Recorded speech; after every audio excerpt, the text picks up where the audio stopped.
to the judicial system. Alongside the legal issues, Chud the Builder is the most hated person on the internet right now and is facing 56 years in prison, and for good reason. Somebody get him a banana. He's chipping out. Come on over here and chip out. He's chipping out. He said, what's the... His gimmick, for lack of a better term, is to say a racial slur in front of black people while holding a weapon or pepper spray, gun, and then accuse them of chimping out when they get annoyed and agitated by him repeatedly. And most people have predicted that this type of content wouldn't end well. Yo, something really bad is gonna happen on one of these streams. It's not if something's gonna happen to Chud. It is a matter of time before it does. You know, we can already see there's gonna be people online probably trying to say this guy's like the next Charlie Kirk or something crazy like that. And recently this week, something very serious has happened. The man known online as Chud the Builder is facing attempted murder charges. Investigators say a fight outside the Montgomery County courthouse this week led to gunfire. But Chud claims to have a valid reason behind all of this behavior, and this can be found on the GiveSend. People keep asking, how do we actually get an AI agent on our team? Well, it's easy. Watch how I do it in 60 seconds on Monday. First, tell Monday what you need. We're creating an agent and naming him Tony. Now let's give him context. I'm giving Tony access to the relevant boards, let's say brand, asset library, production board, and Go donations page he posted some stage last year. It reads, "Dear friends and supporters and champions of free speech, my name is Dalton Etherly, and I'm reaching out with you with a heavy heart, fighting to protect my family and my business. Just over 1 year ago, I started DLE contracting in Clarksville, Tennessee out of sheer necessity. I was fired from my previous contracting job after BLM activists targeted me over words I shared online. Jokes and opinions they twisted to end my career. With no other way to support my family and my precious 2-year-old son, I poured everything into this small business, working tirelessly to provide for my family and build a future. But now, that dream is under attack. Not for the quality of my work, but for what I say online." We covered this, chat. We covered this, chat. We covered this. Chud the Builder is fucked. Let's see what else we got up here on Chud the Builder. I think in the sentence did something on Chud the Builder. Oh, that's right. Ant Jefe is arrested for murder. Let's go see what's... Oh, here we go. Chud got exposed today by more gay lovers. Let's check this out. Really bad news for Chud. It looks like more gay lovers have came forward to expose him.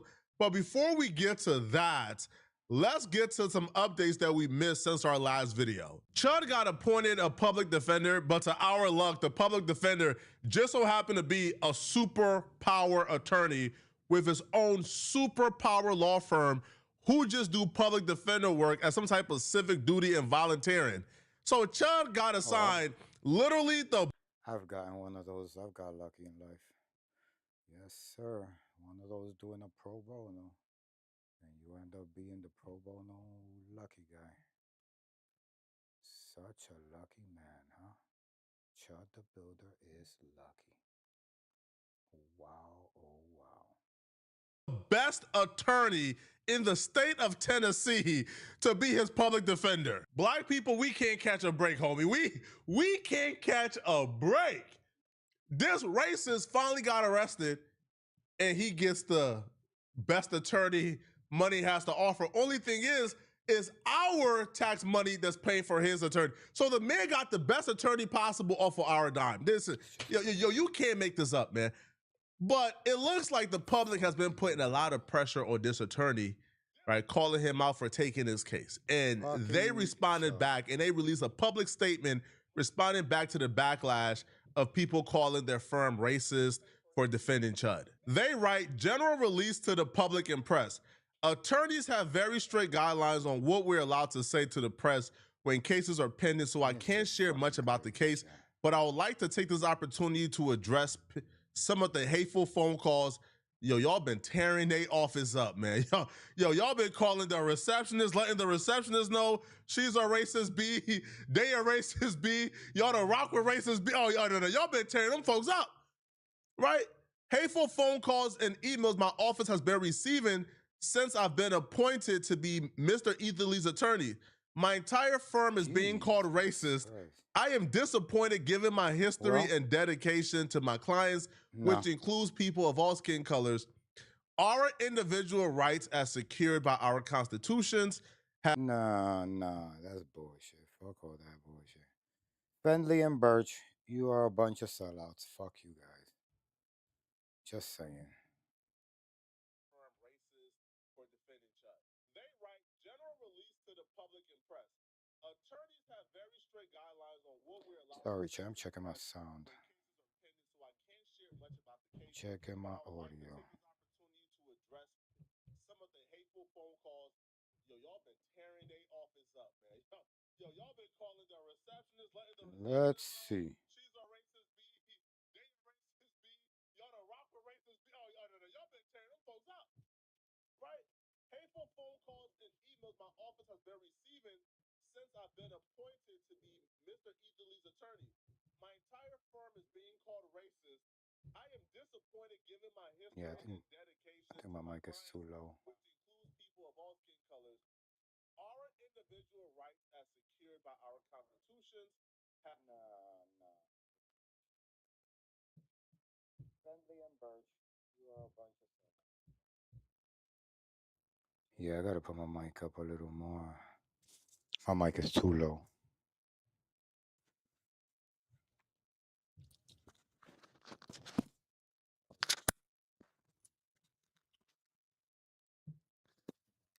Oh, let's see now. Have endured relentless attacks from our government throughout the years. It is the defense bar who holds that line. It seems that now that some of the people who we have so fervently defended now turn against one of its defenders because we are not afraid to stand up and represent someone who is unpopular. To be called racist is an awful thing for me. I was raised to do the right thing even if it isn't popular. Now, okay, technically, can we say this, that everybody deserve, I guess, some representation in court? They are, I guess, innocent until proven guilty. But in this situation, bruh, we are dealing with one of the most deplorable human beings the world has ever seen. Oh, yeah. This is like the attorney for Adolf Hitler. This is the fucking devil's advocate, for real, for real. Because what the fuck, for real, my G? This guy sees nothing wrong with this fucking racist running around like a maniac? I guess we could do whatever the fuck we want in America. Right? I guess we could do whatever the fuck we want, chat. Coming out and saying, hey, why y'all giving me backlash? I'm only defending somebody who murdered 6 million Jewish people, right? I'm only murdering the most vile human being that ever lived.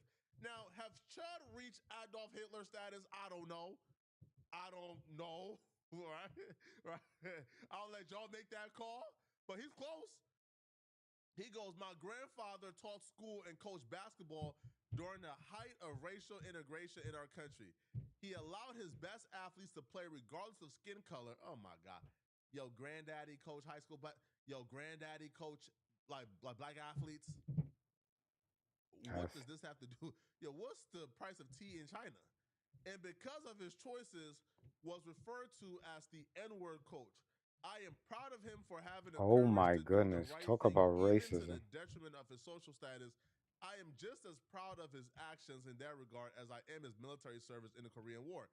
My father is an attorney, largely driven to do so through my grandfather, his father. He also instilled in me a sense of justice that is unshakable. He has consistently stood for those who couldn't stand up for themselves. He spent a significant portion of his career litigating against insurance companies. I carry on that proud tradition, but rather than fighting the corporate mobsters who hold so much power and influence over our lives and laws, I have elected to fight and defend our liberties from government overreach. I have zealously represented clients from all walks of life, religions, and ethnic. Now, he is basing this, right? So his defense is something that I've heard from like other people in online, primarily racist. And that's, yo, the government is overcharging Chud. This ain't right, bro. I'm I'm here to tell y'all this, okay? I don't feel bad now one bit for Chud. If Chud somehow beats this case, which I doubt, which I strongly doubt, I wouldn't give a damn. I would just be happy that he got to spend a couple months in jail. That's what I'll be happy about, okay? That he gets to pain and suffer like he tried to instill suffering on black people. So they go. I have zealously represented clients from all walks of life, colors, religion, affiliations. I will continue to do so. Representing a Baptist doesn't make me a Baptist. Representing a Crip doesn't make me a Crip. And representing a racist doesn't make you a racist. So you just confirming he's a racist then. Anyone who assumes anyone on What the staff or fuck? I are racist because I am tasked to represent someone whose opinions and actions are controversial is simply ridiculous. I came to represent Mr. Etherly after the public defender of our district filed a motion to withdraw. In this motion, it was alleged that the private bar, of which I am a member, lacked the fortitude to represent Mr. Etherly due to his unpopularity. I decided to prove him wrong.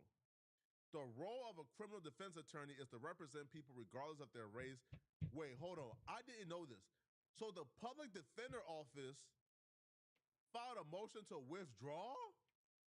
Now, in this motion, it was alleged that the private bar, of which I am a member, lacked the fortitude to represent Mr. Etherly due to his unpopularity. Gotcha. So the public defender office withdrew, and this clout chaser took the case on for clout. So I was wrong. He's not a public defender. He took is the a case private. pro bono for clout. He is a private fucking lawyer doing it pro bono because he's a fucking dick rider. Sorry, he's a dick rider. If you're a dick rider, I gotta call you a dick rider. Right? You're a fucking dick rider trying to get some clout. But There are good women. There are good men and women defending people accused of heinous crimes against children every day, and there is no assumption that the defense attorney endorsed those crimes. The entire case is disturbing. Racism is a terrible thing, et cetera, et cetera, et cetera. Okay. Now he goes. A new decision from the United States Supreme Court may usher in a new era of gerrymandering. It's shameful that we've regressed as much as a nation. There are leaders are allowing state. I got you. So now so now he's proving here that he's, I guess, is a leftist. Hey, bro, listen, man. Now, am I gonna bring hate to a lawyer? No. Do I find it weird that he volunteered to do this? I do. I do. It's one thing if you are like a public defender and this was assigned to you and you have no other choice, cool. But you are literally signing up to do this for free. Yeah, this is a choice. And you're doing this because I guess the public defender were trying to get out of representing Chud. A couple other court documents have came out since, which we'll review a little later in this video. But because of these documents, Myron has officially took to his stream to declare that Chud is innocent and Chud did not do what they are accusing him of doing. Let me just keep it real. I'm probably going to get a lot of heat for this, but I'll just say it anyway. After talking with some of you guys that saw the footage, what I've looked at myself, if the eyewitnesses are right, Chud is innocent, bro.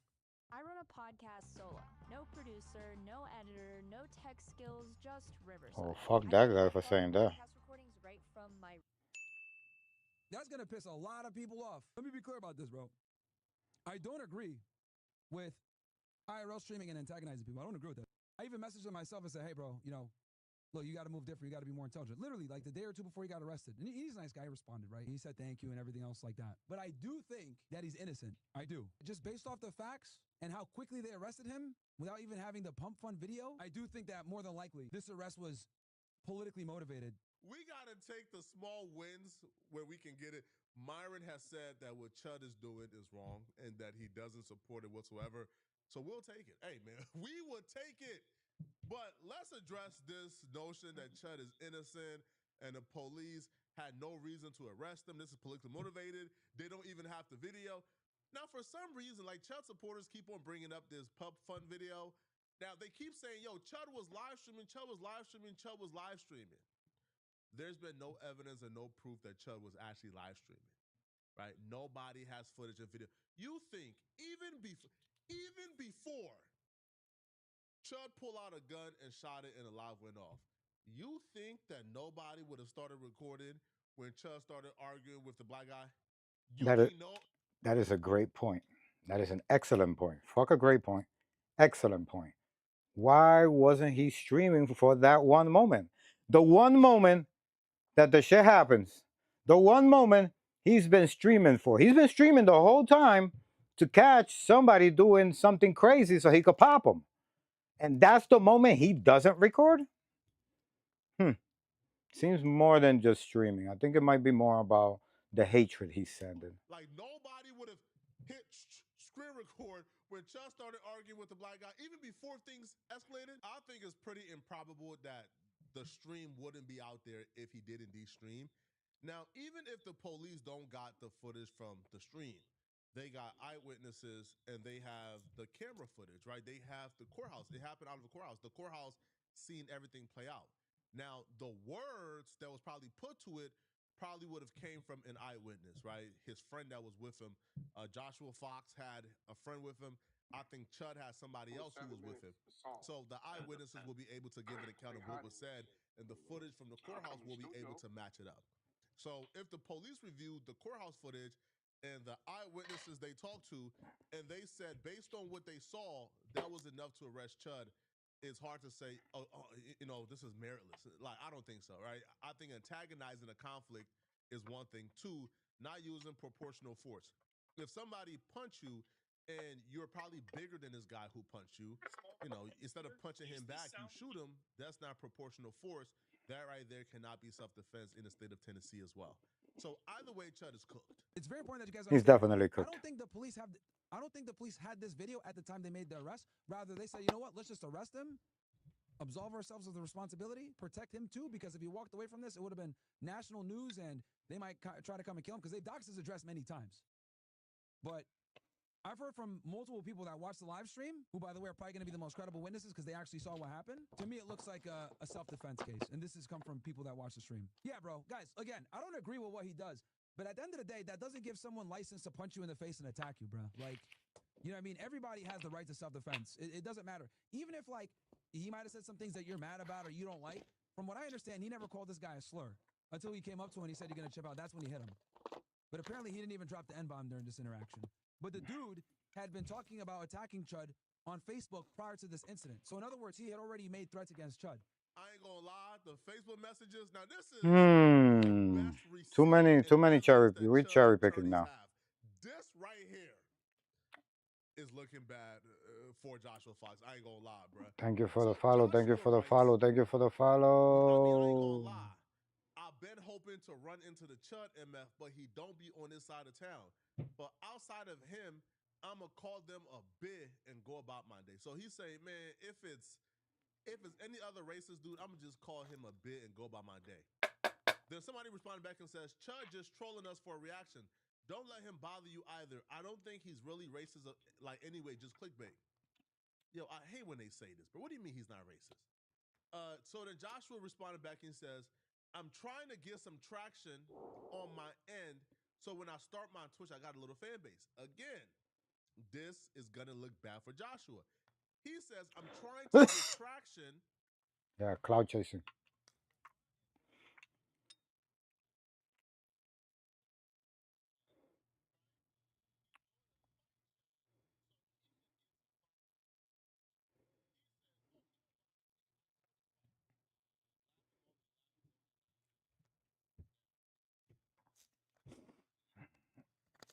And this is what is starting. This is what is creating a narrative where it's okay to attack streamers, whether it's freedom of speech or not. It's okay to attack streamers if you want to get the start of, you want to get a start on your career. That's kind of like what it sounded like to me. If you ask me, Chad. You ask me, Chad. It sounds like it's opening the door for Pandora's box. That's it. This Pandora's box is being open, and motherfuckers are stepping into it. Like, they jumping in there. Then motherfuckers is moving in. It's crazy.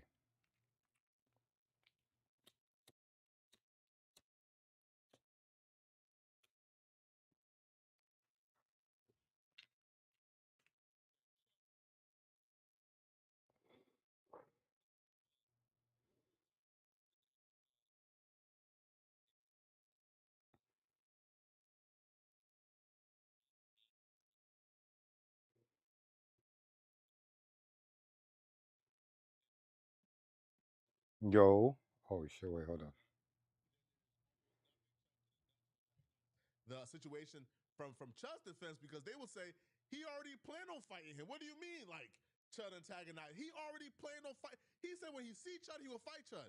So Joshua Fox, man, bro, you should have deleted this, man. What are you, sir? What are you doing, nigga? We trying to get this nigga Right? in jail for life. Fuck is you What are doing, you bro? doing here, man? How can you keep this up? You had ample time to take this down, and you keep this up?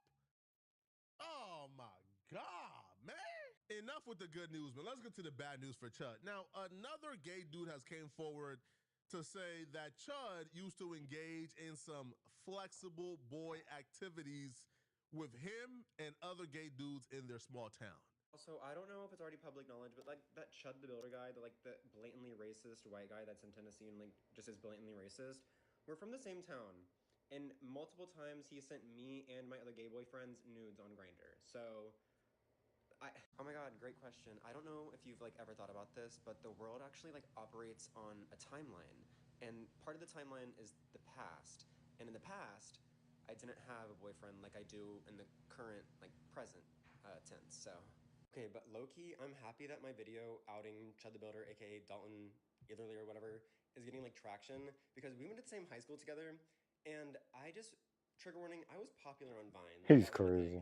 And one day I was staying after school for math tutoring because I needed help in math, and I was standing outside of the school, like on my phone, just like being on my phone, and he took a picture of me, then posted it to social media being like, this is what like the internet popular kids do in real life. Like, this is what they're actually like.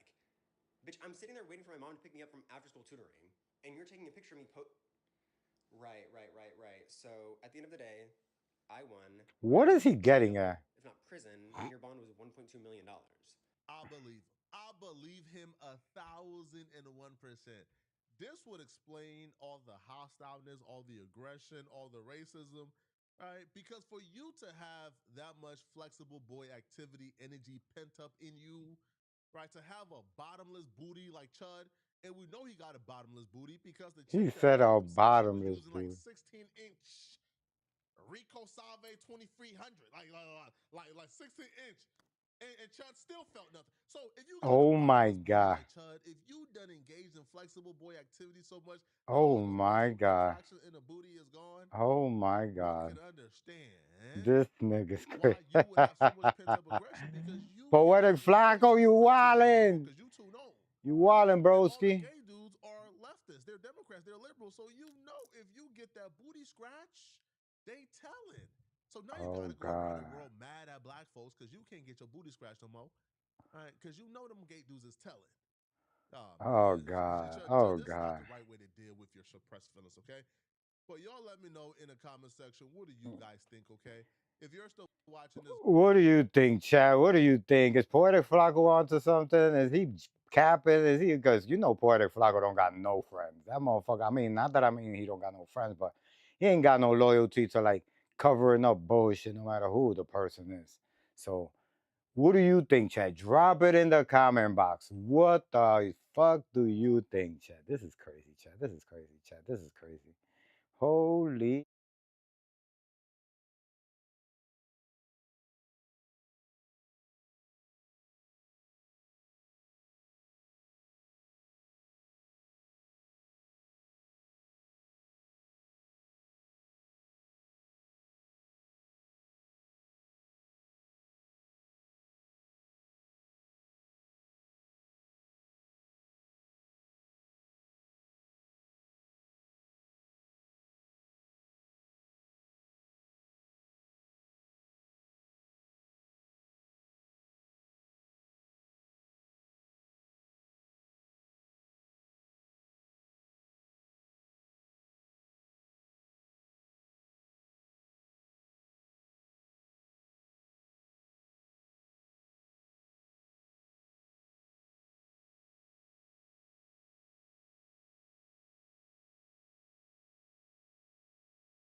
this is.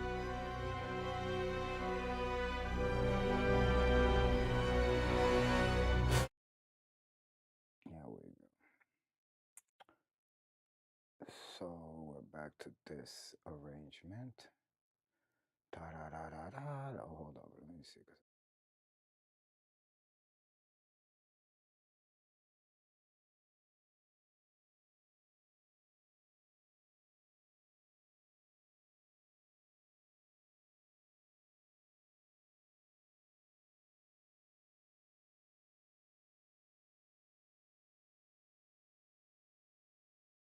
Check, check, check, check, check. Check, check, check, check, check. Mic check. There we go.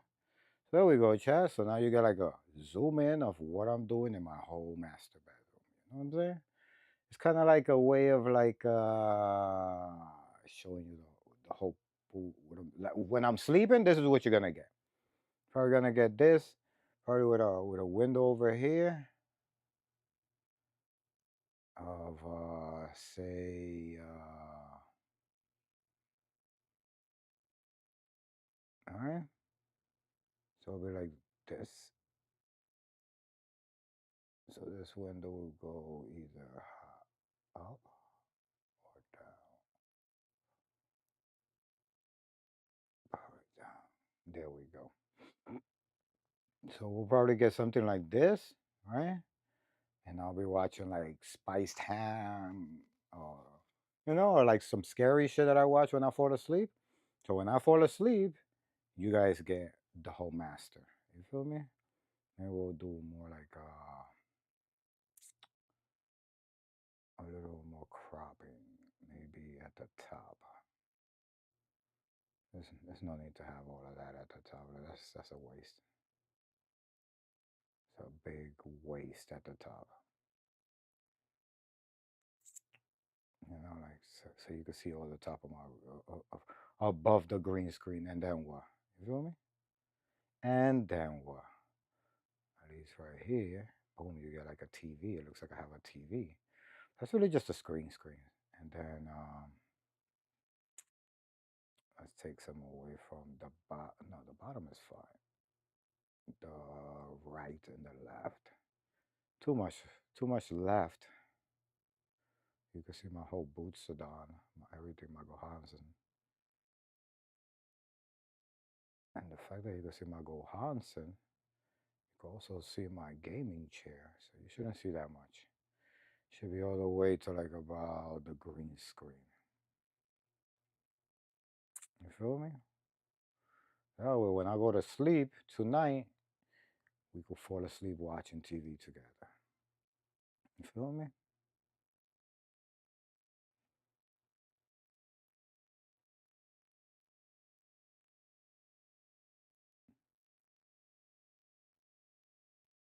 All those paintings I did on myself, by the way. See, like right there, pow. Same thing with the right. I'm gonna run it all the way till we get the green screen. You feel me? This way, we have, like a great 24-hour stream. That's what we're shooting for, a 24-hour stream.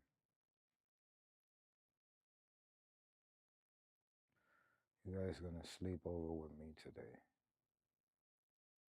Everybody go get your pajamas.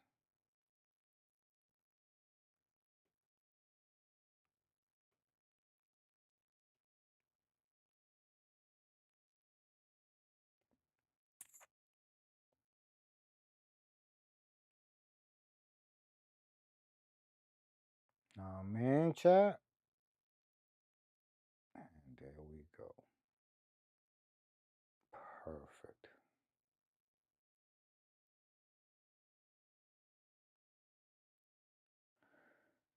There you go, chat. Pow, pow. Feel me? Just like that.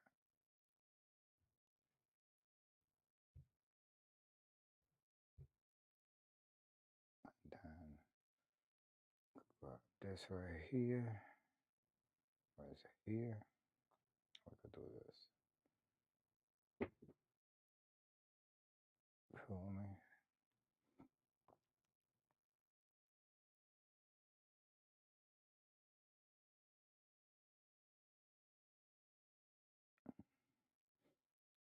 that way.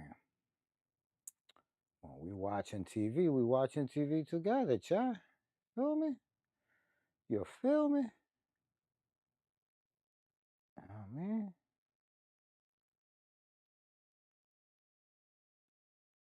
Why not? Why not fix this up real quick, right?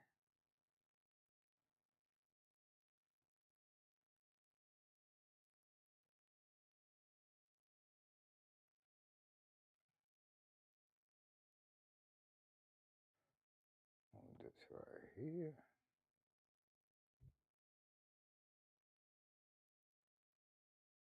Right there. Then move this.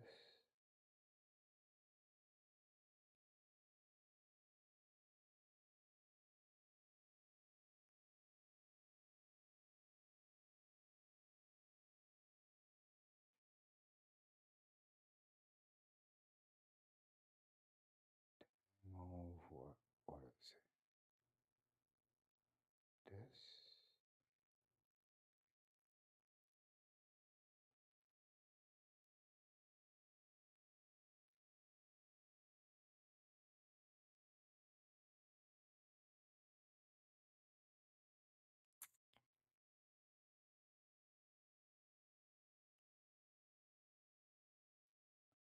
Which one is it? Here we go. Found it. I knew I found it. Pow.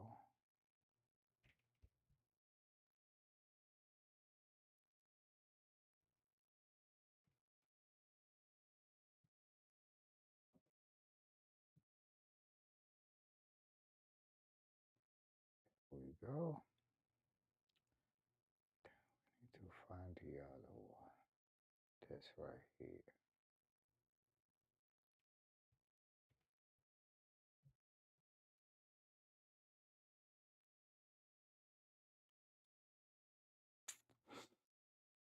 There we go. Let me see. Let me see how that looks. It looks perfect. Man. That way.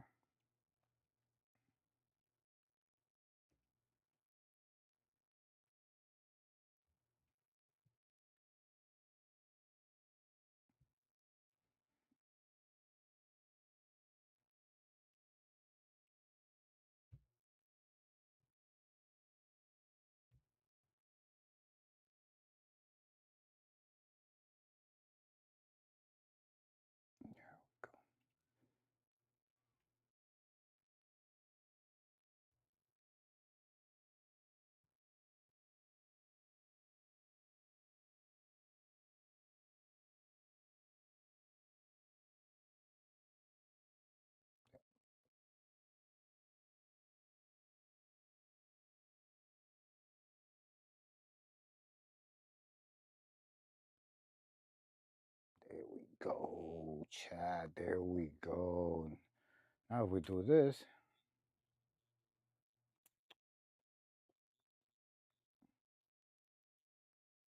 he knows what he's doing. He know what he's doing. All right, Chad, we got that done while we were watching the video. Let's see what else we got here.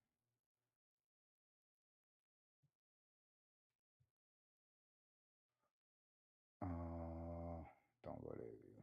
You need more people.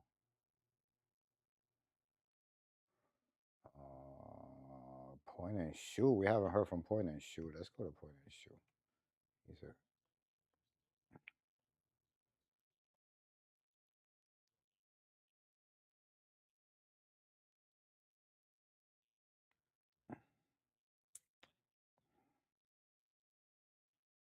ha ha ha ha. Oh shit. I was trying to eat. A Pablo blood pull up. I think what development.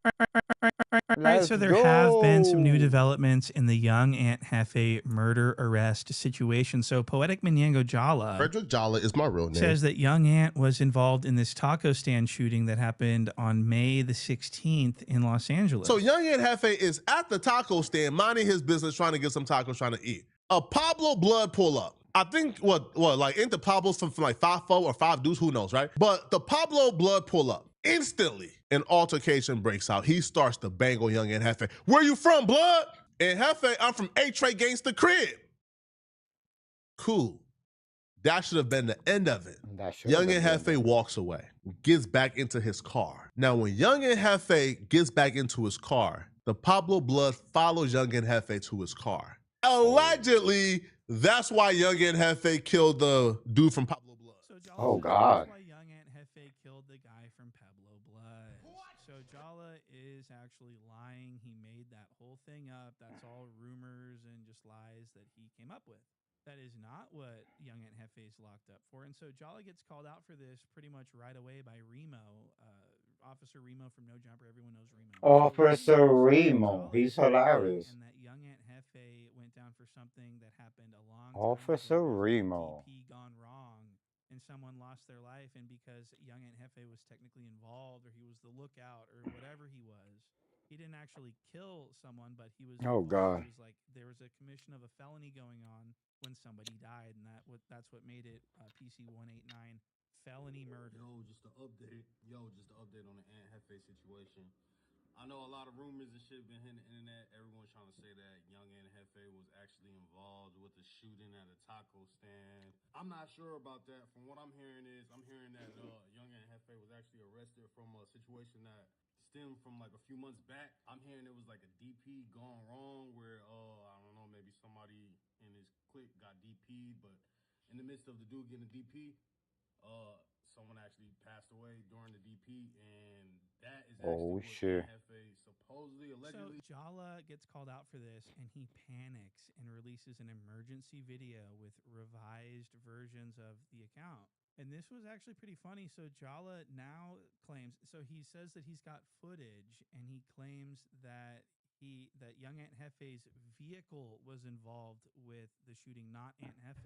One of Ant Jefe's vehicles may or may not have been at the scene when this took place. Oh, this hell no. car right here may or may not have been one of the vehicles that Ant Jefe used to drive to No Jumper. But the driver of the vehicle never actually gets out the car. When the altercation Oh, plays my out God. between this group of people, somebody runs into the passenger side of one of Ant Jefe's vehicles, allegedly, and they drove off. This right here is the gentleman that was shot and killed. Him right here. So what this Jala is telling us is that young Ant Jefe is not seen in any of this footage of the shooting. So Jala made up the story about young Ant Jefe getting banged on and then going to his car and retrieving a weapon and then shooting the guy. And then so Jala made that whole thing up. Isn't that nice? The only connection that this footage has to young Ant Jefe is that Jala says that this looks like one of young Ant Jefe's vehicles. That's it. This is insane.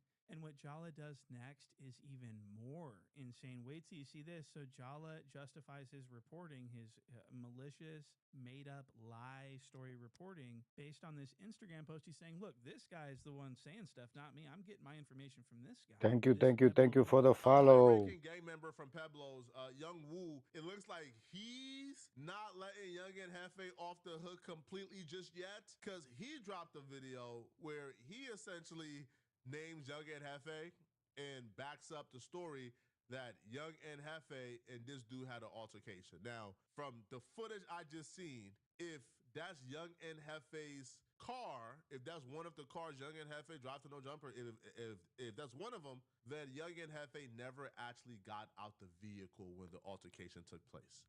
Pablo Bishops, rest in peace, my young homie, Lil Bandit, aka Bandino. But listen, man, the story has come out on what happened to him. So allegedly, at the time where he went to the taco stand to get him a burrito, young Ant Jefe had just pulled up or was there already. He was standing in line, and when the homies seen him, because I'm not sure how many people was with the homie Lil Bandit, they started pressing young Ant Jefe, banging on him. I guess they wasn't aware that, he from H.A. Gangsters. He also, that popular YouTube nigga. You feel what I'm saying? And after that, you feel me, once young Ant Jefe say you from H.A. Gangster Crib, you would think it'd be like, dead, water under the bridge or some shit. But I guess Young Ant Jefe felt uncomfortable, started walking to his car, and then the homie followed him to his car. That's when the argument ensued, you feel me, with the dissing and everything. And then Young Ant Jefe, they say he shot 6 or 7, maybe 8.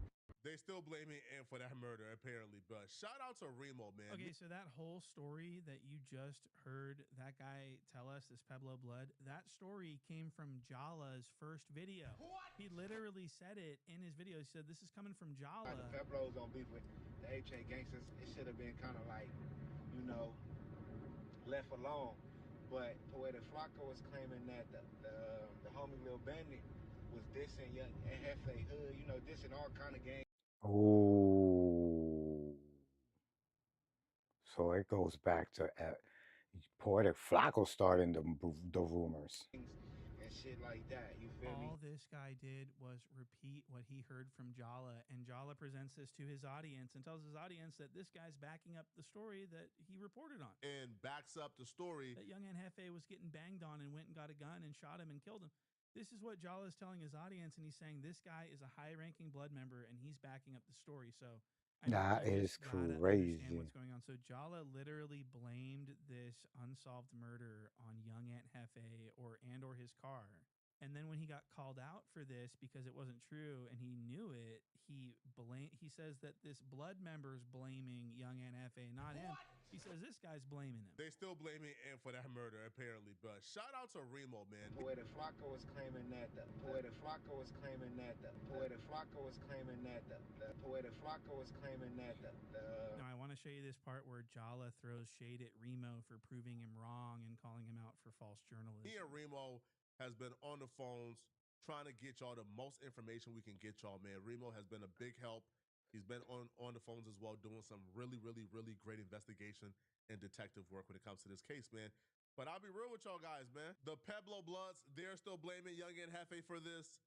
I'm not entirely sure Young Ant Jefe fired any shots. Allegedly, that's why Young Ant Jefe killed the dude from Pablo Bloods. The vehicle being seen or not being seen at the crime scene, I don't know. But that's why people thought Young Ant Jefe got picked up for that particular murder. They thought that he got picked up for that particular murder because Jala. What? Because because of Jala may or may not have been at the scene when the murder took place. But Young Ant Jefe was actually picked up, again, according to Young Ant Jefe's family. Now, if they're misleading us, they're misleading us. But Young Ant Jefe family said he got picked up for a conspiracy a couple of months ago involving a member of A-Tray dying. You have it listen, you type it in, and then you go digging. Let me know in the comment section, what do you guys think about this, okay? If you're still watching this video. In the final seconds of this video, he actually provides some actual information. So the family of Young Ant Jefe says that he got picked up for what Remo says he got picked up for. Thank you for the follow. Thank you for the follow. Thank you for the follow. Lying to us. I mean, this is a liar that just got called out for lying, suggesting that the family is lying. This Jala is really something else. He told the whole internet that this taco shooting was because of young Anthony Jefe. I mean, even Trappler Ross followed Jala's lead. All the little YouTube cockroaches all jumped on this and reported this as Jala did. His friends mourning the loss, and then this is kind of footage from the scene, and we've got kind of paramedics there sort of crowding around, and I'm pretty sure the body was placed under a sheet. Oh, so now shit. What's this death tuber gonna do now that? So is he gonna come out and say that he reported on something that he shouldn't have because there were no facts?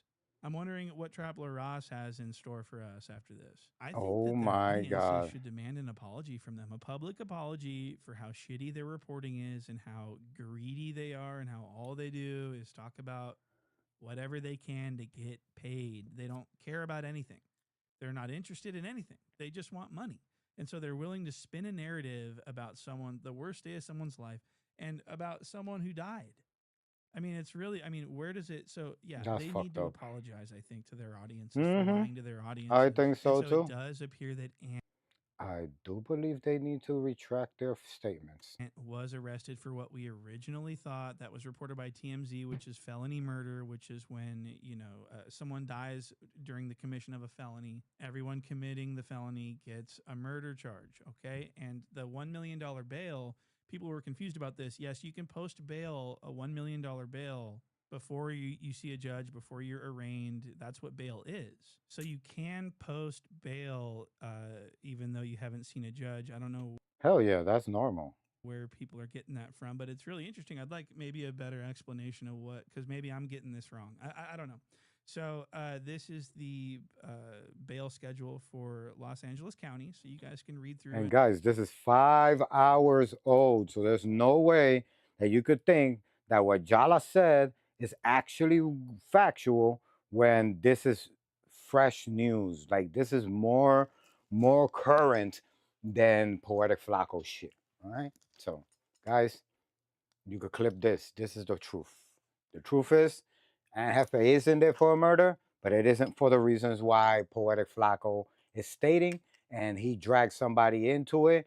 And now those people are commenting about how he made that statement, and he's using that clip as verification, which is, it is completely wrong. You should not be doing that at all.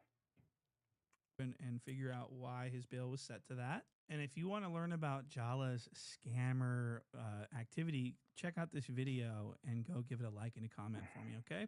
So thank you guys for watching. I'll see you on the next one. With Artless Studio. That's very...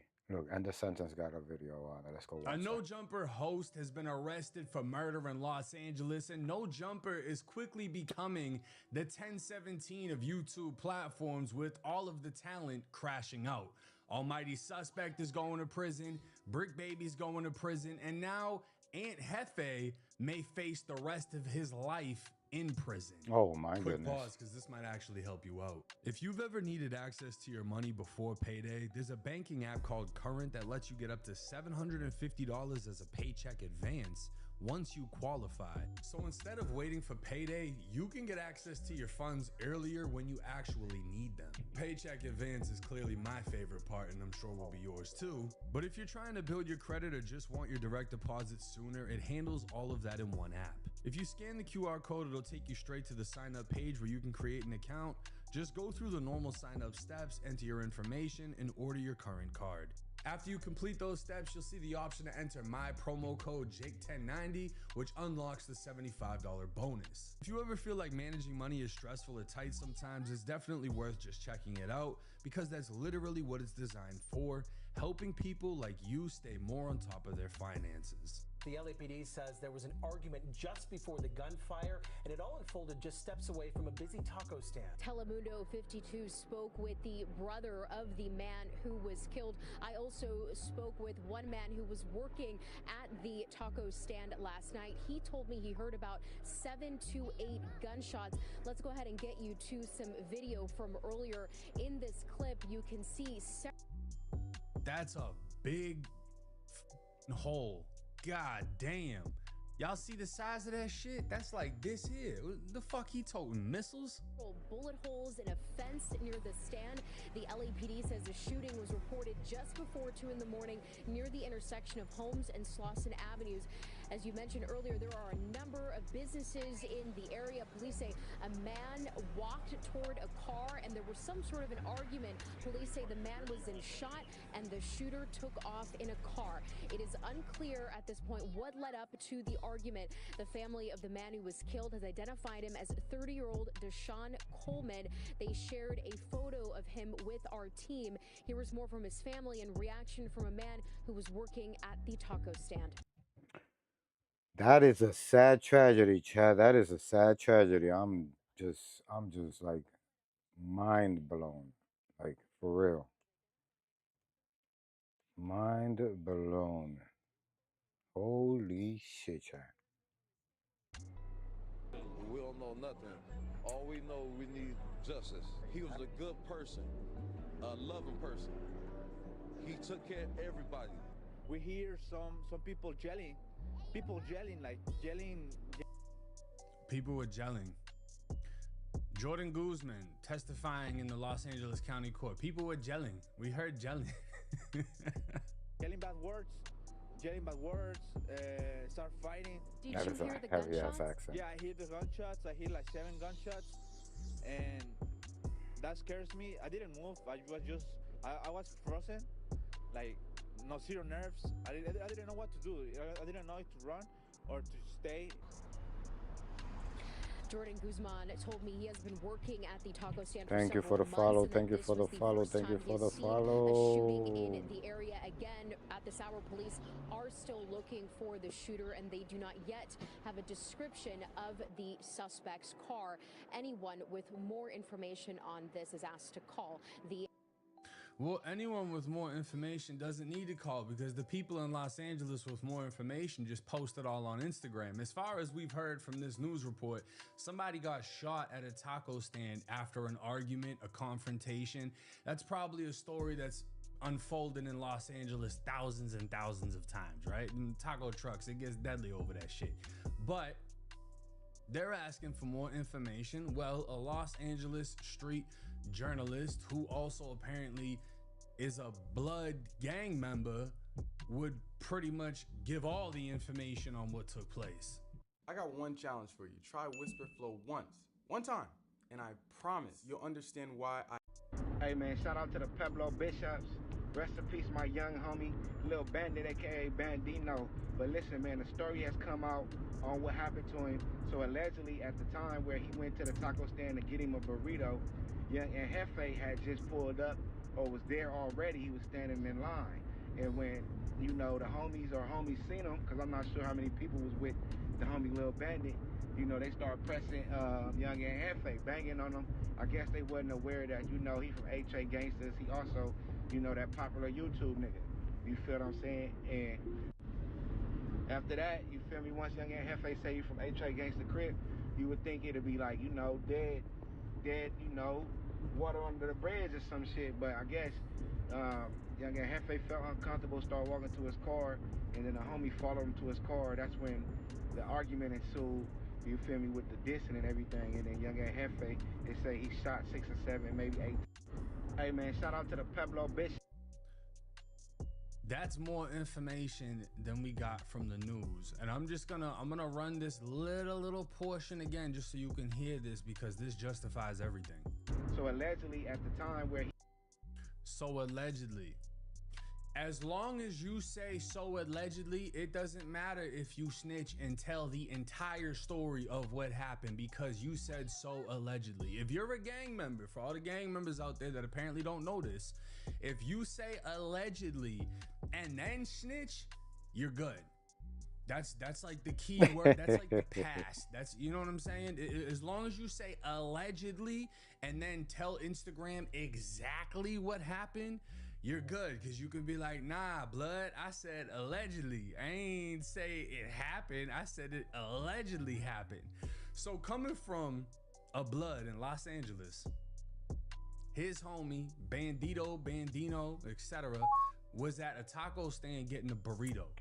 And he was with his homies, and they seen young Ant Jefe, who ain't young. The man, 35 years old. Ain't nothing young about him. They seen grown Ant Jefe at the taco stand, and they stopped banging on him.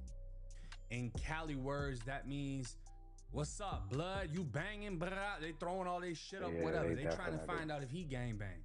Young Ant Jefe tells them he 8-tray gangster Crip, or whatever the fuck dude said. He a Crip. They pressing him, but apparently the Pueblo Bloods don't beef with the 8-trays, so it shouldn't have been nothing. But young, grown Ant Jefe felt uncomfortable, walked back to his vehicle, most likely where he had that thing on him. I forget what they call it out in Cali. They got different terms for shit out there, right? But he went and got that fire. Bandito followed him, most likely kept pressing him, saw what he was getting, and Jefe pulls out, fires him up 7 or 8 times. Now I want to clarify for YouTube, this ain't blood, that's just the candle juice, right? But this is what happens when you die in Los Angeles. Your homies are gonna put candles on the sidewalk that you spent your last moments on. They're gonna write your name, and then people are gonna come, you know, 5'2" Bloodstone villain gang member pays respect to 5'2" Pueblo Bishop Blood gang member Bandino, aka Bandit 2. So other Bloods are gonna come through and show their respects and this and that, and it's just like, that's the gang culture. They're not gonna pay respects as you lay in a Rolls Royce or at a mansion. Nah, they're gonna come to the dirty ass corner that you got killed on with the rusted ass fire hydrant. Everything's tagged up, and they're gonna write your name on the floor and put some candles and take a video in your honor. Wow. That's it. And the reason I want to show y'all that isn't to disrespect a homie that Nice got to wake killed, you up. but it's just like, do you want more for your life, or do you want that to be how you're remembered? What I always thought was beautiful about the military is it didn't matter who you were. When you die, you're given military honors. They come through at your funeral, they fold up the flag, they present it to a family member or the wife. That's an honor that comes with service. That's but the a fact. only honor you get with this service is this right here. And then, you know, they throw bandanas on your coffin when you get put on the floor. Now, according to the Los Angeles County Sheriff's Office, Maurice Shellman, aka Young Ant Jefe, 35 years old, 5'9", 260 pounds, he's a fucking brick unit. He was arrested on the 19th by the Robbery Homicide Division, and his total bail amount is $1 million. Hey, yo. Which I guarantee you none of his homies out that hood have Damn. to get him out. But what's interesting is, And damn. like I said, he was booked on the 19th.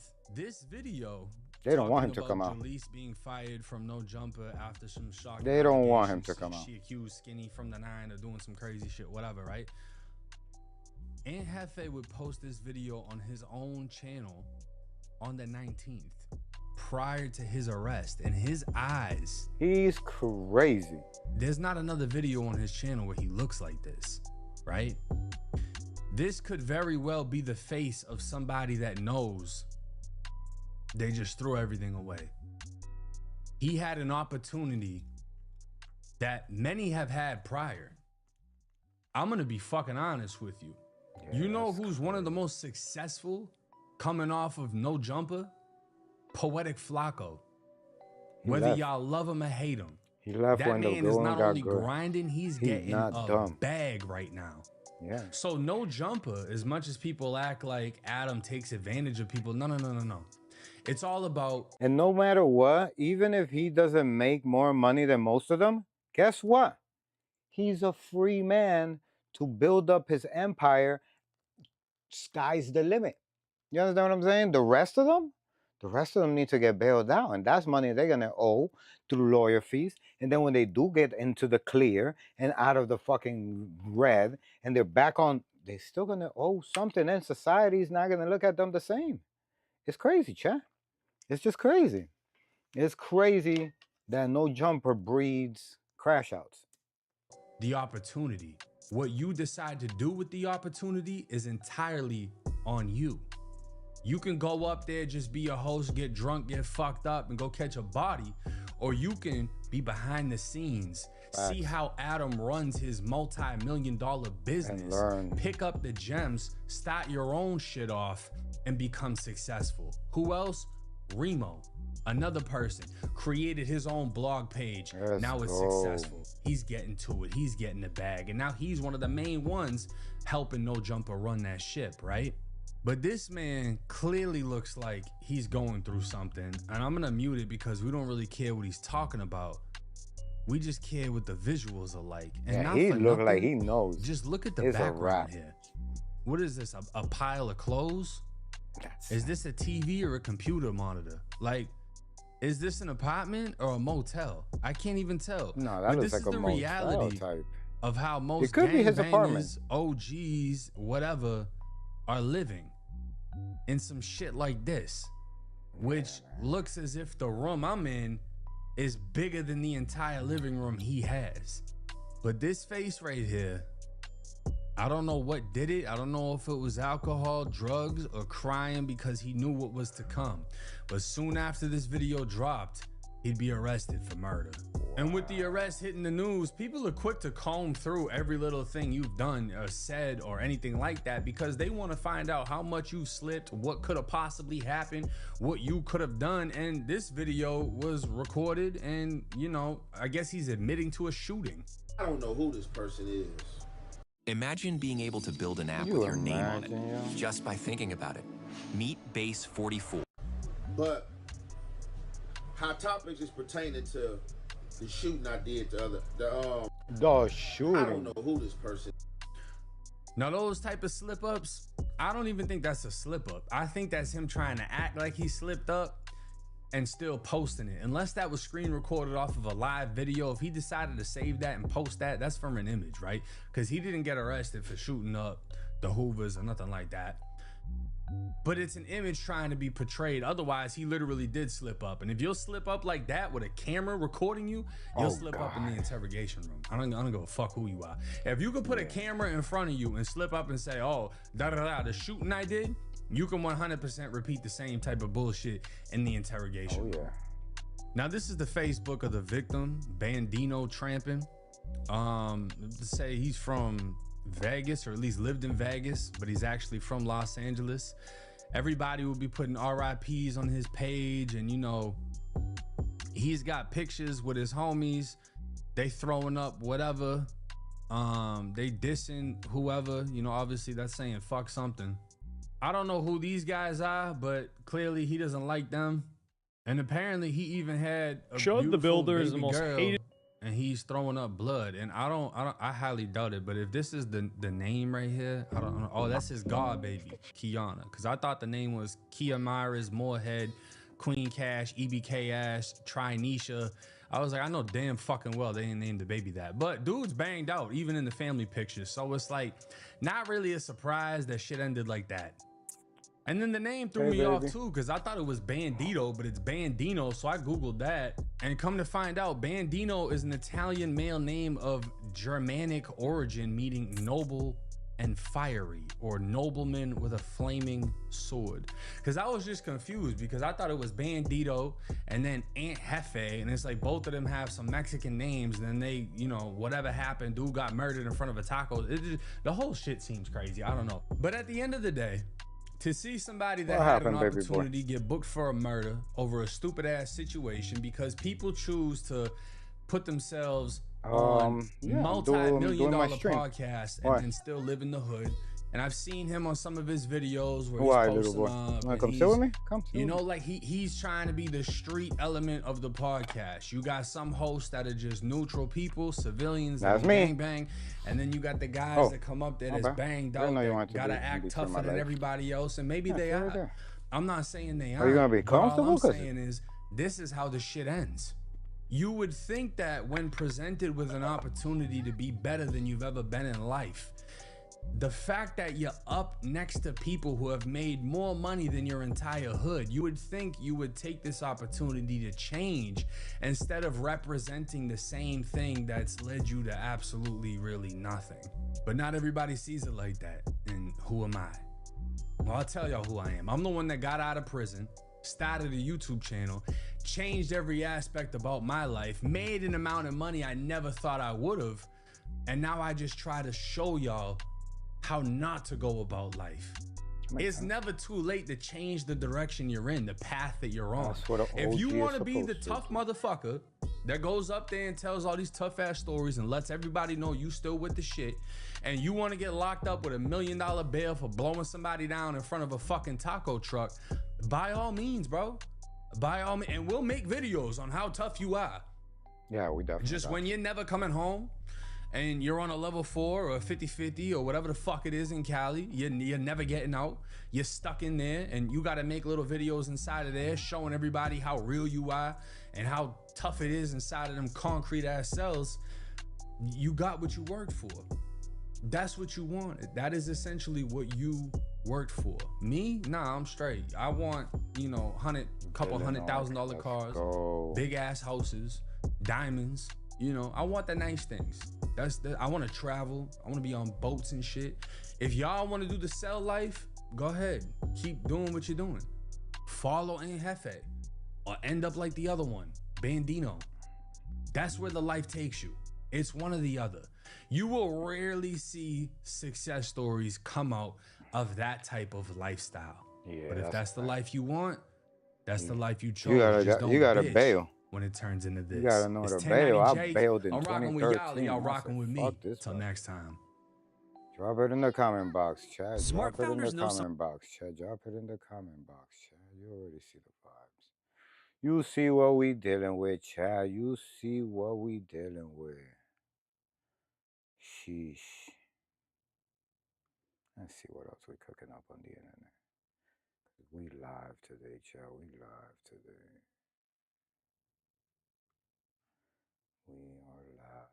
I'm over here just fixing this shit real quick. Fixing this so that way my camera could be good. Gotta take some more from the left side of the hood. Pum, pa-dum, pa-dum, pa-dum, pum, pa-dum, pa-dum. Too much on the left. Too much on the left. Too much on the left. And too much on the top. Oh no, too much on the bottom. Top is fine. Legend, what are you doing? Do this.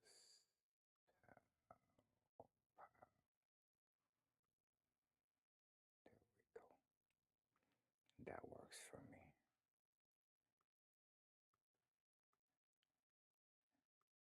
That works for me. You guys can see me clearly, obviously. All right, let's see what else we got going. What else we got going? It's a lot of stuff, child. I've been gone for a while. He is in danger. Oh, look, 19 minutes. The worst possible news today in court. Oh.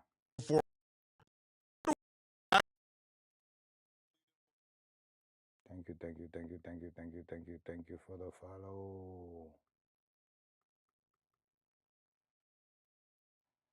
All right, let's watch this. I guess we got no choice, right? Kodak Black arrested for trafficking. Kodak Black just got arrested for trafficking Molly in Orlando, and now he's facing up to 30 years in Florida State Prison. They searched a Lamborghini Urus that Kodak was standing outside of, finding a bag that he can be seen with on Instagram.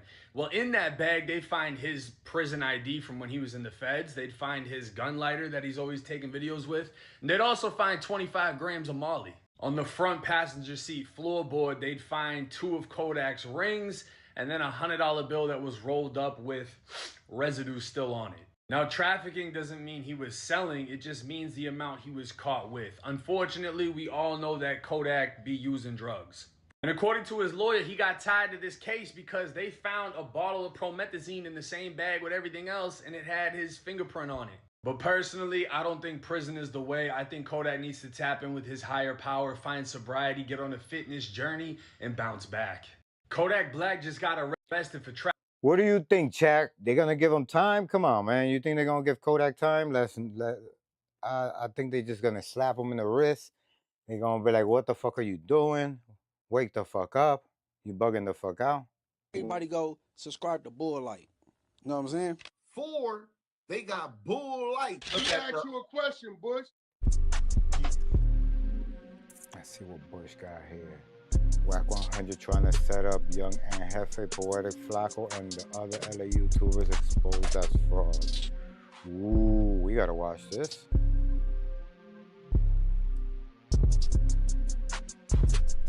I think it's gonna tie back to that, bro. I think niggas was upset about that. They was mad at Jefe was calling him a snitch. Check it out, it's your boy Bush. Man, how long are we gonna let these no-jumper YouTubers dictate what's going on and police the situation, incriminate people, and do all this weird stuff before we even know the facts? Now, you know, Ant Jefe just got arrested. Bail is at $1 million. I think the charges came out as murder. I can't even confirm that yet, but I'm pretty sure. But before we even got any type of details, you had Poetic Flacco, this no-jumper, descendant, with his own channel now. That's just the worst, most annoying channel ever. His voice and how he exaggerates and lies. He gonna report first. That is a fact. That is a fact, and I also want to elaborate before Bush says anything. That he also is spinning narratives that aren't true, and it doesn't make any sense because he's fabricating lies to make his point, so he could seem like he has news that nobody else has.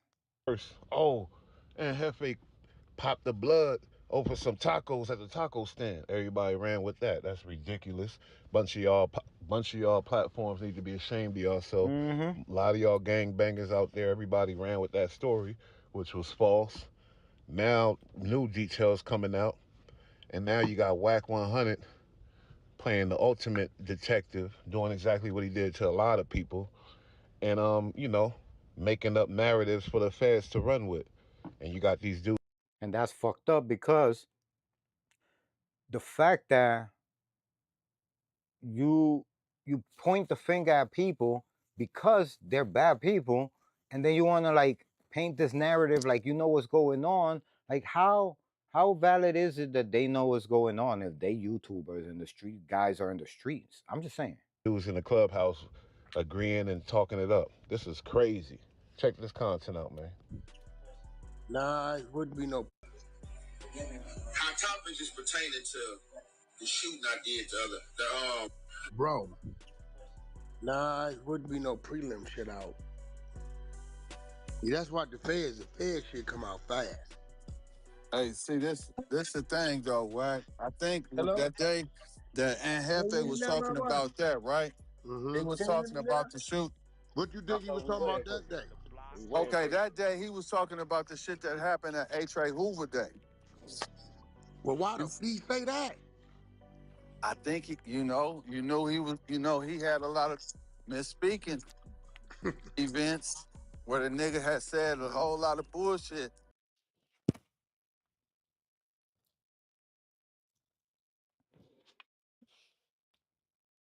I think he misspoke that day, but I don't think that that's what they got him for. I think, bro, this situation is gonna somehow tie back to his homie that just died, that he came out and started calling the snitch. I think it's gonna tie back to that, bro. I think. See, it's a lot of I think, no alleged, just I think, which gets pushed off a lot of times as a fact. You feel me? Like, where's the alleged here? Where are these people alleging anything? Niggas was upset about that. They was mad at Jefe was calling him a snitch. Yeah. Well, I gotta find out actually. Oh, Lil Sody? Yeah, remember Ant came out after he died, started calling him a snitch, and they got mad like why he wasn't saying that when he was alive. Yeah, but Lil Sody died in a car accident though, right? No. I'm not saying Ant did nothing to him. Oh, he shitted on his name. Upset. Yeah, I wouldn't be surprised if, niggas might have came to address that and, one thing led to another. Cause I think this shit right here, either some old shit or some shit that just happened. They said the nigga went on the internet and said the devil almost won. Shit. Bad business, man. Bad business. It's one thing to be in there for something you got a bail on. But boy, you sitting there on $1 million bond. We ain't got no police reports. Where Prince at? Damn. Yeah, hopefully it's one of them things, man, where niggas' names just get tossed around. I don't know when this became cool. Gangbanger are not just human being to be trying to solve cases and figure out narratives before the police and put out these type of statements. That's a fact, and I think that's where the YouTubers are gone. They're reaching. That's called reaching. They're doing reaching, and the fucked up part about the reaching is that it's common folk. It's us they talking about. Us from the hood, people that might get into a situation, and because they don't know what's going on, they want to fill in the blanks and just make up these wild, outrageous narratives. Statements that could incriminate somebody, publicly, mess up their whole situation with all these allegations that we don't know the facts behind it. So it's crazy unless you're working with them people and you know what's up, and you might have provided the people with the information. And just like a lot of other people that's currently in jail, from J Diggs to Big U, Loose Cannon, a lot of these ops are whack. Ant Jefe wasn't really close to whack either. They was internet ops too. So who knows what's up? But anyway, y'all hit them comments, man. Let me know what y'all think. This another attack by Whack? Man, who knows? But anyway, it's your boy Bush. We out of here. You already see what it is, guys. Go pull up on Bush. Drop a comment on his shit. Where is it? Right here.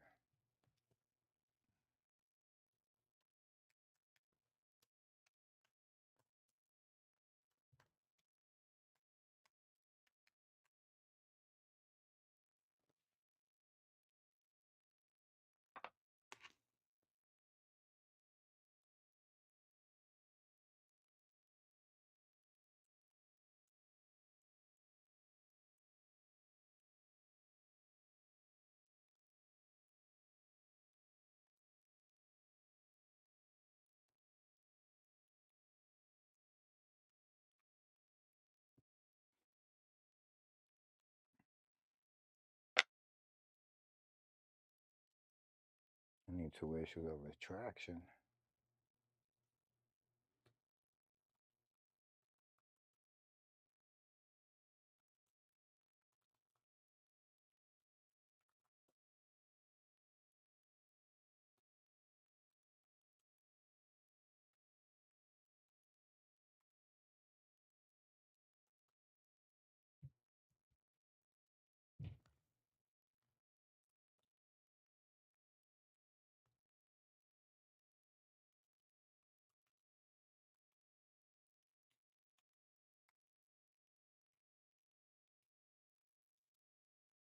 Just saying.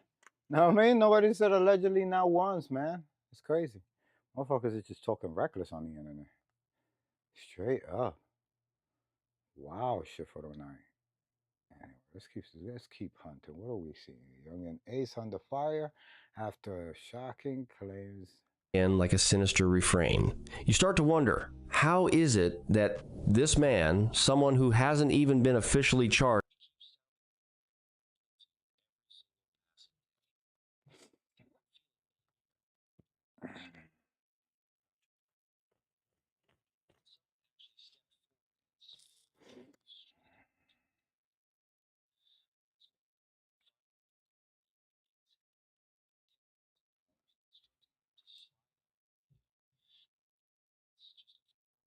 Wow. That sounds very crazy. Baja Blast.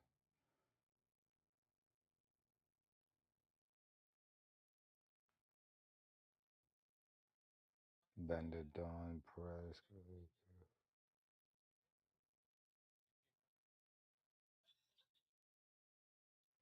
We gotta watch this.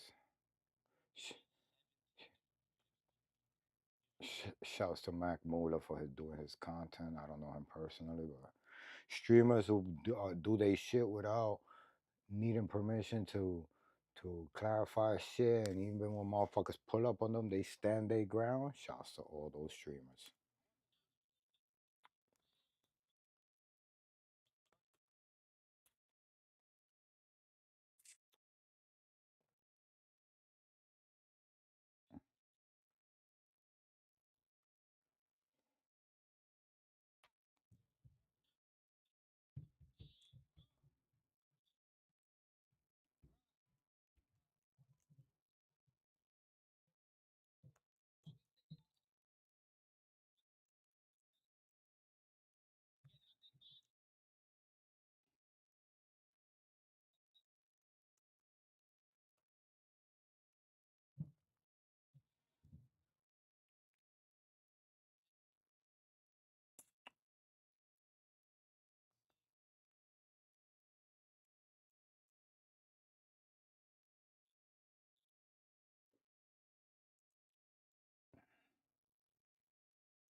Good for him.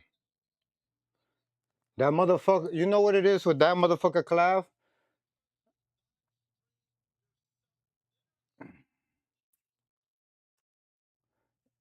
Clavicular suffers a suspected overdose. Yeah, of course they're gonna fucking ban you for that. They're gonna ban you for that.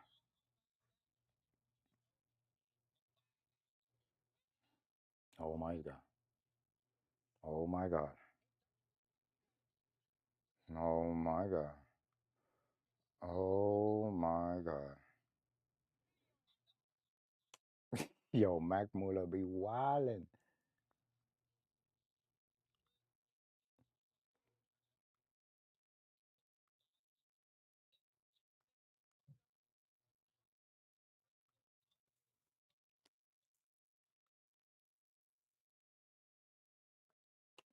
Yeah, no, he definitely be shooting up people on his live streams with drugs and needles and shit, and I didn't even know they allow you to do stuff like that. I really didn't.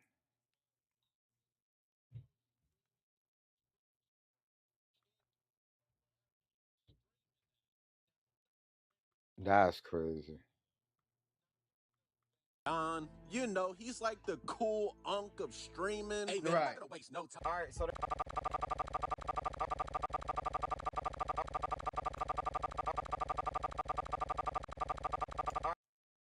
right, so they asked him, who do you think was... He didn't give me racist vibes. Yeah, because, well, racist people get quiet when come Yo, what's up, man? That's not a response. Aiden, right? He said no blacks. He said no blacks? Yeah. What the... How'd you be want to say so bad, bro? I wish y'all had a cool word. Right. Why the No. Oh, he said, nigga. White folks, I'm telling you, them white folks, they getting out their body. Clavicular, or whatever your name is, Your time weirdo has come. That's crazy. Now, y'all know the guy that invented looks maxing. Oh, he invented that? Maxing. Bro, whatever they the fuck be that shit talking mean. about, bro. Right. I'm a grown-ass man. I don't even know I don't what use half of them these words. things mean, bro. No cap. I know this guy be literally taking a hammer and, like, smashes his face. Weirdo. My mom used to take these away when I was growing up because I was always bone smashing with a hammer. Now, like I said, as a grown man, I've never took time out of my day to watch a clavicular stream. Me neither, bro. I don't know. Obviously, if you're online, You heard you're about gonna eventually see clips of this guy online, bro. Right. Now, apparently, just a Well, he need to get a bigger shirt. That ago, motherfucker. this guy Clav got terminated from YouTube. Bro. Yeah, of course he did. Like, all this guy's channels got terminated, bro. He Good said for very him. sad news this morning. My YouTube channels, Live with Clav and Clav Looks Max, were terminated with no warning or explanation. Oh, he needed an Probably explanation. because you be on there Reason tweaking. that Clav got What the hell? terminated, but it could have been because you live stream yourself literally ODing, bro. Hey, Dios.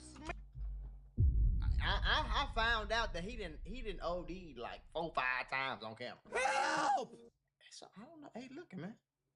The noble right says comply. The people say I. No. Don't it look like he got a demon in him? Look at his face. It look like it's a demon in that nigga, man. I know what I know. I'm not gonna even risk showing the clip. His mans was like, "Oh, you want to Eddie?" Buddy be on live stream injecting himself looks like and a real others demon with random undisclosed drugs. Wallin'. I mean, there's multiple reasons why this guy could have been terminated, but obviously he's still streaming on Twitch or Kick or wherever he be streaming at. Now let's really get into this video. Now, y'all know Ben the Don. You know, he's like the cool unk of streaming. Hey, man, I'm not gonna waste no time. Ben and DDG are suspecting that Clav might just be racist. Thank Shocker, you. right? The guy that OD'd on live stream and posted it for thousands of his viewers to see. You can? He just That might be sucks. racist, right? What you mean, just might? Wait, what did he do? What did he do? This guy Clav, and he just be casually dropping the N-word. Thanks, nigga. Hey, bro, what the? Whoa! Oh, man. No!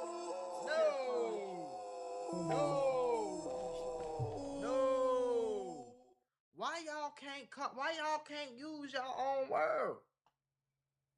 Why y'all can't use your own lingo? Why y'all can't dress like white boy? Use your own lingo. You see what I'm saying? Do your own. Do the white boy. Why you gotta say that name? That word. That's so just weird to me, bro. Fuck. Wait, what? Nah, gang. He said this way too casual. No cap. I never rode the short bus, but I'm a dumb nigga. Bro, I must have heard him wrong. Am I tripping, bro? Like, what is going on in this matrix? Like, he said it so casually as in it's part of his normal vocabulary. It do be. Hey, man, let's see what Ben and DDG think, bro. Is this guy Clav really one of those? Brought to you by the man D Green. I don't think he really racist. You know what I'm thinking? What? And I might get canceled for saying this. Hold on, what you finna say? So, cause I don't want you to get canceled on my watch. Sometimes niggas be on stream and they be acting gay. Yeah. Because the shit be going viral. Yep. What if he playing like he racist? Yep. For it to go viral. He said, all right, so You can't do no, bro. Because see, the problem with that is, okay, so then it's like, no. Because we not about to blur the lines on who racist and who not, who like boys and who don't like. We not about to blur the lines on that. Either you're racist or you're not racist. Either you like boys or you don't like boys. You see what I'm saying? So all that, you can't keep doing. What I hate about the internet, bro, is that everybody just do anything for clout. But if you do anything for clout, that means you will take some fucking ass. You know what I'm saying? If you will do something that you know you don't fuck with, or you know you don't want to do, or you know don't line up with the type of person you is, and you still do it because you're trying to go viral, you are a certified weirdo. Do your homework. I know you're enjoying the video, but by the time I was 23, I made $1 million off of YouTube. I'm teaching everybody how to do it. I'm teaching you how to develop your own character, how to upload, how to edit, how the YouTube algorithm works. Every secret that you need to actually be successful on YouTube. I'm not talking about no BS. Oh, you better post at 4 o'clock and then 3 o'clock and then clap your hands twice and hit you. No, none of that. If you want a real step-by-step, real guide for a low price ski, for me to actually teach you how to become a YouTuber and create multiple channels and make millions of dollars from it, click the link in the description. It's only $150, but you can get 20% off right now if you use the code MACMoolah. So use the code MACMoolah when you check out, or you can get it for $120 instead of $150. $150 will change your life. So you need to just click the link in the description and just change your life, bro. It's literally that simple. And then when I got the bike, a toddler can follow them steps and get $1 million off of it. So what the fuck are you waiting for? Who do you think was... He didn't give me racist vibes. Yeah, well, racist people get quiet when they come out. Oh, okay. But the thing is, they asked him who looked better between you and Marlon. He said, well, Marlon kind of got me, but he's black, so... He said that? He said that? Yeah, pull the clip up. Marlon mocks all of you? Yeah, but he's black. No, he's not. Oh, he's not? Have you seen his parents? They're white. Oh, Yeah, I think he's just really sad. Well, he does mock. He mocks us to oblivion. Oh shit, I'm like shaking my head. He said, yeah, he's kind of got me beat, but he's black. It's like, it don't matter if he beat him at all. The bottom line is you're black, so you didn't win. Right. So imagine that. That's some crazy shit. That's some crazy shit. I mean, yeah, he probably looks better than me, but he's black. Yeah, so he lost. Come on. Basically what he said. No, man. I don't know if he's doing it for clout or not, but it doesn't matter what the reason is. Right. Clav, you gotta be one of those, bro. That's like a girl sleeping with a whole bunch of men, and she says, oh, I'm just doing it for clout. Exactly. I don't actually like these men. Okay, exactly. But you're still a hoe. You're trying exactly. to get out of it, so see, this is why we rock with you, D Green. matter if Clav is saying the N-word for clout, that still makes you one of those. This machine could change t-shirt printing forever. I printed this t-shirt with the back neck. Yo, what's up, man? What's up with it, bro? You're friends with Aiden, right? Yeah, that's my boy. Good to meet you, man. Yes, I'm Clav. How you doing? I'm good, bro. Oh, your name's Ben. Ben, right? All right. Nice to meet you, man. What's up with you? He said no blacks. He said no blacks? What the good with that? Bro, I remember he linked up with Blueface, and he was even spamming the N-word with Blueface. Hold on, hood. You ain't even check him on the hood, cuz. You ain't even introduce him to the real Crippin', cuz. You let the white boy come around and mark you out, cuz. Come on, say it ain't so, cuz.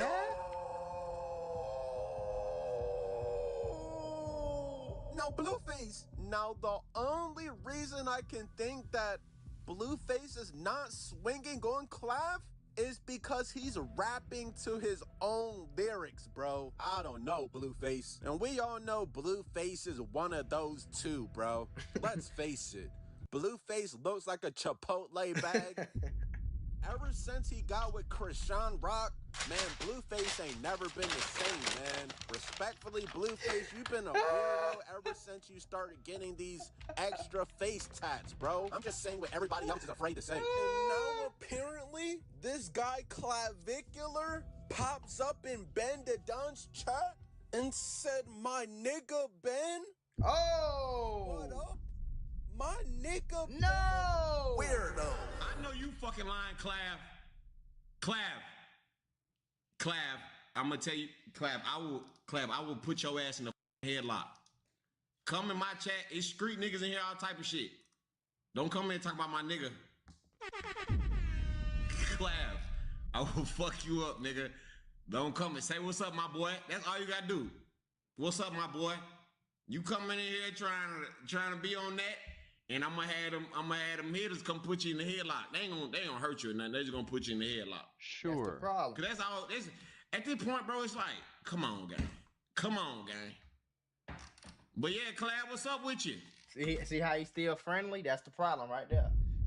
This nigga just disrespected your entire bloodline of people.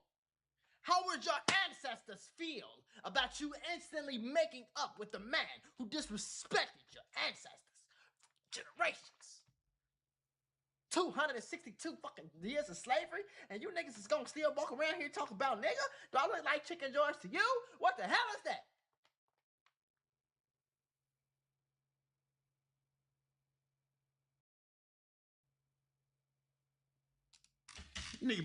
Y'all just be wanting to say nigga so bad, bro. I wish y'all had a cool word, but it ain't cool, cause nigga don't get no damn. Run this shit back, man. Clav, you came here with the whole shit. Y'all gotta remember, Ben is from Memphis, bro. Ben that nigga still be with Pooh Shiesty. Ben is still joking and kicking like it. He don't care for real. That's the problem. Actually make some shit happen, bro. Clav, learn how to pick your battles, bro. He is not one of those. And oh wait, Clav must have realized that Ben is from Memphis. And he responds to him leaving this comment. He says, "My Twitch is King Clavicular." Oh, so this guy that commented was not even Clav's real Twitch page. Okay. But still, because we can ride at dawn. Finish him. No, we can ride at dawn. We can ride at dawn. Ben responds because everybody knows this is something you would really say because you said it multiple times. And apparently nobody has checked you until now. Well, actually, I do think there was a clip where you got checked by some random, but... My son black. He talking about black people, talking about my kids. That bitch ass nigga. Call me a nigga, hoe. What? Help! My mom. All right, brother. Call me a hoe, say nigga. what you have to you say. Talking about my kids, Go nigga. ahead, man. When you say black people, Go bitch ahead, ass man. nigga, you scared now, but go get internet. Oh, yeah. I don't think no one in the industry has checked you before. Clav says my Twitch is King Clavicular. Yeah, he could smell those Memphis demons from a mile away. And Ben the Don says, oh, chat told me after. I just assumed it was you. All good. Look, he assumed it was you because you have N-word tendencies. Right. Now, I never ever claimed to be the toughest guy in the world. I'm not saying, oh, Clav says the N-word. Let's jump this guy. Let's crash out. No, I'm not claiming to be some tough guy, but niggas can't act like this is normal. Right. Like, we gotta address the elephant. We gotta address it. We gotta get the nigga canceled. We gotta do stuff like get his YouTube took down. Like, we gotta do stuff like that. You feel me? I ain't saying just go jump him and go beat him, but I'd rather y'all do that than do something to each other. I'm just saying. In the room, at least. Now, no, I've never heard Clav say the hard R, but like, I don't think Clav is nowhere as close as racist as that guy. What's Chud his name? or something? Chud the Builder. Yeah. Clav is nowhere on that guy's level, but you still gotta relax, Clav. I never rode the short bus, but I'm a dumb nigga. And trust me, we're gonna get that guy Chud the Builder out the way sooner than later, bro. He's getting an own separate video. His time is coming. Bro, I ain't gonna even lie. I feel like niggas would let Eminem say the N-word, bro. If Eminem came out with a hot song right now and he said the N-word, I don't even think he would get canceled, bro. Let's face it, people are hypocrites, bro. Y'all let certain people say certain words. A lot of people pick and choose when they want to crash out when somebody says a word, bro. Yeah, everybody want to pick and choose when to crash out. Don't say that shit around me, bro. If you want to say that around all your looks, Max, and friends, I mean, go ahead, bro. But don't say it around me. Coming off a fucking 5 days vacation. I was on a mega yacht, brother. You said a nigga yacht? What? A mega yacht. Oh. What he said? Like that. No! Yo, That's I would crazy, have bro. slapped him, bro. Nah, that's crazy. That's crazy, Chad. No, he did not just say that. No, he did not As just a music say producer, that. if you have No, Auto-Tune he did Unlimited, you not have just everything, say that. and I'll show you why. If you have Auto-Tune Unlimited, First you of all, have... even if that's what he said. Brother. You said a nigga yacht? What? A mega yacht. What? Vacation. I was on a mega yacht, brother. You said a nigga yacht? What? A mega yacht. Oh my God, Chad. Drop it in the comment box if you guys don't think that's crazy. Yo, that was... Whoa. Clavicular just said that. Whoa. Oh my God. I don't know what the fuck is going on in the world anymore. That's it. I'm so lost for words. I am so like, I don't know what to say no more. Damn. No respect. It's fucking white people. No fucking respect. Holy shit. Damn. That shit hit hard. Huh. Anyway. Let's see, what are we looking for? What are we looking for? Banned forever. Sneaker ruined his career. He is finally realizing it. Yeah, that is a fact. Sneaker was banned from Australia. When you get banned from a whole country, chat, you're vile and you are fucking poisonous to the point that they don't even want you in their country polluting their residents or turning people into content. You feel me?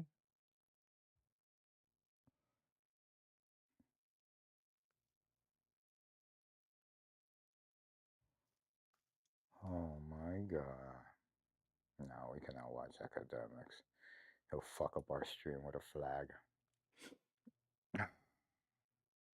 Black boy Max calls streamer pussy. Who he could be talking? Complex dropped their big streamer list of the top 25 streamers, and it is abysmal. I will say that, but that will be for a separate mega. Can you guys hear that? Oh, you could. their big streamer list of the top. Big streamer list? Word. Say that. Say that. What's poppin', y'all? Complex dropped their big streamer list of the top 25 streamers, and it is abysmal. I will say that, but that will be for a separate mega video that I have to make. I know some people are like, man, he's not even gonna make that. Listen, I'm not gonna confirm or deny those allegations. But Plagboy Max would respond to a peer of his by the name that ended up in the top 5, and he would call her out and the rest of his industry. Do I think I deserve it more than all? Oh my God, let's go. Whoa. You gotta watch this. I just built a budgeting app in Base 44. That's the only thing about streaming, like 24 hours. Like we could just watch whatever we want. I don't gotta set it up or nothing. Oh my God, look at the list. Look at the list. Look at the list. All right, top 25 best streamers right now. I'm reading off the list right now for you guys. iShowSpeed is number 1. Kai Cenat, number 2. Stable Ronaldo. Number 4, Sinner. Plagboy Max is at number 5. Phantom number 6. Extra Emily number 7. Ray Asian Boy number 8. Number 9 is Aiden Ross. Dan Rakai number 10. Neon goes after Rakai 11. Jason DeWeen is number 12. Number 13, K-Soul. Number 14, Your Rage. Number 15, Adept. Number 16, Agent. Number 17, DJ Academics. Number 18, Pokimane. Number 19, XQC. And number 20, DDG. Where the fuck is Mr. Beast? Where is Mr. Beast on this list? That's crazy, chat. That's fucking insane. That's fucking insane, chat.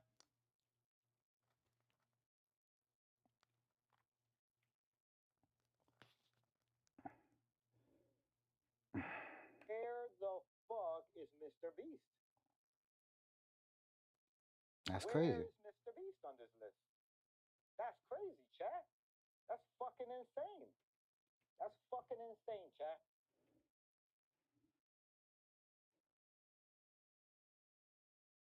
That is wild.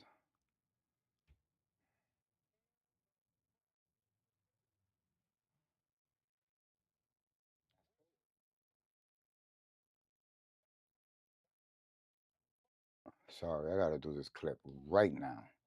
Not later, right now. Mr. List right there, top 25. Don't got Mr. Beast. That's insane, chat. I don't understand how that's possible. Thank you for the follow. Thank you for the follow. Thank you for the follow. Blackboy Max is at number 5. Phantom number 6. Right now. 2. Not later. 6. Right now. Kai Cenat number 2. 1. Don't got Mr. Beast. Number 1. Kai Cenat number 2. Speed is number 1. iShowSpeed is number 1. Kai Cenat. Number 19, XQC. And number 20, DDG. Where the fuck is Mr. Beast? Where is Mr. Beast on this list? iShowSpeed is number 1. Kai Cenat number 2. Stable Ronaldo. Number 4, Sinner. Plagboy Max is at number 5. Phantom number 6. Extra Emily number 7. Ray Asian Boy number 8. Number 9 is Aiden Ross. Dan Rakai number 10. Neon goes after Rakai 11. Jason DeWeen is number 12. iShowSpeed is number 1. Kai Cenat number 2. Stable Ronaldo. Number 4, Sinner. Plagboy Max is at number 5. Phantom number 6. Extra Emily number 7. iShowSpeed is number 1. Kai Cenat number 2. Stable Ronaldo. Number 4, Sinner. Plagboy Max is at number 5. Phantom number 6. Extra Emily number 7. Ray Asian Boy number 8. Number 9 is Aiden Ross. Then Rakai number 10. Neon goes after Rakai 11. Jason the Wee. ISO speed is number 1. There we go. We had to make our clip, Chad. We had to make our clip. I'm sorry.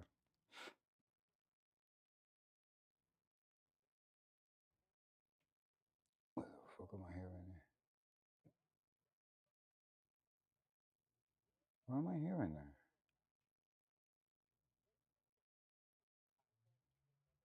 There we go. We had to make our clip, Chad. We had to make our clip. I'm sorry.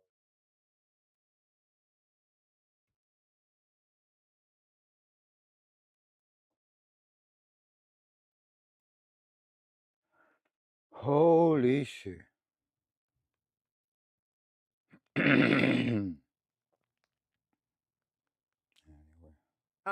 Different.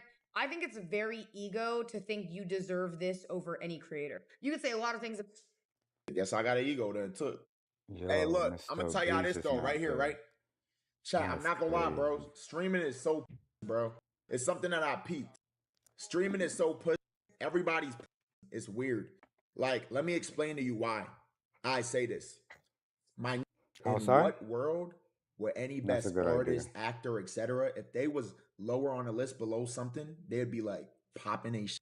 Apparently you can go from 0 to a complete site in just a single prompt with Wix Harmony. I don't know if this is going to be possible. Or vibe coding We're meets... going right now. They'd be It's like, a what good the idea. f-? Or they'd be We'll like, go I outside. deserved it. Right? Like, what? It low-key Yeah. mind-boggled me. You But I ready? think the reason it's like that Yeah, we're gonna is go now. because everyone's scared to get I clipped love and you. then hated on. Because that happens with streaming, where we have to worry about the comments are saying because we have to be on the internet. This is where our job comes from. Job, if you want to call it that. But it's like, bruh, Senna, you number 4. Talk your shit. And I think that's the problem with the streaming world. Because this shit not competitive. Nobody want to be competitive. Everyone's scared to be competitive. Like, nobody want to, like, but that's what breed the best, bro. In my opinion. That's my opinion. You can be competitive and still be cool with people. There's such thing as friendly competition. We need more competition in the streaming world. That's what I'm trying to say, bro. You gotta be more proud of their work and stand. What you mean you can't put yourself over somebody's? Yes, the f you can. If you believe in what you did and you grinding, I deserve this number 4. On God. No, imagine Nicki Minaj being 3rd on the list of best artists current, and then her being like, damn, I'm gonna give it to Taylor Swift. What the f?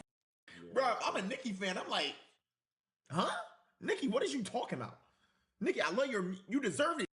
So first, off rip, yeah, Plagueboy Max definitely has an ego. He's got a big ego, and he thinks he's Hollywood. And we're going to read off of what Plagueboy Max has said himself when it comes to his goals. Because in August 18th of 2025, he said the list of goals that he wants to achieve at one point in his life is Streamer of the Year, #1 album and Billboard, headline Rolling Loud, 1 million plus concurrent viewers, which IShowSpeed has done, win a Grammy, produce a Netflix show. So when you've got lofty goals like this, which Streamer of the Year, I think he can do. I don't think he's going to win it this year, but I think it's possible. Headline Rolling Loud. He did his first Rolling Loud, set, I think, recently. Headline, I think he can get up there eventually, especially with this like new flock, but headline is tough, man. Well, the thing is, the nominated for a Grammy happened, so that's close. But the point is, when you've got goals like this, you need to have this. And I know some people will say like, yo, you've given him criticism before saying he's got a big ego and the way he moved with FaZe Banks and all that. That's not criticism. Criticism is, hey, you know, like I wish this thing changed because it would make the content that this person produces better. It's an observation. I don't want Plagueboy Max to change. I don't want Plagueboy Max to be more humble. I don't want Plagueboy Max to change any of that at all. Like, that's what makes him great. I want him to have this ego because it produces the best content for you, and I get to see the guy achieve. Because I had quoted this tweet when this happened, and I said,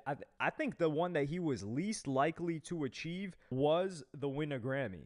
And then he got nominated for a Grammy. And I was like, whoa, that's already a huge leap. And granted, he was nominated for a collaboration that he did with Fred again and Skepta, but it doesn't mean anything in terms of like trying to discount it because it was a collaboration. He got that collaboration because of the work that he put in. So for somebody like this to have an ego, it's good because the work rate, the output, and what he's doing matches that ego. The guy's consistently making music. He's consistently streaming. This guy's working nonstop, I promise you. I know some people will like laugh about the streamer 9 to 5 thing, but I don't think Plagueboy Max is ever not working. Unless he's with like a girl, he's never not working. I promise you. To make something like that work, like operate at his level, you can't take any time off. There's no weekends in his life, that's for sure. The guy hasn't seen a weekend in forever. But moving forward with this, yeah, he should feel that he's in the top. I would say Plagueboy Max isn't for sure top 10 streamers. Now they put him at number 5. I don't necessarily know about that. We'll have to wait for me to put together my list when I get to choose them, but I need to create like a little visual board so I can drag and drop everything properly. And when he calls streaming soft and saying like, yo, it's this industry, and what other industry would people be calling themselves like, or people wouldn't be ranking themselves that high? Well, I'll tell you exactly who did the same thing. Lil Yachty, like 10 years ago. Seems you guys have alleviated the competition in it. Would that be right in saying that or wrong? Kinda. Okay. I won't ask if you like that or if you dislike it, but so if you had to rank your contemporaries, who is the number one person? Explain it to me like I'm a kindergartner and I don't know because I'm old and bitter. Who is the number one person with the funny hair, with all the jewelry, rapping in this style, making these songs? Number one what? The number one artist that does things that creates music in the style that you do. I would think that you, Uzi, I would think that that's a popular conversation for you. Migos, I would think that's a popular topic of conversation for you. No? Well, you know then, yeah. But I don't rate these people. Yeah, well, I can't sit and rate. I'm still a rapper myself. Why the Because it's like, that's kind of weird. But rap is competitive, you know, that's why. So, say for example, you guys are good. I don't really. Boy, you could tap I guess let me rephrase it for you, T. So we compare rappers like. So right here, you got a rapper, and this was, man, classic episode. I remember watching this when it dropped. You got Yachty, who's talking about like, yeah, you know, I don't really think about that. Keep in mind, this is a young Yachty, but Plagueboy Max did say, oh, who's at the top of their industry that's not popping their stuff? At this point, Yachty was at the top of SoundCloud, but the people that he was comparing himself to, or they were comparing him to, Uzi, yeah, he felt like he was the best. So maybe that's where Plagueboy Max is talking about that. But in regards to Cinna, I wouldn't even put Cinna in the top 10, not even close. She should not be the number one female streamer on that list, not even close. But this is another thing that Plagueboy Max needs to understand, and it's not just because of the streamers getting clipped. Streamers or clipping is unforgiving for a female streamer, especially if a female streamer or content creator in general is popping her stuff. They don't want to see that. And there's two parts of this. There's the female part, which they have it harder in this regard, because even if they put in a bunch of work, like Extra Emily, for instance, that chick puts in a ton of work into her content. She's been consistent for many years. If she's like, yeah, I'm one of the best streamers, I'm better than most of the guys, they will rain hell hath no fury. Like, we're talking Clips album right here. They will rain hellfire on her. Talk about, oh, ain't you the girl that bots? Oh, you're a bum. Oh, here's this podcast clip of you saying you got ran through by a bunch of guys, which is completely unrelated to the type of content that she makes or how good her content is in comparison to her. Everyone keeps asking me how I do my podcast alone. The answer, Riverside. I get high quality podcast recordings right from my room. And I'm not even using expensive equipment. Watch this. Riverside turns my recording into social clips automatically. It even creates thumbnails and writes the description, so I can post it fast without getting over her peers. But it will just be unrelenting. And a large part of that is because they're operating in a male-dominated fan base, not a male-dominated space, which it is, but it's a male-dominated fan base. So the majority of their viewers are male. So they have to placate that audience, and that majority male audience that watches them, they want them to be humble. It is what it is, unfortunately. And also, the second side of that is Cinna comes from the previous generation of streamers, like the Ludwigs, the Austin, Texas streamer side, which between the years of 2017 to maybe like 2021, 22, like Ms. Kiff, all of those guys, she was in that circle. And in that circle, it was basically a cult, dog. Like, it was like a high school table. Everybody had to pretend to be buddy-buddy, but they were talking trash about each other. Everybody had to pretend like they were friends and didn't have any competition. And we're all this big hoorah, kumbaya. We all collaborate with each other.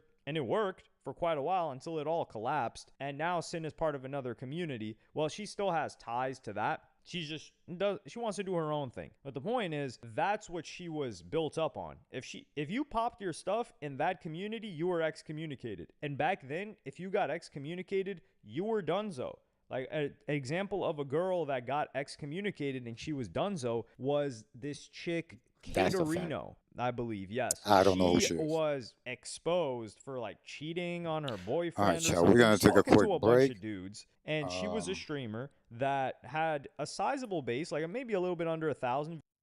As a music producer, if you have... We're going to take a small break. And in the meantime, we'll just watch one of Dr. Insanity's videos.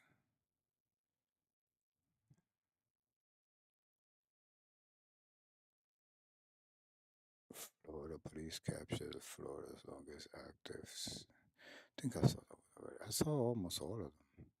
I'll be watching Dr. Insanity. I'm not going to lie. 40 SWAT officers in Utah. I think I've seen all his new shit. And he got other channels. Body cam channel. Let's subscribe to that. Check that out. The moment he realizes police found his wife's body. Who is this guy?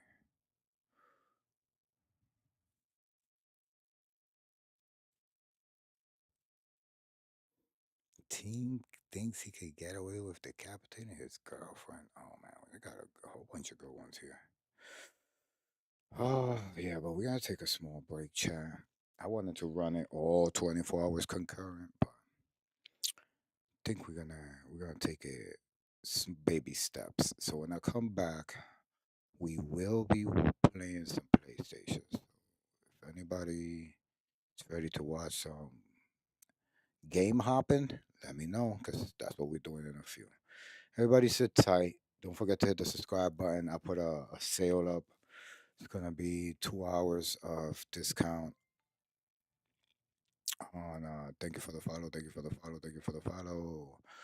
2 hours for 30% discount. So if you guys want to subscribe to the channel, it is on sale starting now.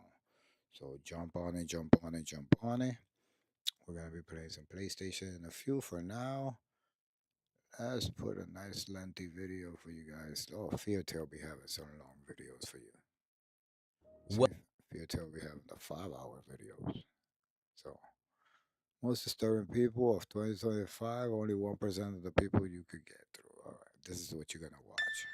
Problem is, I'll be getting mad, but sometimes the audio be crashing. OBS be like that.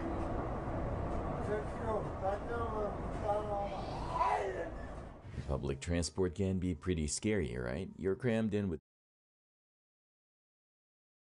That is from Edmonton, where a woman in black is trying to settle in and catch some sleep. But out of nowhere, she starts yanking on her long chain necklace, wrapping it around her neck with her eyes still shut.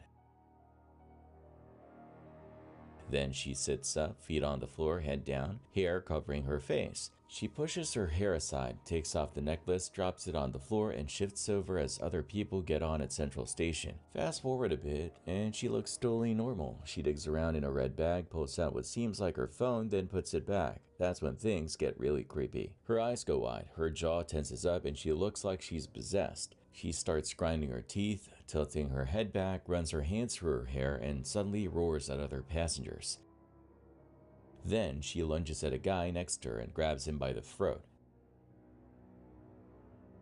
After that, she just strolls over to the subway door like nothing happened, waiting calmly for her stop. But the guy she attacked isn't having it. The person filming suggests she might be possessed. The camera zooms out as the filmer tells someone to call security. Turns out they're already on it. They show up and take the guy down, while the woman just collapses. The video leaves us wondering if she was on something or if she really got possessed for a moment. So here's what happened. William, a double amputee, was trying to get on a B-24 bus in Brooklyn. The bus driver opened the door, but as William was trying to get in, he fell. Instead of helping him, the heartless driver just closed the door and drove off. A neighbor caught the whole thing on video. You can see a guy in a white truck trying to get the driver's attention, but it was too late. William needs dialysis 3 times a week, and the B-24 bus is his only way to get to the hospital. The MTA is investigating and has taken the driver off the road. William doesn't want the guy to lose his job, but he just wants the driver to learn from this and treat people with respect.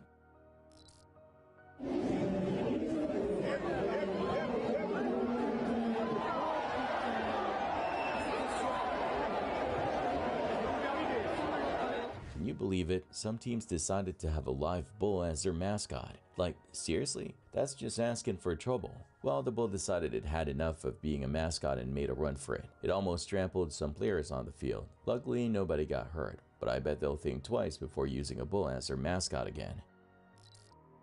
In this clip, we see a heartbreaking story about a rising rapper who let the negative attention that came with his newfound fame push him to do reckless things, ultimately leading to a tragedy that could have been avoided. Niggas not outside.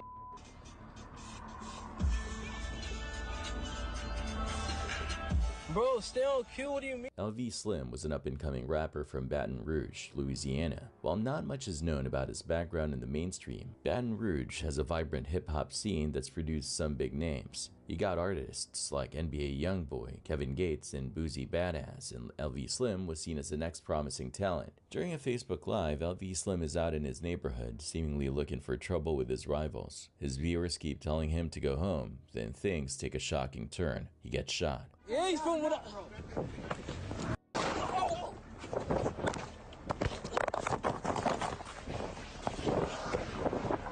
Thankfully, he survived his injuries, but the incident grabbed media attention and made him crave even more fame. This led him to take even more reckless risks in the future, which ultimately resulted in his tragic death. His passing hit the community hard and brought more attention to the ongoing problem of violence. This cat Penny can totally see ghosts, according to her owner. The owner posted some videos on TikTok that show Penny acting super weird, like she's playing with someone we can't see. It's freaky. My cat Penny can see ghosts. Here's some video evidence.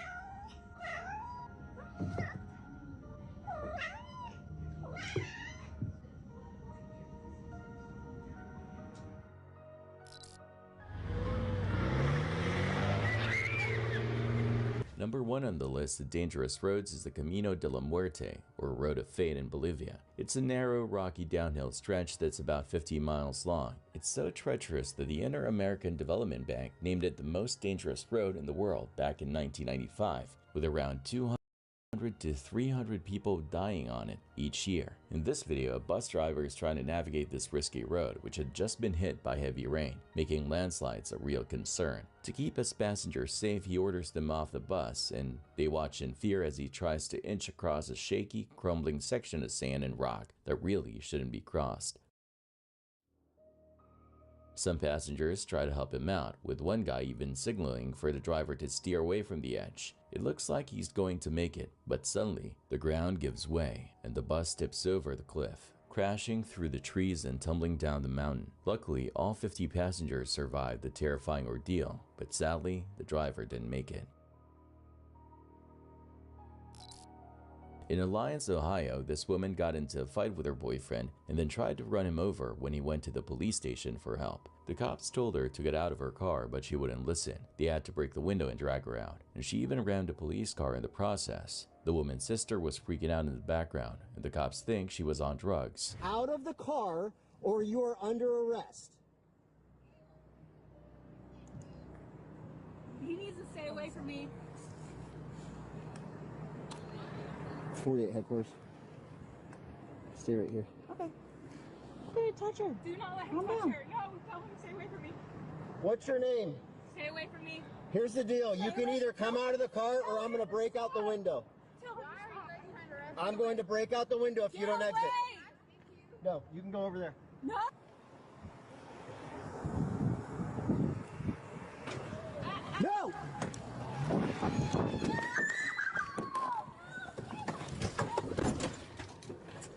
48 headquarters. She's trying to take off. We got a pursuit. She almost just struck Olivia. Now she's got the collar pinned in.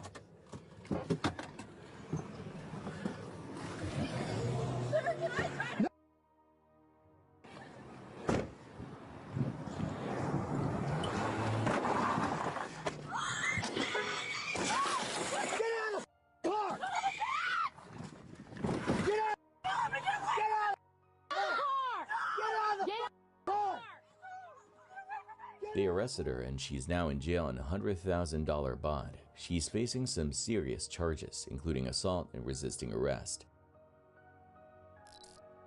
What happens on a bus can be pretty scary, but what about before the students even get on? Footage of close calls with passing cars as young ones try to board buses has been popping up all over Canada and the US. Here's just one example. A group of young ones, excited and ready for school, cross the street to get to their bus when suddenly, out of nowhere, a white car comes flying by, nearly hitting them. The car zooms through the lane where the bus is waiting with its doors wide open for the students. If that car had gone through just a second sooner, could have changed all their lives in an instant, just for the sake of getting to work 5 seconds earlier. Is that kind of risk worth it? Absolutely not.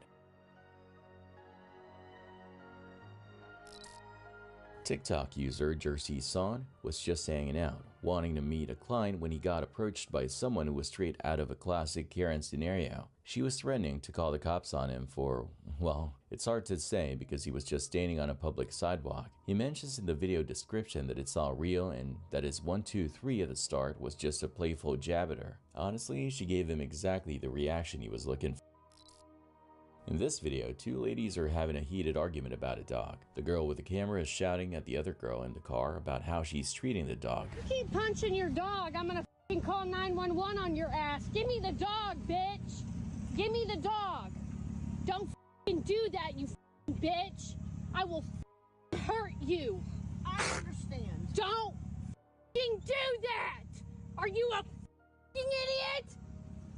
Suddenly, the girl who was yelling finds herself in the back of a cop car, handcuffed. She's saying, "I'm here because I yelled at a woman for being abusive to her dog, and now I'm in trouble for disorderly conduct." I am in the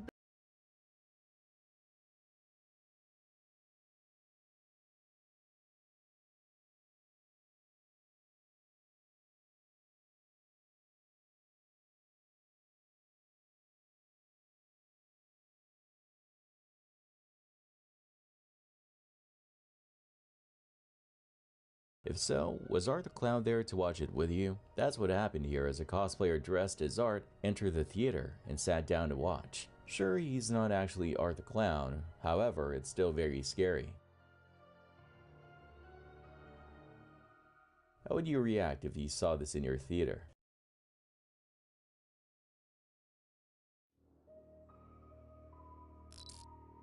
This TikTok video is wild. A guy came home and found a huge crocodile chilling inside. Like, can you imagine walking in and seeing that?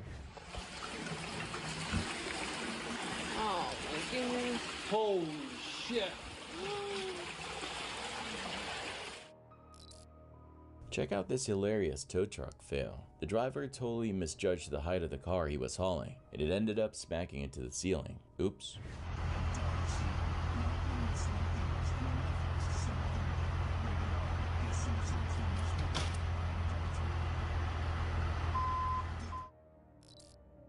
In this video, a woman is yelling at a boy about his son's bike. She wants it back because she claims it was stolen by some punk-ass teenage criminals. There were 4 guys hanging around her house around 12:05 a.m., and she pointed out that the boy was there at that time. The suspect wants cash back too, maybe because it was sold by his son, but the woman insists she just wants the bike returned to her son. Cash, hey, I need that back. That's my son's bike. You were at my house. And you took it. No. I just got it from a friend. I don't give a f, man. You know that that's Cash's bike. You were there. This is my son's bike that was stolen at 12:05 a.m. on 8/24. You were at, and he was at my house. He was at my house that morning, that evening at 7:21. I have you on Ring, you and 3 other guys, and this is my son's bike. She also mentioned something about a sticker being peeled off and slick tires. Honestly, these young ones definitely look guilty of stealing that bike if you ask me. This has been painted, the sticker's off, that's the slick tire. No. I got it from Jack. Cash? Oh, you got it from Jack. There it is. There it is. He got this from Jack. This is in jail on a $10,000 bond. A bunch of creeps broke into a bunch of houses in Bucktown. It was all caught on camera. It was just very scary coming home to something like that. People are freaking out and beefing up their security systems. One guy, Richard, got home to find his drawers all ransacked. They were clearly looking for, they were going through my bathrooms, they went through my office, they were looking for items to take. His dog, Parsnip, was lucky to be in the kitchen. A few things were stolen, but thankfully everyone's okay. The burglars were quick. One homeowner thinks the cops missed them by just a couple of minutes. But I do have electronics, iPads, things like that. They took 2 coffee table books and a blanket. These guys were patient, waiting for people to leave before breaking in. The police are looking for a gray van that the burglars used to get away. They're also looking for a silver GMC Savannah van with a big dent. These guys are still out there, and the police need to catch them. I think moving forward, you know, even though I have cameras, I'm having somebody actually come tomorrow to install a full-blown security system. So there was this crazy fight at Little Caesars a while back. 2 women were going at it in the parking lot and the cops had to break it up. One woman said that the other one was harassing her all morning, so they got into a big brawl. Let go of her! I'm not! Tell her to get off. She's not. You're holding her hair! Let go of her hair! Tell her to leave me alone! Like that. She attacked me! Like Stop! Yeah, she still got she kicked me. Let go of her! Let go of her! The cops were trying to calm them down, but one woman was losing her mind. Her family was trying to talk some sense into her, but she wasn't having it. The other woman involved said this wasn't the first time they'd had problems. You're gonna get tased. Turn around, put your hands behind your back. I don't got nothing. I just came up from jail. Yeah, but you just seen her attack him. Jumping, bro. Yeah, but while I'm here, you can't sit here and punch her. She said the crazy woman had been coming to her house and causing trouble, so they decided to meet up and talk it out. Unfortunately, things got way out of hand. Really? What's your badge number? Because you seen the car. Get in the car. I'm not resisting. Get in the car. I'm not resisting. I was coming to get my kids some food. You hear me? That's cool. Okay, I'll be in the rest. I didn't do nothing though. You hear him? I didn't do nothing. Pulled up over here. That's her car right there. Okay, I'm not resisting. I'm not resisting. You don't even know what's going on. Yeah, and I'm trying to figure it out. Okay, that's fine. When I tell you to let go, you're not letting go. Yeah, that's fine. I wasn't going to. She attacked me. Okay, and where is she at? Listen, she was right there in the car. That's fine. Even the ladies from CC's told you. Kids, baby dad, it's my kid's dad's baby mom. She been saying my kid's going back to CSB. She said she's telling CSB he my. I got it all recorded. My mom got it recorded. My mom had to pull up. She been harassing me all morning. I've been going live all morning. She been threatening me all morning. Bring it down. Bring it down. I'm tired of her. For the last 5. Let me figure it out. Listen, officer, I don't even mean to laugh to be loud with you, Thornton. For the last 5 years, I done lost my kids. I lost my housing, everything behind her. I'm tired. Leave me the fuck alone. Leave me alone! Because I'm tired! I'm tired! Leave me alone! I'm tired of her! I'm not going in the back of the bus car! I'm not! I'm not! And you girls trying to get off of me! Please get off of me! Get off of me! Hey, get off of me! I want him off of me! You're in handcuffs. I'm not, but I should be! The ladies, Mom! The ladies just told him! I said I was coming to get pizza. Okay, well, let him go. He's grabbing me. Get off of me. He gonna talk calm. He gonna talk calm. He just told me I can help. He just told me I can help. I got it. Thank you. See? Thank you, sir. I want him off of me. I'm tired of her. I'm not. You're not taking him. Yes. I'm not talking to them. God is real. Wait. I need you to calm down. I'm not getting in the back of the police car. I'm not. How about that? Just sit down in there. Come on. She I'm doesn't have to get not. all the way in. No, this is I'm not. Can I tell you what happened? Because they talking, them all her friends. Sure. I'm gonna tell you the honest to God truth. I'm gonna tell you the truth. Turn your body cameras. Your body camera. Yeah, okay, so this what happened. She came to my house last night. That's my car. I got the whole video. I got cameras in my house. She wrecked your car? No, that's my car in the red car right here. Okay, right there. Okay, so let me tell you. I got license and insurance. I'm not worried about you. I know. Let me tell you what happened. I'm gonna tell you the truth. She came to my house last night. My phone in my car, the video. I got everything in my car. She came to my house at 5 o'clock this morning trying to bust in my house, bro.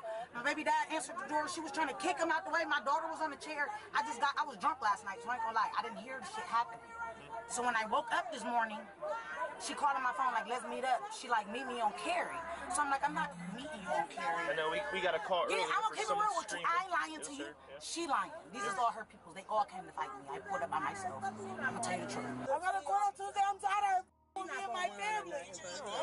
When the police came, they had me down. I'm like, get the off of me. Ask the white people at Little Caesars. They was right there the whole time. These is all her friends. Would you like to press charges? Yes, hell yeah. Okay. Run the video out of Little Caesars. Hell yeah. Are you And I already got a protection order on. Okay. I'm tired. I want them to take my cuffs off so I gotta beat this. I want to beat her. I want to beat her. I'm tired. That's why I didn't let her go. I'm tired. Yes, you would like to talk to me? Kevin had just dropped me off at my sister's house. Kevin dropped me off. I told him, I said, you going back to this girl's house at 7 o'clock in the morning. I said, you don't think she gonna do nothing to my baby? I got it all recorded. I've been recording all morning on Facebook. I've been recording. So your baby dad went back to her house? Yes. He Over said there he told me, he said he been being faithful to her. And I said, okay, but you was with me all morning. You say that, but you got my daughter at her house. And I said, can you please take me to my baby? So she took me to my baby. When she took me to get my baby, I stood out. So they brought you over here to her house? I stood outside her house. My kid's father was there. And he brought my daughter. He brought me my baby. I never went to her house. I was at his window. And I said, Kevin, can you go get my baby? He said, you know you don't have custody, right? And I said, Kevin, that's fine. Why would you bring my baby somewhere where she don't like them? Why would you bring my kids somewhere where she don't hurt them? So what happened here? I walked here and come get my kids some food. When I walked up, it was her. She said something. She said, you're going to jump me. I said, why? I said, I'm in here for you. I keep walking up. She got on the phone. She called somebody. So we square up, and she attacked me. She started biting my face. That's when she was like, you know you're going to jail, right? You're going to jail. And I said, I'm not letting you go there. She said, call the police. I said, okay, call him. I'm not letting him go till the police come. You both squared up like willingly ready to both ready to fight. And I said, I'm not letting you go till the police come. He came, and then he was like, let her, was it you? It was him. Some other officers. Oh, it was the other one. He was like, let her go, and I said, I'm not. And I asked him, can he help me up? I'm like, please. Hopefully they were able to sort things out later. This American missionary in Uganda was acting like a complete jerk. He was unbelievably rude and downright racist toward the hotel staff, going so far as to throw punches at one of the employees. You hate Jesus, you hate yourself, you hate me, you disgrace Jesus. Come on, bitch. Yeah, feel me. Fuck Uganda. You come up to the Lord Jesus Christ. You f***ers, look at Christ who died for you. I've come to help Uganda, but Uganda hates Jesus through this son of a bitch. It was like he thought he was some sort of king, basically telling everyone, I'm the boss here, and you all have to follow my orders. No, you obey what I say. I don't obey you. Bitch, in the name of Jesus Christ, Uganda has come under our condemnation. You f***ing repent or you f***ing die. The situation blew up when the police arrived, and you'd think they would have arrested him on the spot. They did put the missionary in the car, but in a crazy twist, it was actually the guy he assaulted who ended up in the back seat. The whole thing was completely messed up and unfair. Check out this hilarious video from Thailand. A bunch of tourists were trying to take a selfie with some elephants, and this little elephant decided to play a prank on them. It pushed one woman over with its trunk, and then it knocked the guy down too. It was so funny.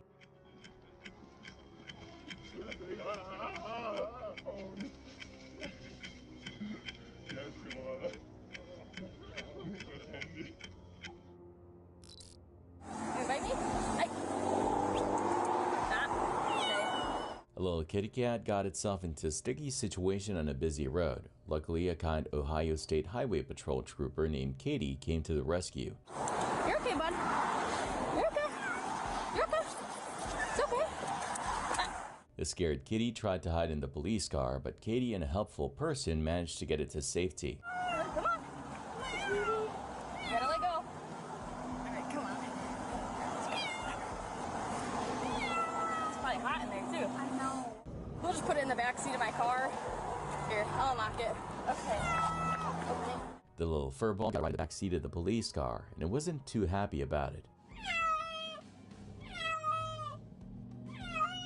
It was taken to the Toledo Humane Society and was given the perfect name, Trooper. You're okay, bud.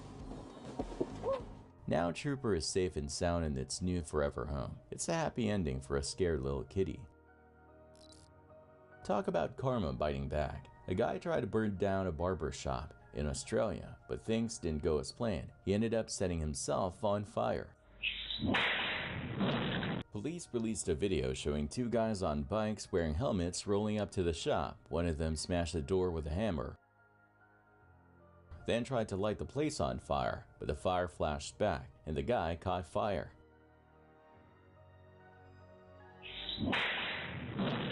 He had to do the stop, drop, and roll to put himself out. The two guys then took off on their bikes, and the police are still looking for them.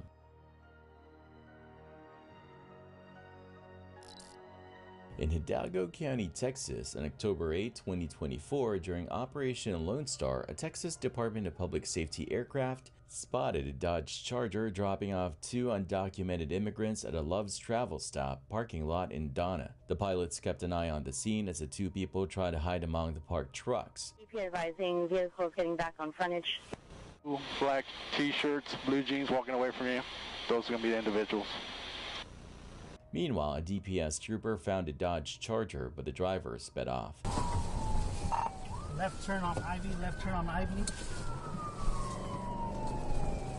Left turn on Ivy. West on. South on 12, south on 12. Back towards it. There it is. Signal 4. Nope.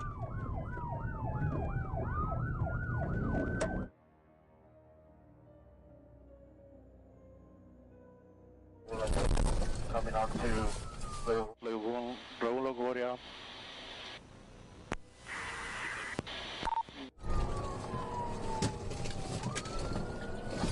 Southwest on frontage.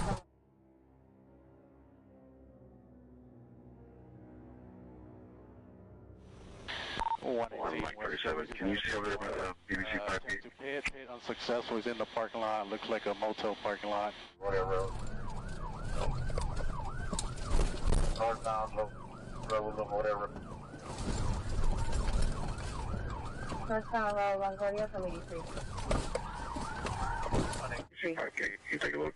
There's a 118 right now. After two pit maneuvers, the driver, Juan Xavier Rodriguez from Mission, who's also a member of the Voluco gang, stopped and then tried to run away on foot. Troopers, along with Florida Highway Patrol officers, caught and arrested Rodriguez for smuggling and evading arrest. Get down the ground, okay? Put your hands behind your back. Get your hands behind your back. Okay. Get your hands behind your back. Not resisting. It turned out he also had a federal warrant for smuggling aliens. The two immigrants were handed over to the U.S. Border Patrol. A bunch of thugs armed with a knife kicked in the door of a house in Callum Vale. They threatened a young woman with a knife and stole some jewelry. Then they stole a car and headed to Sunnybank Hills. They tried to break into another house there, but the alarm went off. Must have used something here to smash the glass. I didn't steal anything. Not a thing. The alarm has spooked them. They also tried another house, but someone scared them off. They were also spotted trying to break into a house in Chelmer, but again, they got spooked. The police are now on the hunt for these guys and the stolen car. Hopefully, they'll be caught soon.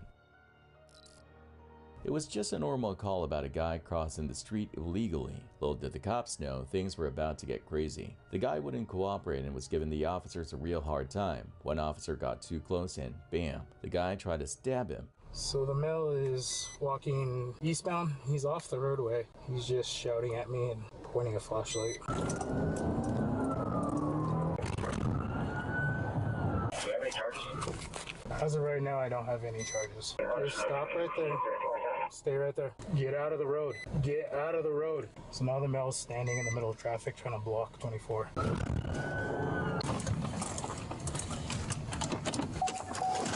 me see your f***ing hands! Get your ass over here!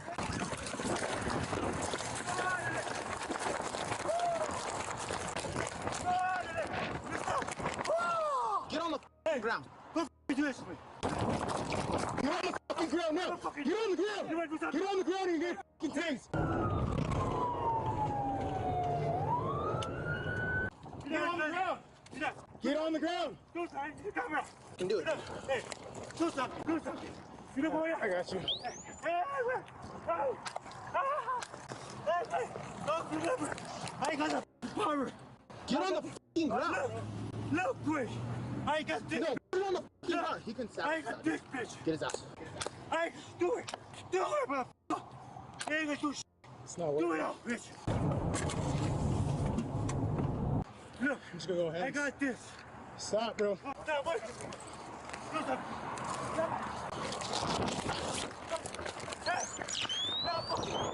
Taser, taser, taser!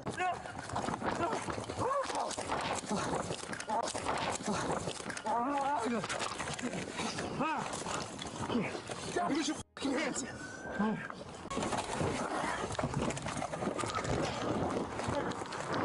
What do you mean, bro? Luckily, the cops were quick and got him down before anything worse happened. Hey, you guys push it. Get that over here. Work it right. Okay. Hey, do we have a car we can secure this guy? This is the pass. Hey, thank you very much, honey. Sure. This one? Hey, don't touch it. Don't touch it. You touch it. Just check him real quick and make sure he doesn't have anything else. You know what's gonna happen. Okay. Nah. Hey, I don't give a fuck. Look, these people.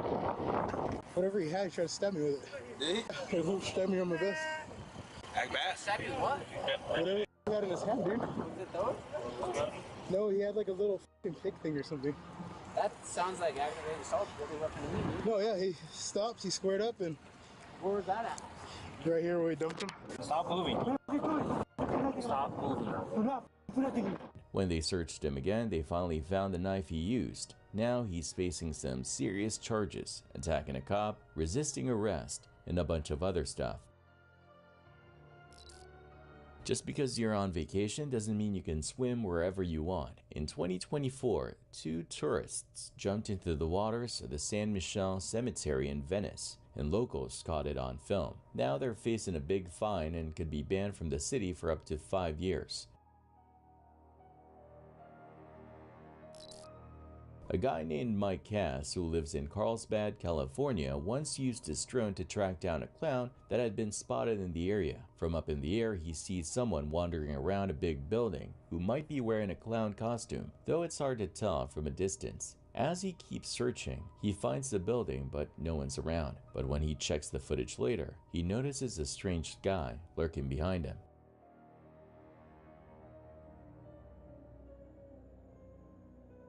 For nearly a year, Mike has no luck finding the clown again, until one day during a random flight, he spots it again. Wait, I see something in the distance. Let me zoom in, hold on. Yo, what is that? Probably nothing. Yo! What the heck? Yo! Oh my god! Look at this! There are power lines. I wish I could find my quadcopter. I know you guys are gonna say go closer. What the heck? Oh my god. Wait, where's this kid? Dude! Oh my god! Look at it! He jumps right back into action, chasing the clown into the woods, but has to back off when he gets near some power lines. After that encounter, the clown vanishes and is never seen or heard from again. Honestly, it's hard to tell if this whole thing is even real. There's a clown right there. Dude. Oh my god. Yo, there's a clown right there. Where's my Mavic? I'm going up. Back in December 2020, some Cleveland cops had to become animal rescuers. A poor deer got itself tangled up in some phone wires outside someone's house. The cop showed up and saw the deer struggling to break free. That's a cable wire? Otherwise it would have jolted it. Well, it's so many of them, I don't know what is what. And he keep moving so much, I cut it. I cut his leg. Huh? It's definitely cable, or Okay. it would have electrocuted him. They had to figure out how to help the scared creature without hurting it. Well, I ain't got cable. And don't nobody live upstairs. Is that an electrical wire? I don't know, and I don't want to find out. I don't think so. It looks insulated.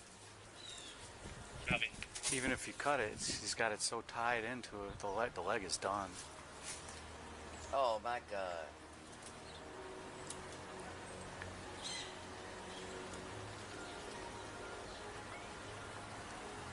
What power company do you have? Well, it was CPP? Spectrum. Oh, no, Cleveland Public. If we cut that line, she'll run. Yeah. I mean, it still looks like it. Because if you cut it, it'll loosen up, hopefully. That's what I was kind of thinking. I just don't know what kind of line it is. That's I don't want to go cutting lines. So what is that to the? That looks like a phone. The bell company. I'm gonna take it down to the ground. If you can cut it, you know, we'll just pin it and then cut it. I'm comfortable with that. It's gonna run, yeah. Yeah, that's a free animal, man. Yeah. Hopefully that thing will come out. It's just wrapped around there. Yeah, that's I think the legs. Unless you want to tackle it. No, I'm good. I'm an animal guy. Estimated 3257 We're gonna help you out, buddy. Relax. So, yeah, quit yanking on that leg. Is that your phone? I don't have a phone. You ain't got no phone? All right. Yeah, the twist. She's gonna, she's gonna kick around. And all right. I'm gonna try and take it it'd be down. quicker just to snip it. All right, come here, buddy. Come here. It's all right. They carefully held on to the deer while another officer cut the wires. It's all right. It's all right. It's all right. Come in. Is Go, that, Jim. That's good. Just snip that What shit. kind of wire is it? It's phone. It's nothing. It's nothing? It's nothing. It's a phone. She said she don't have phone. Come on, baby. Calm down. It's all right. You want to cut this in? It's okay. You ever cut this end? Here, come on. After a little while, they finally freed the deer. Just right. Oh my God, that's a tie. This is twisting. Yeah, he's gonna run. That's what we want. Unless you want him. You want him, man?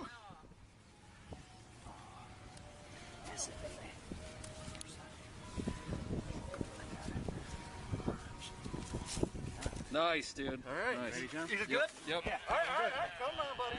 It's all you, bud. Calm down. Calm down. Calm down. I got you. See, it's a working leg. Yeah. Watch out. Yeah. Pissed off. Come on this way. This way. This way. Let's give him some space. Give him some space. This way. Calm down, buddy. Can you go over? You went behind the garage. It was a pretty cool rescue, and those cops deserve a pat on the back.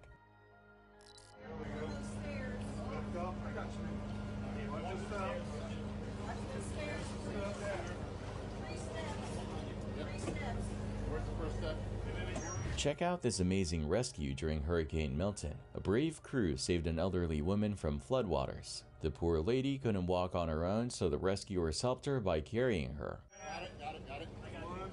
Got it. Got it. Got it. We're good. What's that way, Brian? Nancy wants to jump up in the back. I know.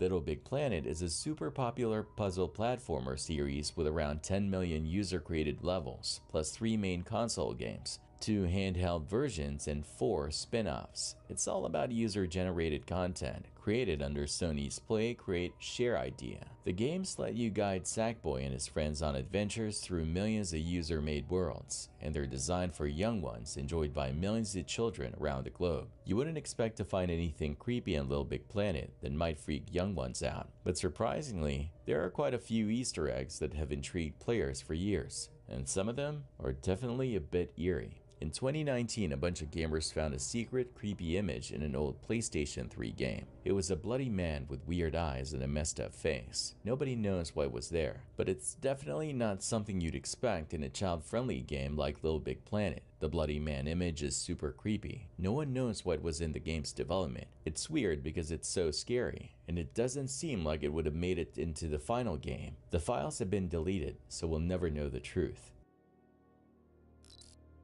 This guy on a motorcycle thinks he's a superhero or something. He sees this flood and thinks, hey, I can ride through that. Well, let's just say he was sorely mistaken. Mother Nature is not messing around, and she quickly taught him a lesson about the power of water.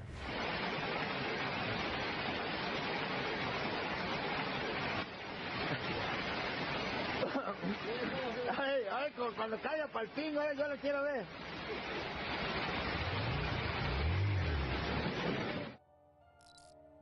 Check out this crazy video from Nevis. This Karen is making a huge scene on a public beach, trying to stop people from enjoying it. She's acting like she owns the place. People are shocked and can't believe what they're seeing. You gotta watch the end of the video. It's wild.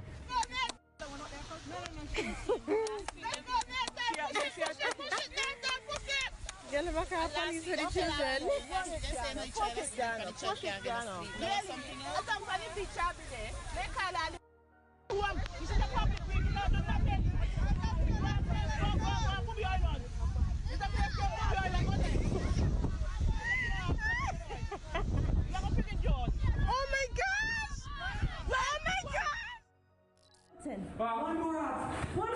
The elevator gets stuck. I'm recording this and I'm posting this. One more.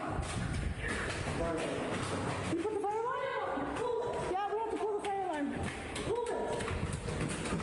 Pull every fire alarm possible. Pull it. If you see fire alarm, pull it. Pull every fire alarm. Go, break it. There's no cameras, right? A Canadian family was on vacation when their young ones got stuck in an elevator. Instead of staying chill and waiting for someone to help, they started running around the hotel, trying to set off every fire alarm. This is how we have to do it. Because who cares? Who cares? They're not doing nothing. Look at this. Look, he's just standing there. Go. Be careful, people. People, be careful. Maintenance is coming. You might hurt them when you do this. They're up. They're down right there. Wait. Be careful. Maintenance are coming. Watch your feet. Maintenance are coming. Take care of this. No. They're right here. Yeah, they are there. Right. Yeah. They are, but maintenance will be able to open it. Yeah, they should be able. So where are they? When that didn't work, they went back to the elevator and tried to force the doors open, which broke the elevator. I guess elevators in Canada are just built tougher, huh?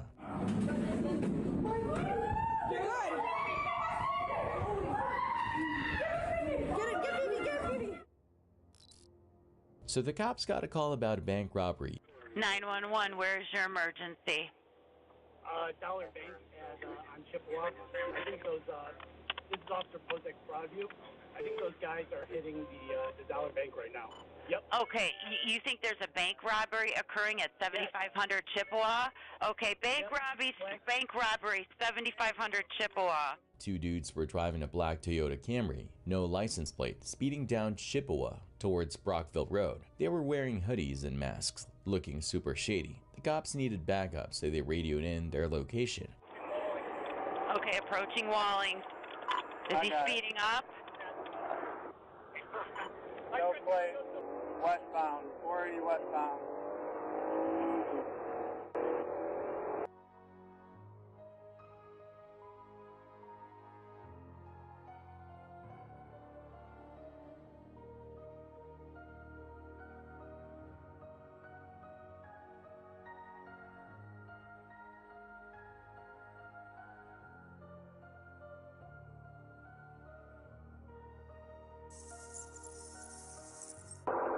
copy, you good to pursue. Copy, I'm on him. Speed 38, getting back westbound. I got 2 Dark units with me.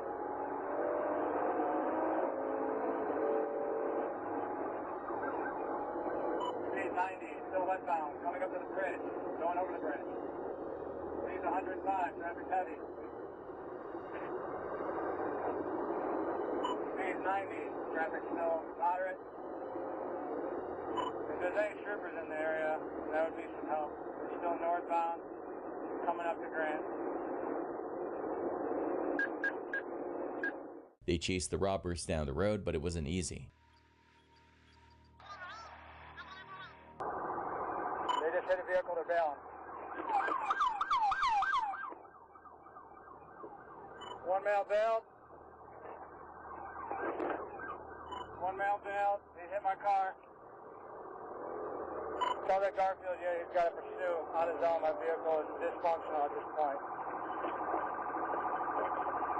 They struck a vehicle, West 85th and Lorraine. I'm out on foot. Finally, the cops rammed the robber's car, forcing it off the road. Cuffs. I got cuffs. We got one in custody, 89th and Lorraine. I think I broke my finger. You guys good? Both good? Good job. You get the idle guy too? Nice. Fuck yeah. I'm gonna walk back to my cruiser. Alright. He hasn't been patted down yet, right? No.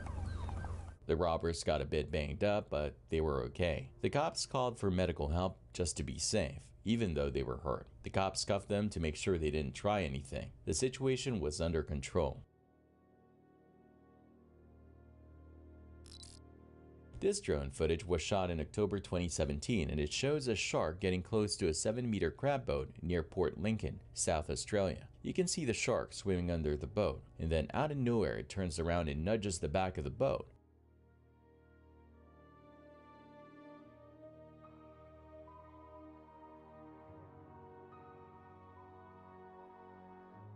The person who posted a video explains that the shark came up after they took a pot out while it was swimming nearby. They didn't drag the shark and it didn't drag them either, but it did push its nose against the motor and started nudging them around. At one point, it even put its mouth over the echo sounder transducer. Throughout the video, the shark surfaces a few times, which is pretty nerve-wracking to watch. Thankfully, it doesn't seem to do any damage before finally swimming away.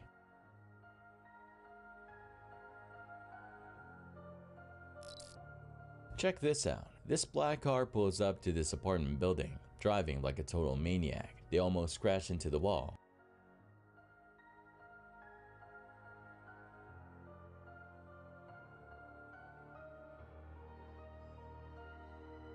Then this guy jumps out of the car and climbs over the gate. The driver helps him out and they both rush into one of the apartments. They grab some stuff and book it out of there.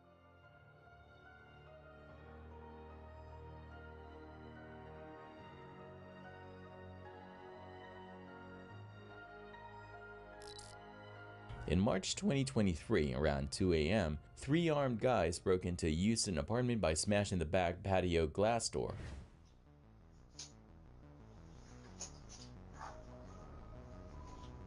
They clearly knew what they were doing, even covering the cameras as they went inside. The scariest part? The residents were wide awake in their living room, watching everything happen.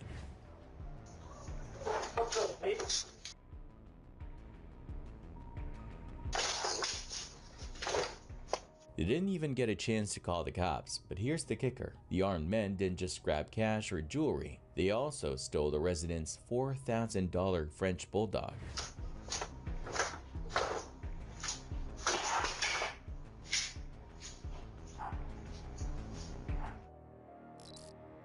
In In what looked like a regular suburban neighborhood, one woman's frustration with her neighbor escalated into a full-blown mess. She was annoyed that their house was too close to hers and that their car was parked just inches from her own. Over the span of a week, she called the police more than 5 times, getting louder and more demanding with each call. But as the officers kept coming back, what started as a silly argument over property lines and parking took a surprising turn. When the cops showed up, they tracked down the woman who had been calling about her neighbor being too close to her yard. She even called the fire department because a wire from a light pole was hanging too low on her side. Hello? Hi. Did you call? Okay. Did you call us too? Here's the thing. Mr. Buckland? Yes, ma'am. I'm Mrs. Nice to meet you. My name's Dahl. Nice to meet you. My husband's Robert Allendahl. Okay. My son is Dahl. He lives here with me. Okay. My husband passed away 2 years, 7 months ago, okay? Okay. I went to Texas. I came back. I just got back today. I seen this stuff, okay? I'm very upset. I'm sorry. Record it. I really don't care. Oh, no, you're fine. This guy's turned to be Okay. a jerk. He's a young punk ass. That's okay. So, the other party lives over here. Yep. Okay. Okay.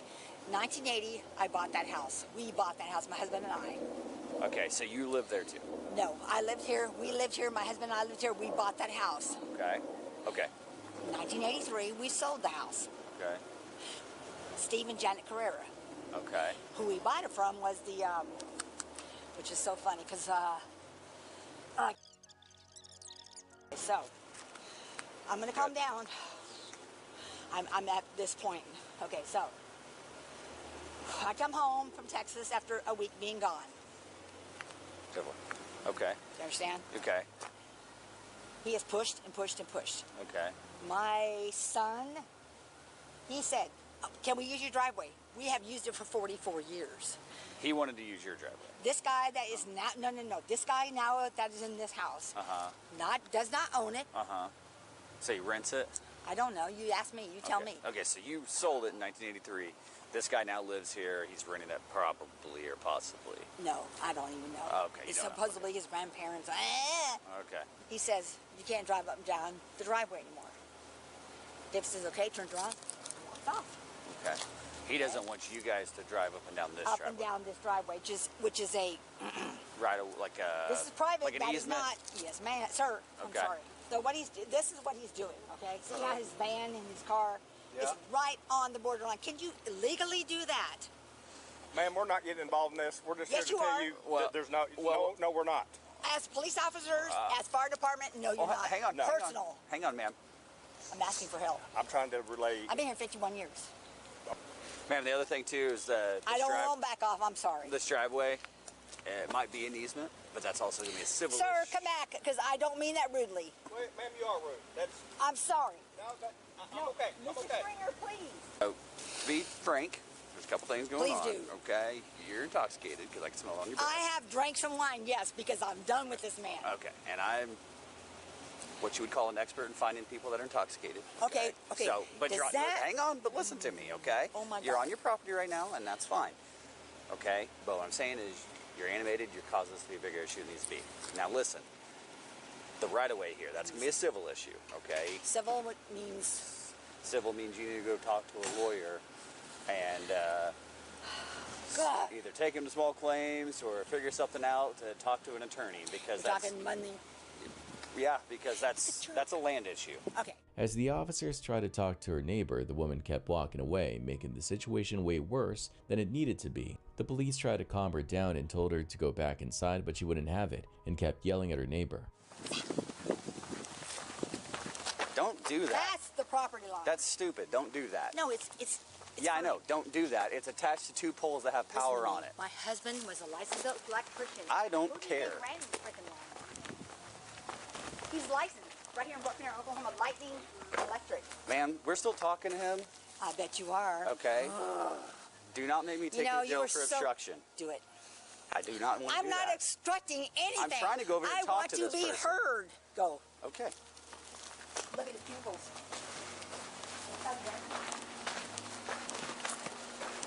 Grow up. Get serious. Grow up. Look in the mirror. No, you need to grow up. Ma'am. This property. Do you own this property? I'm on my own property. You're obstructing. Stop. No, I'm not. Stop. I told you what would happen. Stop.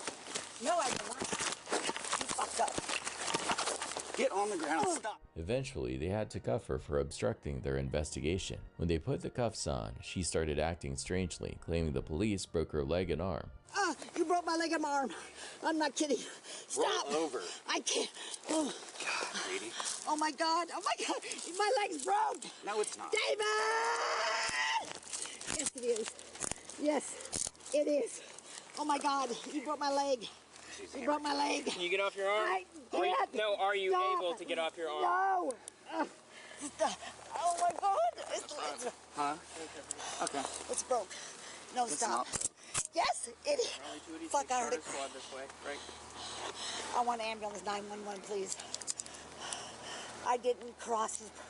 David! You didn't cross it, but you're not allowing us Oh to my talk. God. She was taken to a local hospital where doctors found out her legs were perfectly fine. However, she was still in handcuffs when she was discharged. Later on, she even filed a lawsuit against the police, claiming excessive force, but that was tossed out just a year later. What do you think about all this? Let us know in the comments.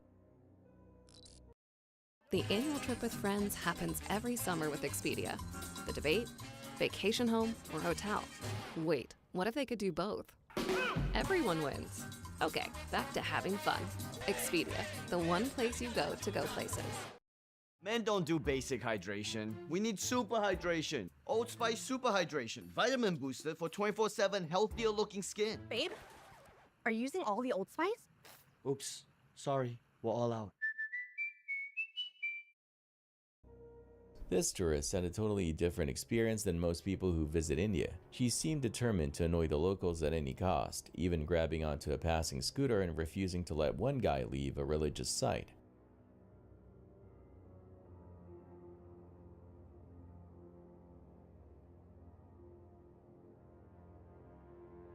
We don't know all the details, but a lot of folks think she might have been drunk or on some kind of drug. It was definitely bizarre.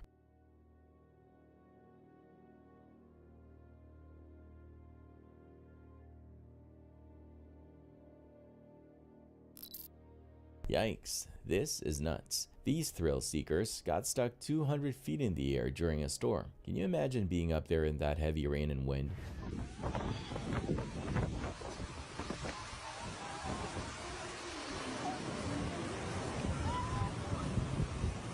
Ya no sabía si estaba temblando por miedo o por pedo.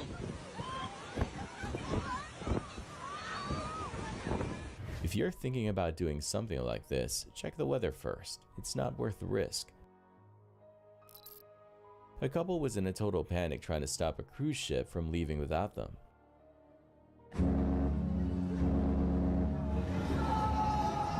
Tourists were having a blast on a day trip in the Bahamas, but they were supposed to be back on the ship by 3:30 p.m. They showed up 45 minutes late, and the hatch was already closed. It was the last day of a week-long cruise on Royal Caribbean Symphony of the Seas, the biggest cruise ship in the world. The journey started in Miami and made several stops in the Caribbean before hitting the Bahamas. This isn't the first time folks have been left behind by cruise ships. That is someone that has missed the boat. One desperate mom dropped to her knees when she realized she was stranded, and to make things worse, her 3 young ones were still on board. She has her kids on the boat, and she's not on there. CBS travel editor Peter Greenberg has some advice for all cruise passengers. Stick to the 90-minute rule. That means if the ship's leaving at 6, aim to be back by 4:30. The cruise lines aren't held responsible if you miss the boat. It's in their contract. If you're late, the ship will sail without you. So if you get left behind, it's all on you. Next time, make sure to be back on time so you don't end up like those poor folks. On June 3rd, 2021, an old lady was working at an apartment office when 2 guys walked in, pretending to be renters. She went to greet them, but one of them pulled out a gun.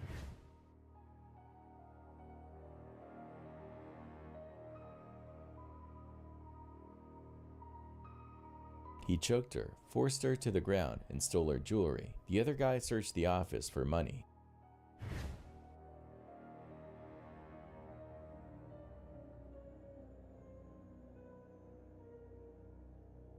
The The old lady did everything they told her, but they were still mean to her and hurt her before running away.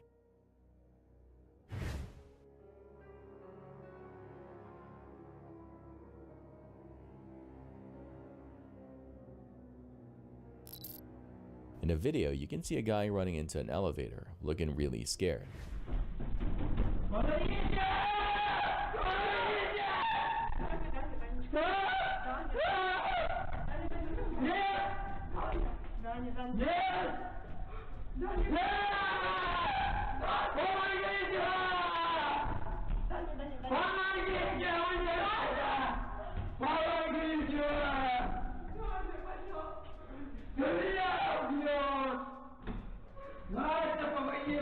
He's pressing all the buttons like crazy. When his girlfriend gets in, he starts screaming in panic, which makes her hesitate. Even though she tries to calm him down, he's so scared that she just leaves. One early morning in March 2023, an officer was on a routine patrol when he spotted a fight breaking out in front of a bar in Tomo, Wisconsin. A 23-year-old guy had shown up, but he wasn't welcome because of past allegations of assaulting 2 female bartenders. When they asked him to leave, he refused, leading to a physical scuffle as they tried to remove him. The officer recognized this guy well, having dealt with him before during another bar fight, where the man claimed he was attacked because of his sexual orientation. I don't have the authority to kick me out of the bar. I've talked to Chad. He hasn't kicked me out. So f you and Amy and her friend. They've been kicking me out for months because I'm a gay. That's really what it comes down to. So I'm fine. I'll leave. But okay. What? I just sat down. I didn't even order a drink because I know Amy's working and she won't serve me. Amy, the wife of that guy? No, just one of the bartenders. Gotcha. And this is the bar back, and then the girl in the turquoise sweater. She's a friend of the bartender, or she's also a bartender as well. They all have problems. What's your first name again? Yes, What's you your know last me. name? I'm just here. I know what the law is. Okay, can you talk to her while I move my car quick? Thank you. The bartender explained that this guy comes in every weekend, and she often has to kick him out. When he's drunk, he gets aggressive and starts trouble with other patrons. So, what happened? The guy in question, he was in this bar. He put his hands on 2 of my female bartenders. Sorry, No, I get you. You're coming down still. Yeah, I get it. We come in and sit down. I sit at a table. I'm not ordering a drink or anything. She's about to sing her song, and that girl and a guy with dreads comes up and tells me I need to leave. He's came after me. He's grabbed me. He's pushed her. He literally comes in here and he will attack anybody who. Tonight he did that? He hasn't touched anybody tonight, but he is not allowed in here. He knows that he gets, and every time I kick him out, he gets violent with somebody. He's not allowed in here. And he keeps coming in every weekend. He has been told he's not allowed here. I want him trespassed from this property. They don't have any right to tell me I need to leave. All right, and you're just sitting there? Right. Okay. Like, I didn't order a drink. Nothing. Like, I'm just sitting there. This happens every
Spooky.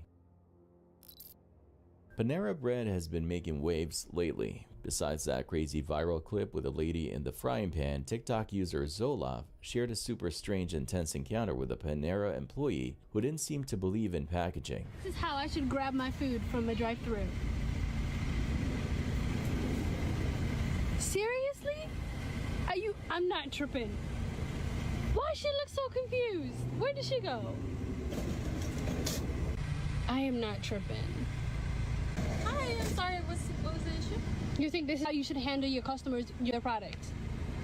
I'm sorry about that, ma'am. Can I get you anything else? And can you please not record me? Why would you hand me things like this? She had a glove on, ma'am, and I didn't hand it to you. She had a glove. Do you think this is a normal way to handle customer stuff? Can you not scream? Don't you dare give me that corporate tone. You are rude and disrespectful, and this is not okay.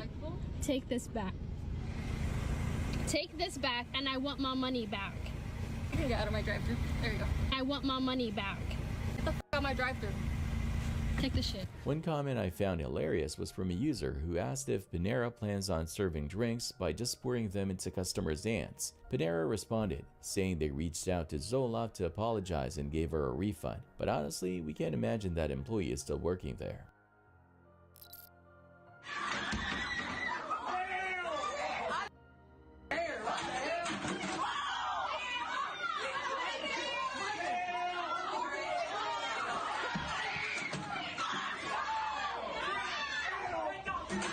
This should be funny, but honestly, it's pretty sad. A teacher hit his breaking point when a young one threw a chair at his head. I have no idea what those young ones were doing, but the teacher snapped and ended up throwing a chair too. It's like the young ones passed their bad vibes onto him, and he just couldn't take it anymore. If you listen closely, you can hear one young one saying, "That's not funny, boy," right before he took a chair off a desk.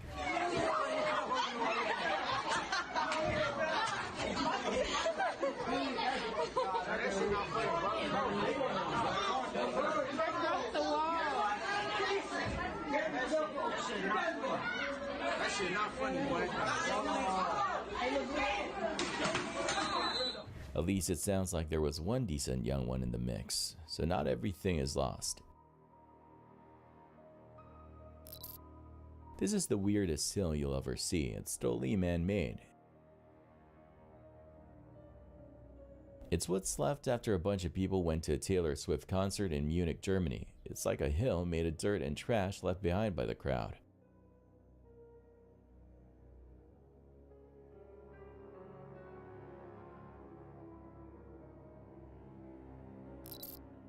In August 2024, police were called to a bar in La Crosse, Wisconsin because a guy was causing a scene. The bartender reported that a heavily drunk 35-year-old man had come in and started threatening to fight other customers. After leaving the bar, he tried to get on his motorcycle but ended up knocking it over, raising concerns that he might try to ride off and put others in danger. The bartender called 911, and when the officer arrived, he spotted someone who matched the guy's description, struggling to lift his motorcycle. It became clear that the best move was to arrange a ride home for him because he was clearly too drunk to drive. Police officer, I'm asking you what's your name. Over, man. You got your ID on you? Will you stop shining at my face? I'm not shining at your face, brother.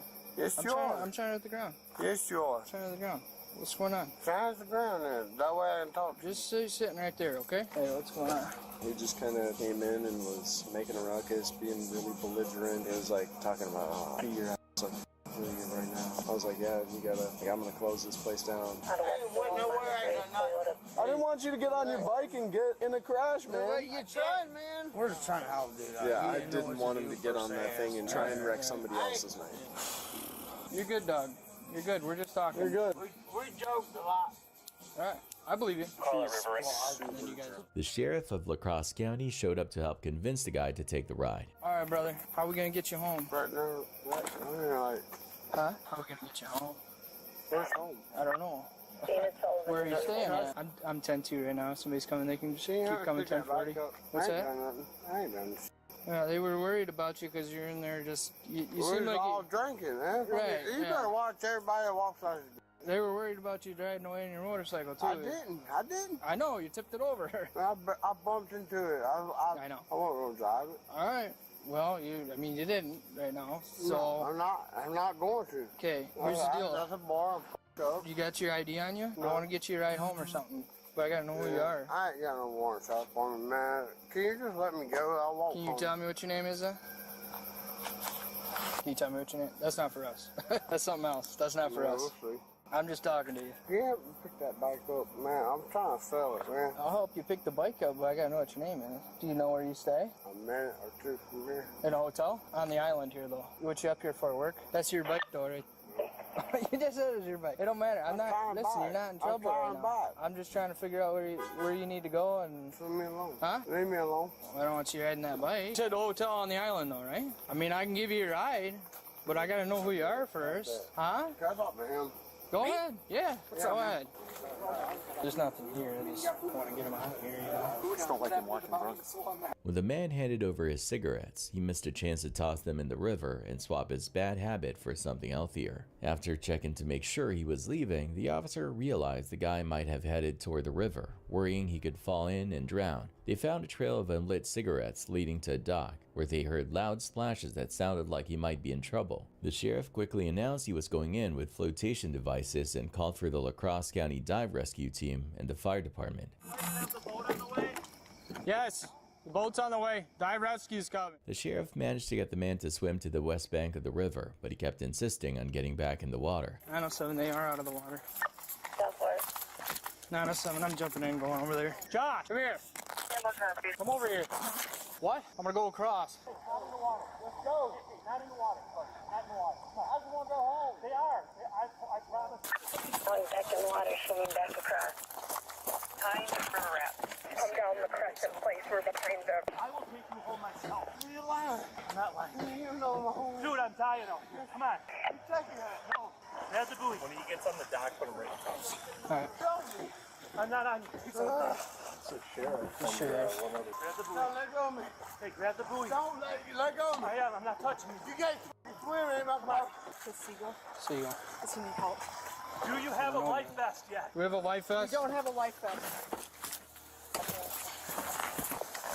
Right there, right there. Flotation device. Got a flotation device. Flotation device. I'm gonna run down there. Keep looking for another life jacket. Eventually, they both made it to the dock, and a nearby boat helped lift them out. Here. Where you guys at? Here. Come on, dude. Get over here. Move out of here, man. All right, there's stuff. But you just trying to touch me and shit. Okay. Okay, just grab on. You just trying to touch me. We're not gonna touch you, just grab on. Grab him, all of you. Just a sec, hold there until we get another. Come on, come on, yo. Okay. Come on.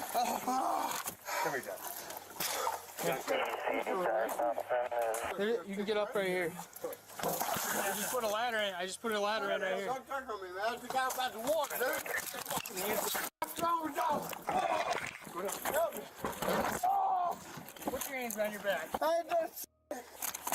Nope. Stop. It was just... My arm hurts. At that point, the officer felt he had enough reason to arrest the guy and get him to a hospital for detox. The man started throwing his weight around, nearly knocking the officers off the dock. Walk. Then walk. Then walk.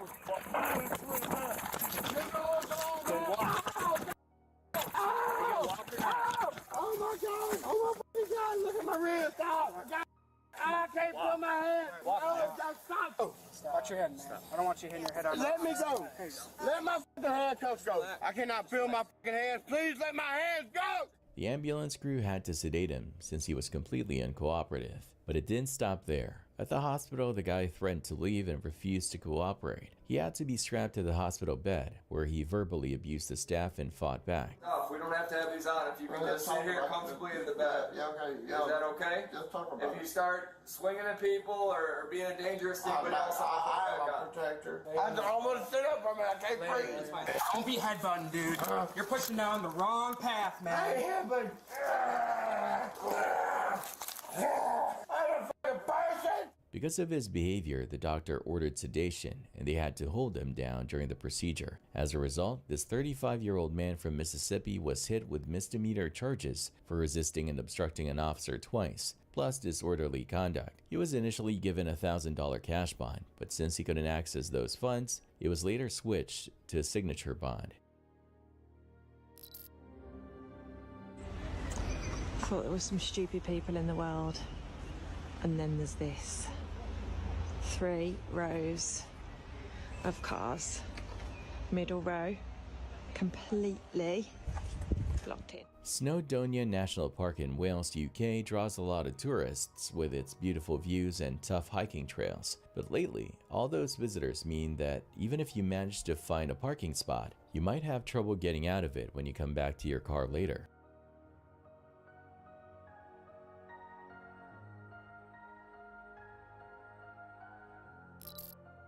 Race with Ryan is a multiplayer racing game for young ones inspired by the super popular YouTube channel Ryan's World, which has over 35 million subscribers. The channel features 11-year-old Ryan Kaji, along with his mom, dad, and twin sisters, and used to be called Ryan's Toys Review. Ryan's World mixes unboxing and personal vlogs and has racked up more than 55 billion views. In 2018, Ryan was even named the highest paid YouTuber in the world, thanks to his YouTube earnings, merchandise deals, and TV shows. Released in 2019, Race with Ryan was the first official game from the Ryan's World brand and was a hit among the channel's fans. Marketed as a fun, innocent game for young ones, it's aimed at young ones aged 2 to 6, but one player stumbled upon something really creepy hidden in the game's files. In 2019, a Twitter user named Tiniest Turtles shared an image he found while snooping around in the game's files. The picture showed a cartoon face crying bloody tears with its eyes and mouth sewn shut. While the image itself isn't the scariest thing out there, it's unsettling because it features Ryan's character, who's based on the real-life Ryan Kaji. The developers didn't comment on the image, which led to a lot of speculation online, and soon people were coming up with theories about what it could mean. As far as anyone knows, you can't actually find or trigger the image in the game.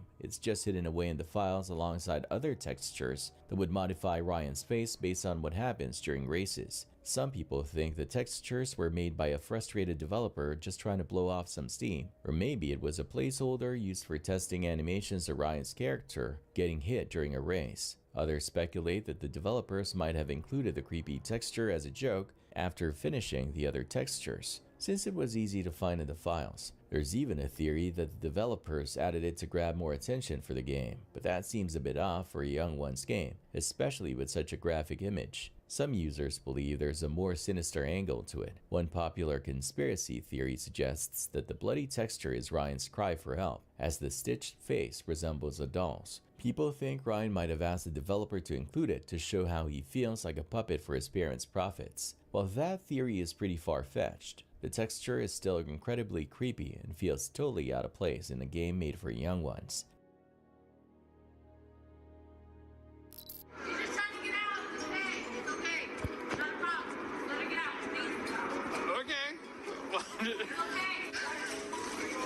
Don't give me Oh shit! This dude must have been in a rush or something. The road was closed, but he's like, nah, I can just drive on the sidewalk. He's scratching his car, getting flats and everything. His friend is trying to stop him, but he's all, no way I'm gonna do this. And he almost hits his friend when they try to get out of the car. Oh, yeah. Dude, the cops are gonna come. Like, stop, dude. Like, stop, dude. That's dumb as fuck. Your friend's gonna run you over. Be careful. He's not gonna run you over. Be careful. In my car? No. Everything's good.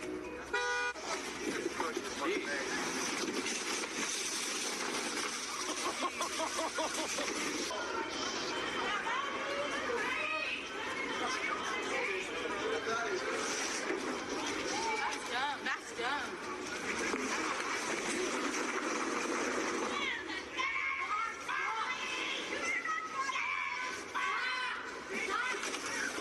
When the road finally opens up, he's still driving like a maniac. He hits another car and is honking at pedestrians. It's total chaos. And get this, he just drives off, leaving his friend to chase after him on foot. It's like something out of a movie. Oh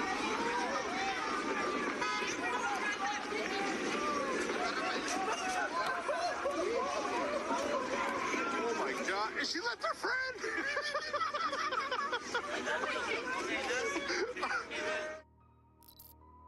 Check this out. A helicopter pilot was flying supplies to people affected by Hurricane Helene. Suddenly, he sees something amazing. A guy using a mirror to signal for help. The pilot lands, and guess who it is? NASCAR champ Greg Biffle. He's a licensed helicopter pilot, and he's been helping out with relief effort. Imagine the relief on that guy's face when he saw the helicopter. These folks had no power, no food, and no water. Thanks to a mirror and a hero pilot, they got the help they needed. We found this gentleman and the families that were there simply by that mirror. The look of relief on his face, because these guys are helping all of their neighbors. They don't have power, food, water, or supplies.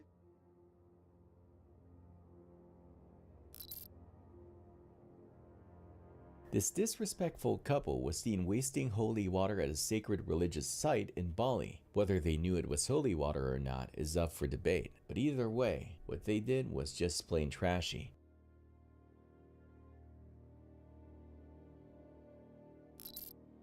In the second clip she posted just a few days ago, she's confronted by a bunch of people in the parking lot who accuse her of leaving her husky in the car on a hot day. But if you listen closely, at least with my headphones, you can hear the car still running. So it seems like she hasn't even gotten out of the vehicle yet.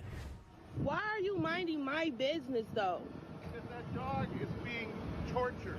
How is she being tortured? You left her in your car. Are you stupid? I haven't even got out the car yet, sir. I literally just pulled up. You are out of the car. I literally just pulled up. What are you guys talking about? And I told you to mind your business. I'm gonna mind my business. There's dog left in the car. Like, what are you talking about? She's fine. The car is on. The air is on. So what are you guys talking about? Like, what's the problem? Karens, man. But it's open though. You want to fill inside my car, lady? You're minding the wrong business. My car is on. My air is blowing. I have a husky. I know you. My air is blowing. Do you want to fill it to make you feel better, ma'am? Yes. This lady is sick. This video from St. John's Hospital is really disturbing. It shows a patient attacking nurses with a pipe. 4 nurses were hurt. The guy who did it had been acting confused. But this is still shocking. It's a reminder how dangerous healthcare workers' jobs can be.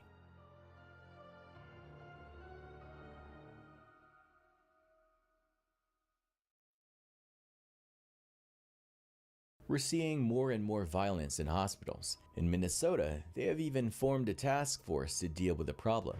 So we've heard stories of primarily nurses, because they're the largest portion of the healthcare delivery workforce, who have been hit or spit on or punched or been subjected to some sort of verbal or emotional abuse.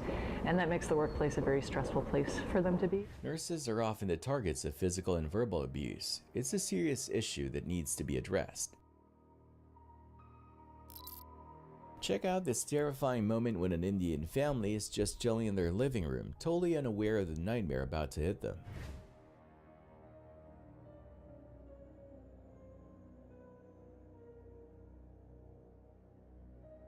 Five robbers somehow break in, waving guns and machetes around. They're not taking any chances. They know exactly how to keep an eye on everyone.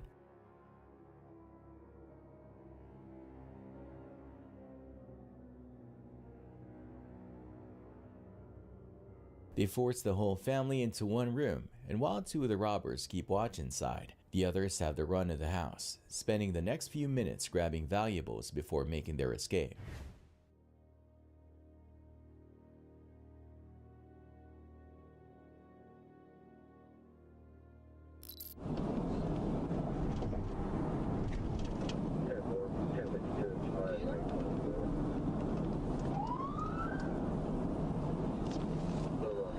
You know those movies where the cops try to spin a car around to make it stop? Well, this cop tried that, but the bad guy was just like, nope, not today, and kept driving.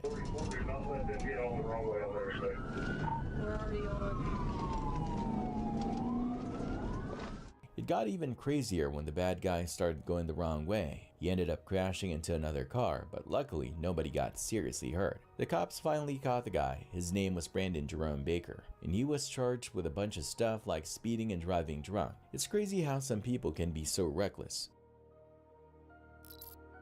No. Huh?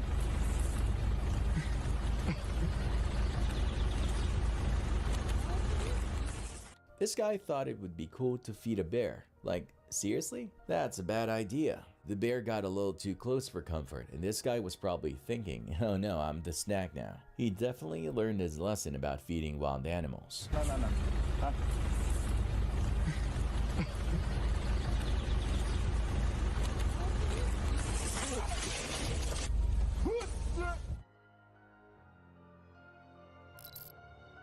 So here's what went down on Thursday around 1:30 p.m. Woodbury officer Tim Wright pulled over Tyler Wilmot on North Main Street for not displaying his license plate correctly. Officer Wright asked Wilmot for his license and registration, but it turned out Wilmot was driving without a license. While Officer Wright went back to his cruiser to process the info, Wilmot got out of his black Jeep and approached the officer. Before Wright even got out of his cruiser, he called for backup because he noticed Wilmot was walking away. When Officer Wright exited his vehicle and started walking toward Wilmot, that's when things escalated into a struggle. Don't come near me. Don't come near me.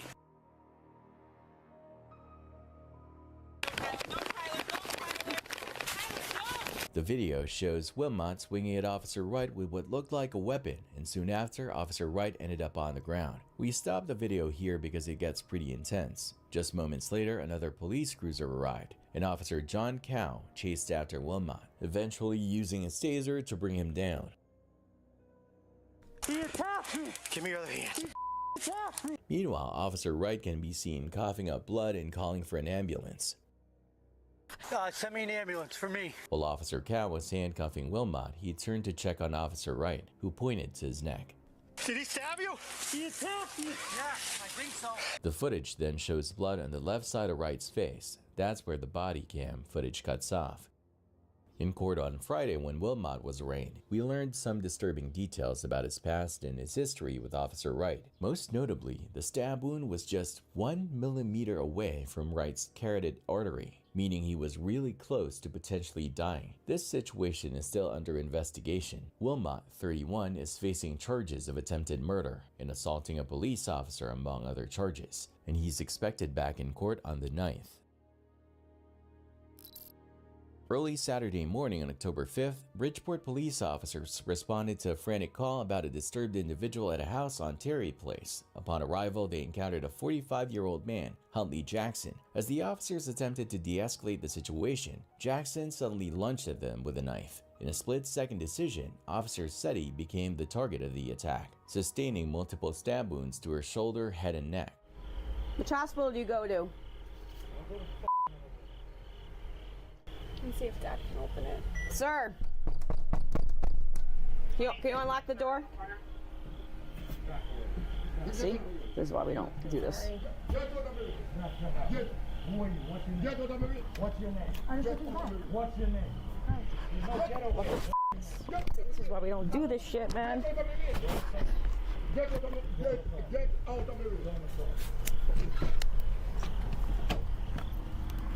the room. Well, they got keys now. So they're killing it.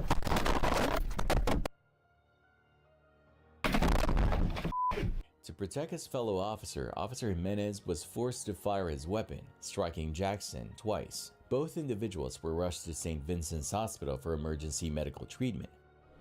Sorry.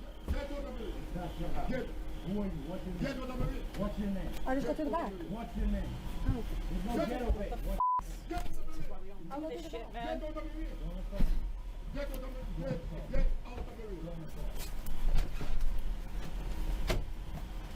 Get out of the room. They got keys now. So they're killing it. Come on.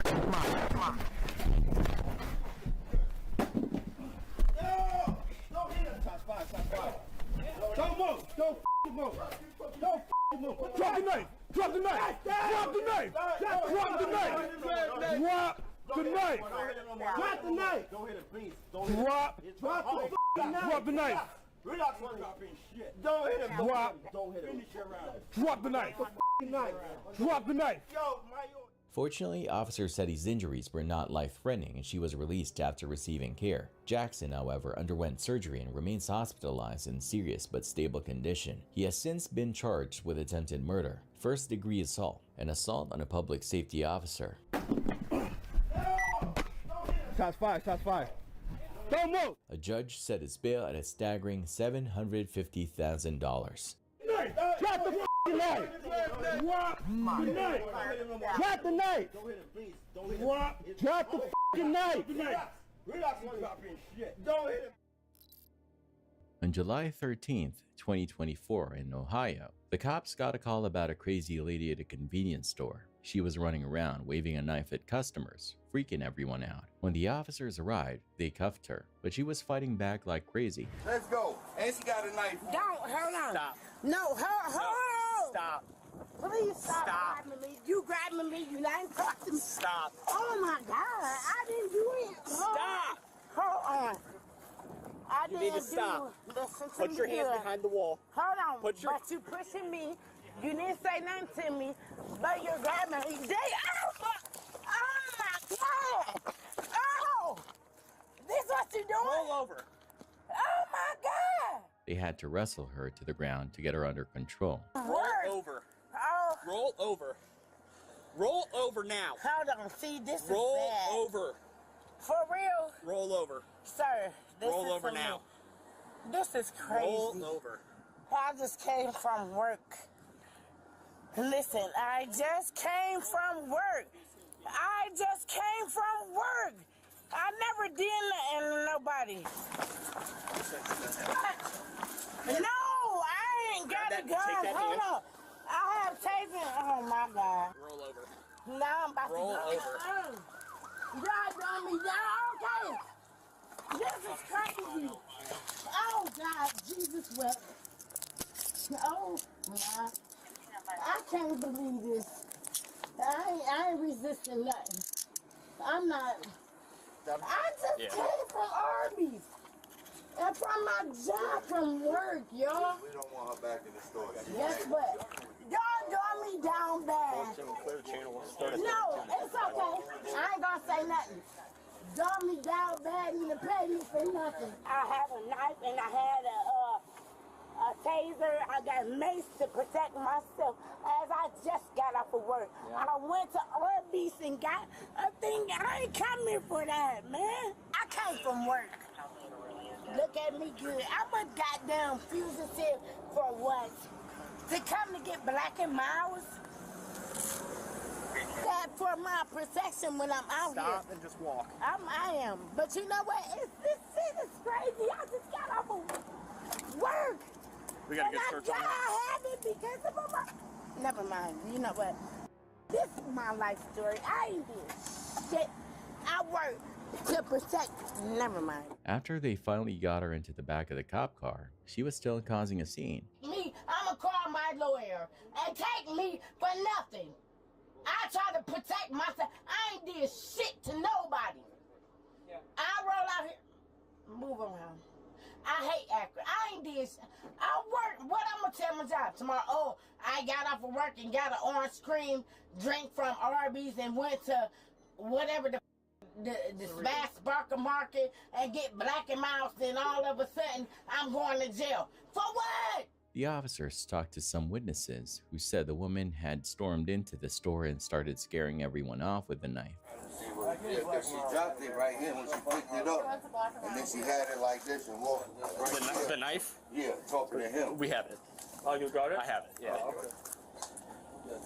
So what was she doing in here? I just wanted to come to work, but talking to him because she was arguing with him. But you saw her have the knife out? Yeah, it was right here, and then she picked it back up, and then he was telling her to get out, and I was like, get out. And she walked over here like this with it. It was like, this, and that. You going to regret it. I don't give a the police, blah, this, Actually, and that. she was fighting with the guy from outside. He came So, a customer? Yeah. Happy weekend, gentlemen. She came and both from outside to inside. She has the knife in her hand. What's your name, man? Oh, I'm not in my name. You can talk to him because it was with him. I just need, because you saw her out with the knife. Oh. Back in the car, the woman was freaking out and refusing to answer any questions. Everybody trying to come down bad on me, and it's up. Can I talk to you for a second? I I ain't doing it. I'm Sergeant Bowman. I'm this officer's supervisor. I'd like to talk to you about what happened if you'll talk. My heart is out because I swear to God, I just got out of work and went to there to get cookies. Dear, can you tell me what your name is? Yeah, you already know. I've never met you before. I have no idea who you are. I ain't met you either. What's your name? I ain't meet none of the people before he grabbed me by my arm. Y'all don't understand. What's your name, dear? Sorry. She was arrested and charged with disorderly conduct, carrying a concealed weapon, and resisting arrest. Talk about a bad day. Connor from The Explorer Returns is an urban explorer who likes to go to places really late at night, so he's sometimes seen some weird stuff. After trying a few times, Connor finally went back to an abandoned children's home. It was scary, but nothing too crazy happened, or so he thought. After he uploaded the video, people told him about something terrifying they saw. Someone's been in here very recently. I'm not even shitting you. Someone's been inside this building since I came here a few days ago to try and do this video. Oh, look at the size of that spider up there. It looks to me... well...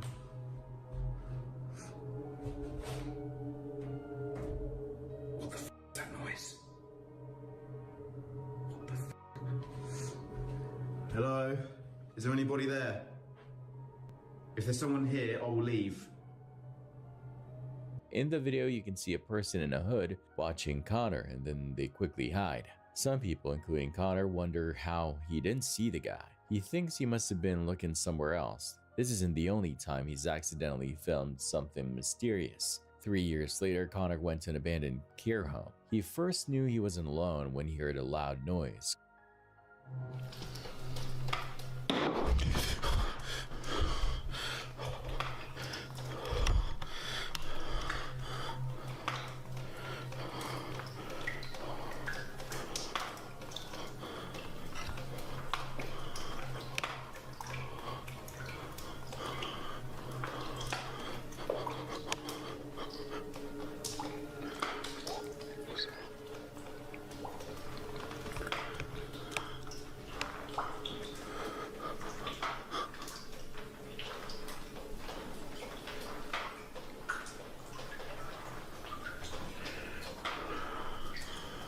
Hello? Is there anyone there?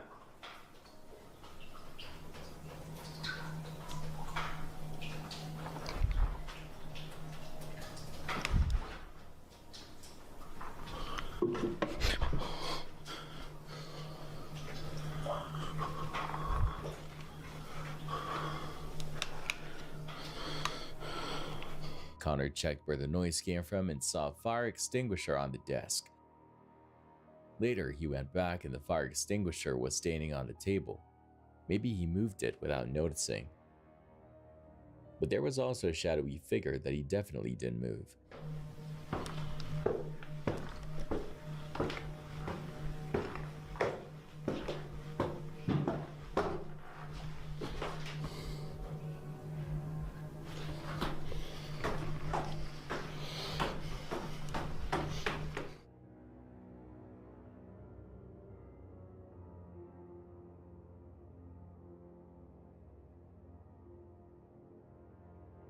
Connor says he was looking at the front door and missed seeing the figure. It's weird, but these kinds of things don't happen very often in Connor's videos. What do you think?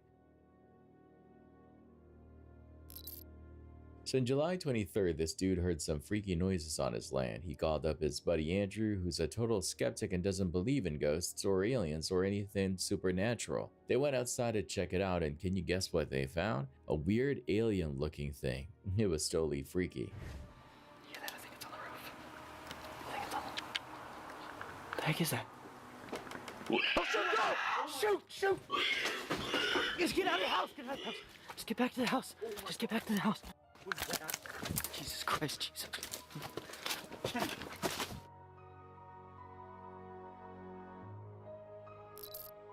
TP Urbex is a YouTube channel all about exploring abandoned places. It's only been around for a little over a year, but it already has over 350,000 people watching it. In January 2024, they posted a video of two young guys exploring an old abandoned high school. The school was called William A. Wirt High School, and it's in Gary, Indiana, really close to Lake Michigan. Even though the old school looks really bad in the video, you can tell it used to be a pretty nice place. Of all the rooms, the auditorium looks the best. The bright red seats are a cool reminder of what it was like before the school closed. While the teens were walking around, they saw a guy with a metal pipe staring at them near the auditorium. Some kids got in here and were throwing some stuff from the balcony area. Oh, hey, what's up, man?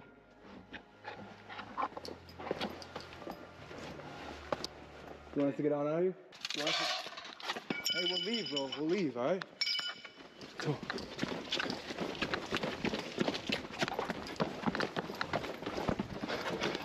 Let's go.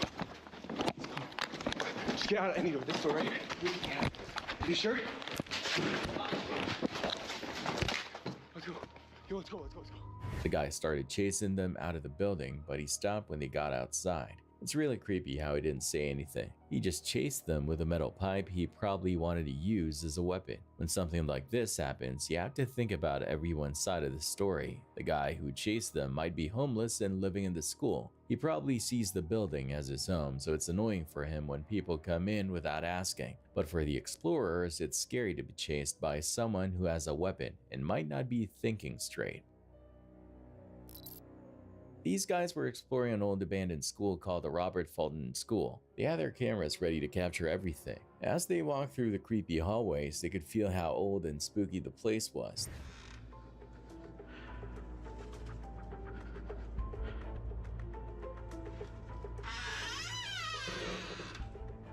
The floors were creaking and the desks were covered in dusts. Suddenly, they heard a weird noise that made them jump.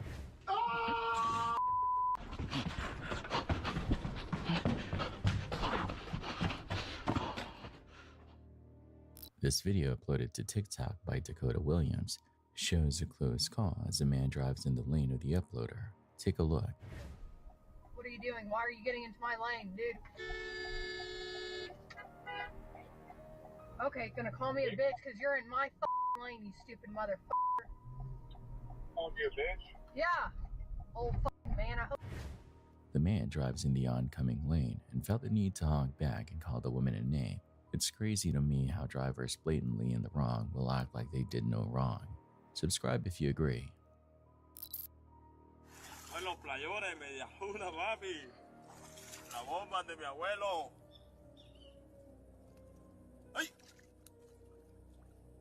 Now for something a little more unexpected. This guy's just out here enjoying himself, splashing around what looks like a regular local river. Only it's not just any river. He's in the Amazon, home to all sorts of creatures that could easily end your swim real quick. And wouldn't you know it, he bumps into one.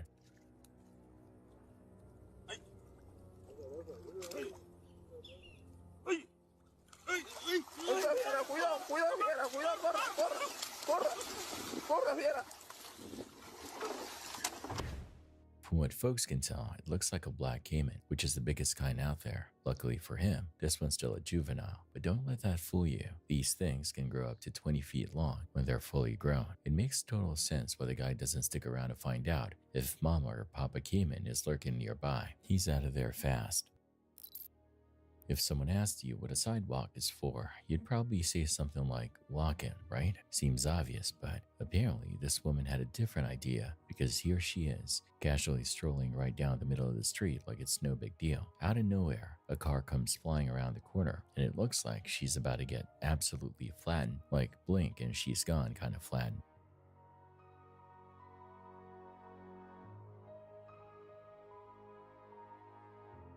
But then somehow the car slams into a parked vehicle right next to her and veers off, missing her by inches. Total freak accident. She's completely untouched. Now yeah, the driver was definitely in the wrong here, no question. But let's be real, if things had gone even slightly differently, that wouldn't have mattered much to her family once they saw what was left behind.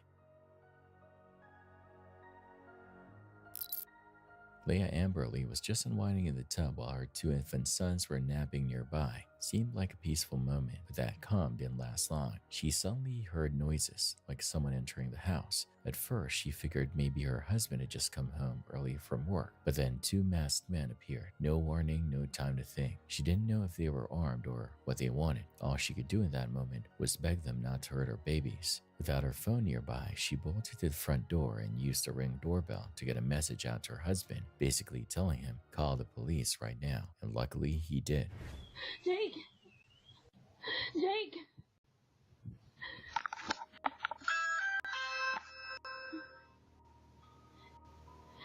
What's going on? Call the police! Call the police? Please! What happened? I was in the bath. I thought you were home. Someone brought her back to where these two guys walked in. I begged them not to hurt the kids. As soon as the intruders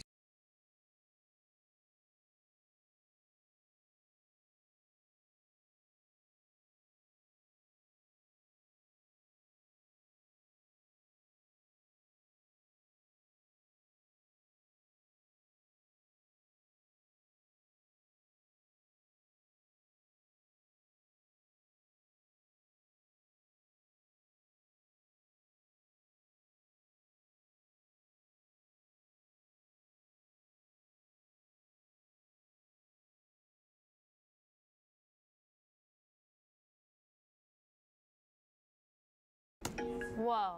What's that? I just built a budgeting app in Base 44. Guys, Nina just... August 20, 2007, a 12-year-old walking Jebediah Island's shoreline in British Columbia spots a nearly new-sized 12 running shoe. It's heavier than it should be. Inside is a human foot, still largely intact.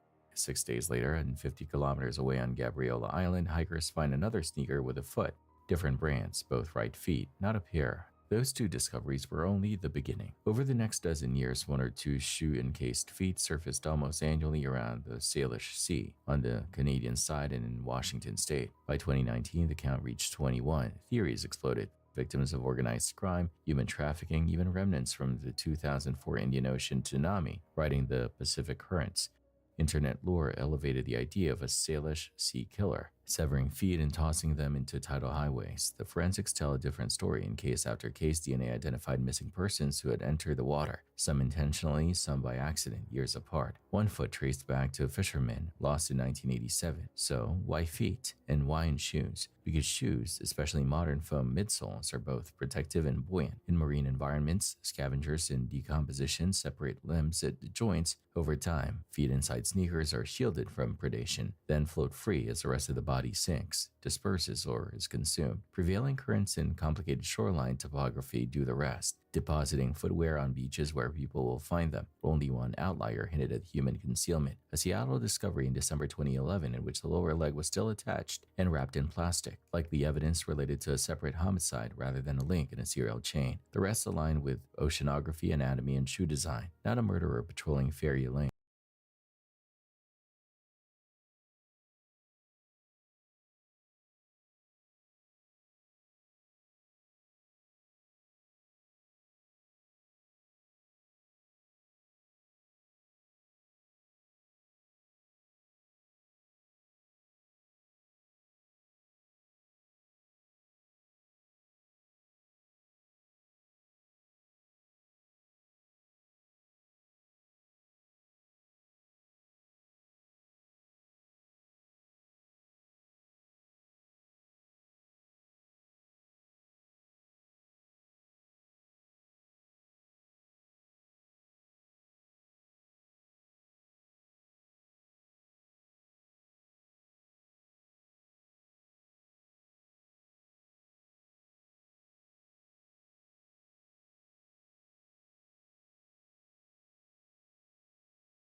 four, including siblings Alexis and Noah Molina.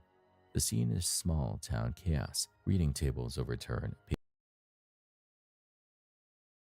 Multiple victims. Jewett surrenders quickly, hands up.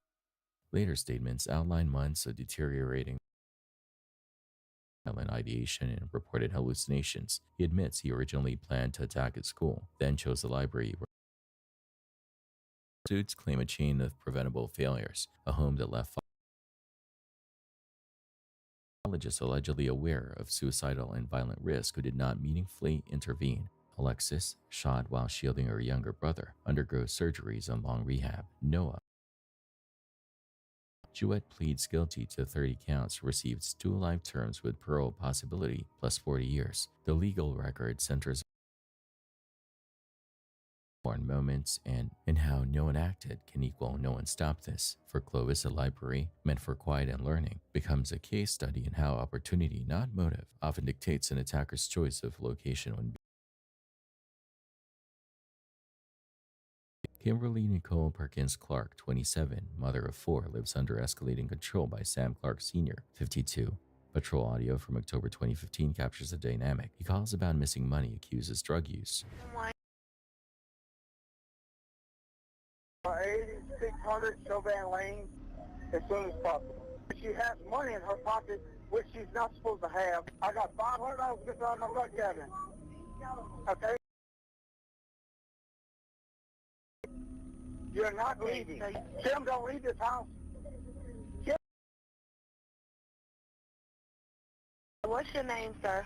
My name is Sam Clark, and she's walking out. She, with visible neck marks, tells an officer privately that the previous night he pressed a loaded firearm to her head. Drug testing, and I want to find out what the hell's going on.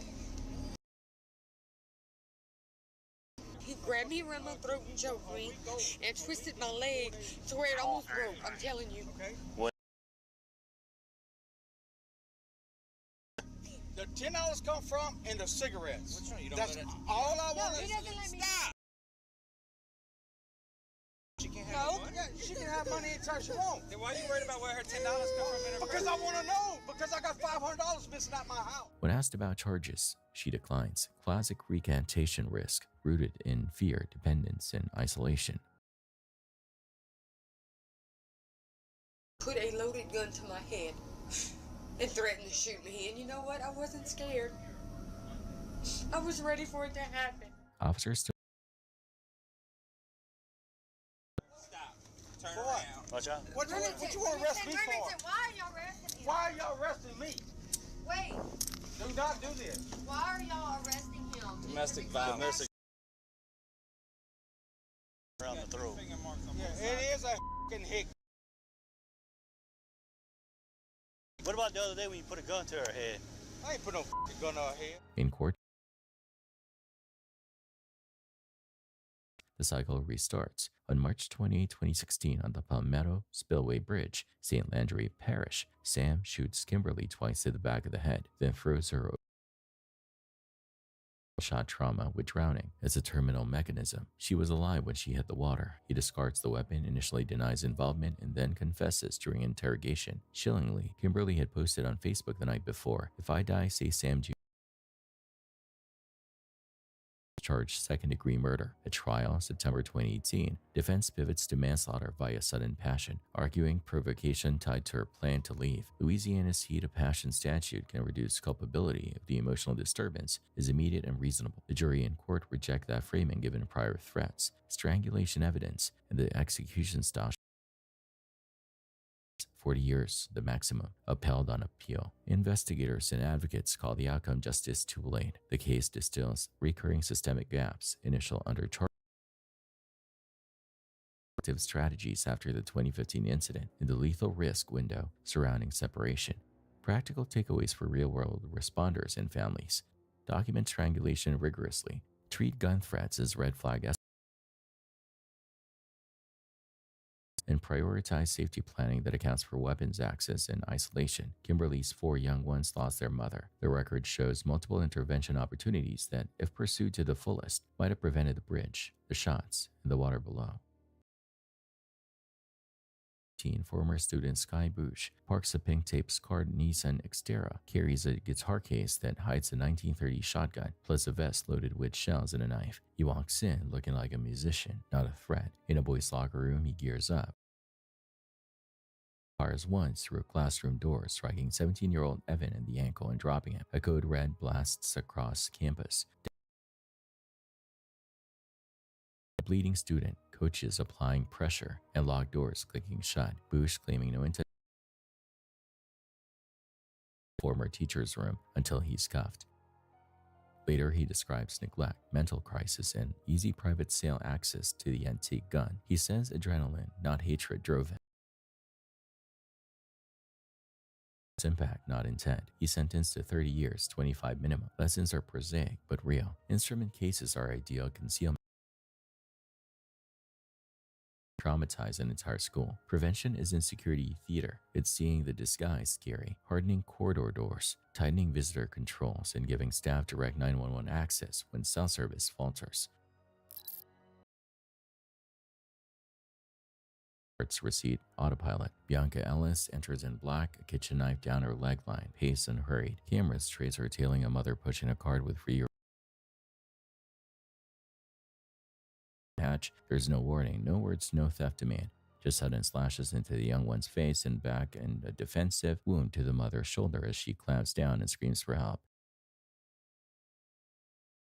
The soundscape is panic and rushing feet. 911 call stack. Child, he's bleeding all over the place. We're at North Olmsted Giant Eagle. Body cams capture office counting in unison to lift. Help my son. Did you know there's a new AI tool that allows you to create AI-generated YouTube thumbnails by just scan the video and then create professional thumbnails in seconds using AI with no editing and no prompts? It's called thumbnailcreator.com, and I'm going to show you exactly how this works. So you're going to go to thumbnailcreator.com. These thumbnails for free. And we're going to use the video to thumbnail feature, which allows you just to paste a YouTube URL and it will automatically create the thumbnails for you.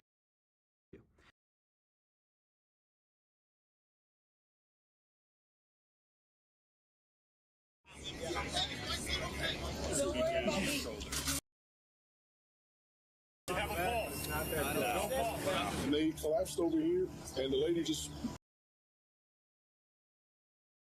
Knife still in hand, not fleeing. She complies to commands, drops the blade as cuffed. Julian dies at the hospital. And months prior, Ellis ricocheted between stage shelters and arrests, telling officers alarming things, including false homicide claims.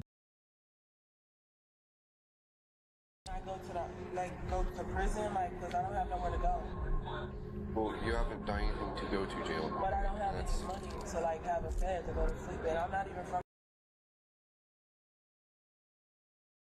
Close supervision. Charges now include aggravated murder, attempted murder, and more. Competency vacillates with medication. The courtroom will litigate sanity and intent. Video already fixes harder. What's the intervention pathway for a clearly unstable adult when no immediate charge exists? Contacts into actual care. The parking lot offers no theories, only minutes of preventable reality. 48 trained aviation engineer working as a supermarket cashier leaves home in Kazan for a routine morning shift in early November 2024 near an industrial tract, vacant lots, unsecured perimeters. She's encircled by audio reportedly captures panic, barking, and a dispatcher mishearing Sobaki or attack as a son of fire. The call drops. Response routes incorrectly. By evening, police locate her body on wasteland. Extensive bite trauma, one leg severed, significant scalp avulsion. Even her boot carries tooth impressions. Captured animals are later condolences and asked for comment. A formal investigation opens, but as of October 2025, there are no publicized advances beyond the immediate animal control actions. The event spotlights the structural problem. Russian city managed stray populations at the edges of industry zones and defunct shelters. Operational failures layer on top. triage under stress, and slow cross handoff between police and animal control. The counterfactual dual dispatch police plus veterinary or animal control in a faster cordon could. Those debates don't change the outcome. An ordinary walk to work intersected a municipal systems gap in a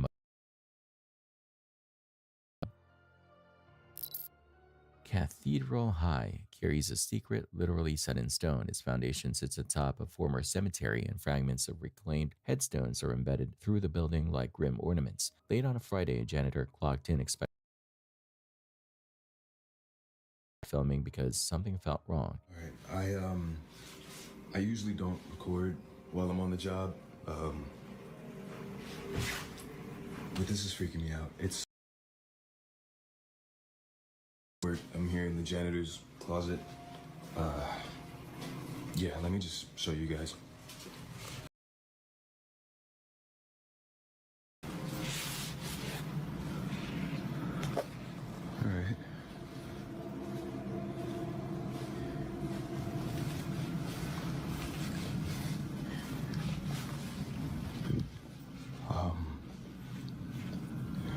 Just to, I don't know, let you guys know this school was built on a cemetery.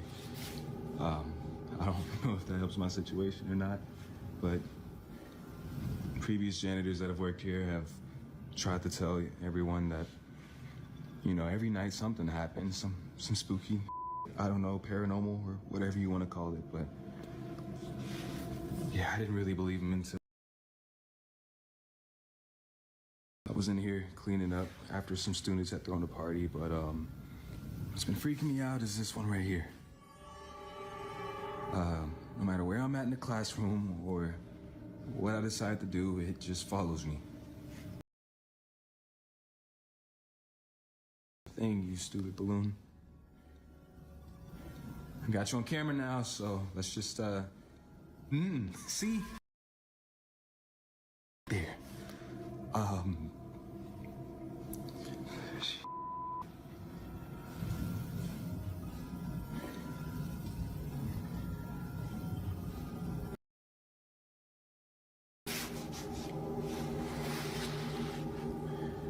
Just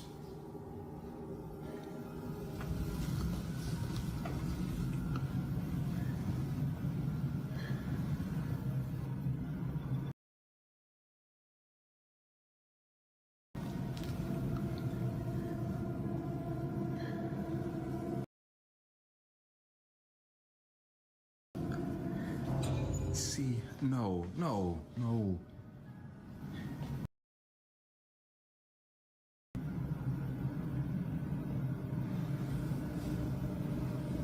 It just follows me no matter what. Ooh. No, I can't. In his party trash, it tracks him. He moves, so does the balloon, pivoting, drifting, and choosing the same path he takes out of a classroom and into the hall. He tries to taunt it into stopping, it doesn't. Then a sharper jolt. At the far end, beyond a pane of glass, a shadow blinks across the sightline. Fast, deliberate. Objects repositioned between rounds, whispers threading through empty stairwells, fleeting silhouettes crossing doorways. Replace the footage. The guard, someone used to dark wings and echoing hallways, goes quiet. Get your domain name even if you're not ready to launch your business. With Wix, you can grab yours now and then get to work. Here's why it matters. Back in 2019, I had this killer business idea, but I delayed getting the domain. You see how it's falling out the classroom too? Look at the back though. Look at the class with the white. What the I'm not crazy. You saw that, right? Nah, bro. Nah, man. How long you been working security here, man? How long you been working security? I've been here a few months, but bro, I ain't never seen nothing like that. Then roll to the moment a dark shape knifes past in the background. The guard has months on the job and no ready explanation. If this school's night crew is busier than anyone wants to admit, Coincidence, string, drafts, or a building that still belongs to those interred below. Multiple lenses record the same sequence from different sides of the crowd. Dylan Simmons 20 exchanges taunts with Devin Bailey amid a long, simmering dispute. Holding knife as momentum fades and people sideswipes through feet and shins, slams another vehicle, then pauses. A reset that matters legally and accelerates again. Arisha Bailey throwing her down. Both axles roll.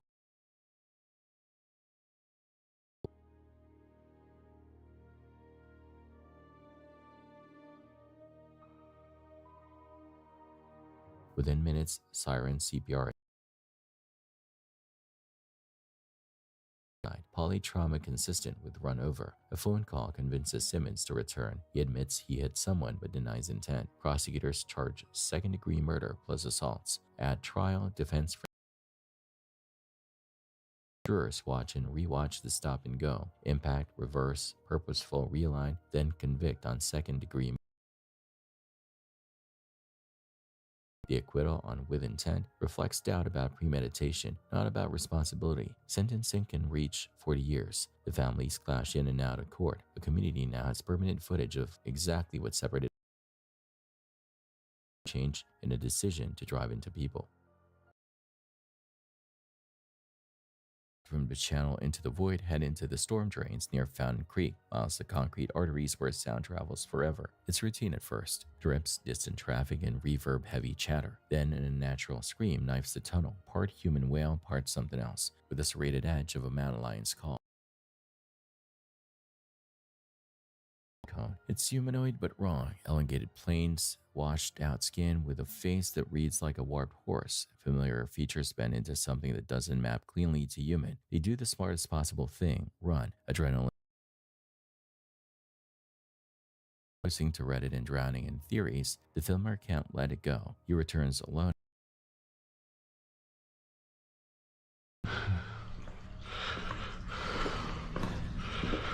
I'm really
Nope, I'm dipping out.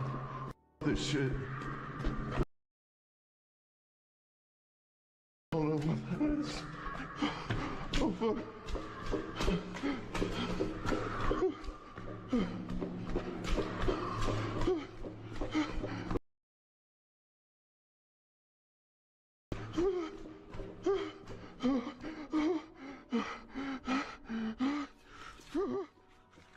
In the new footage, small noises accumulate. Pebble, skitter, a breath that isn't his, a splash without a source.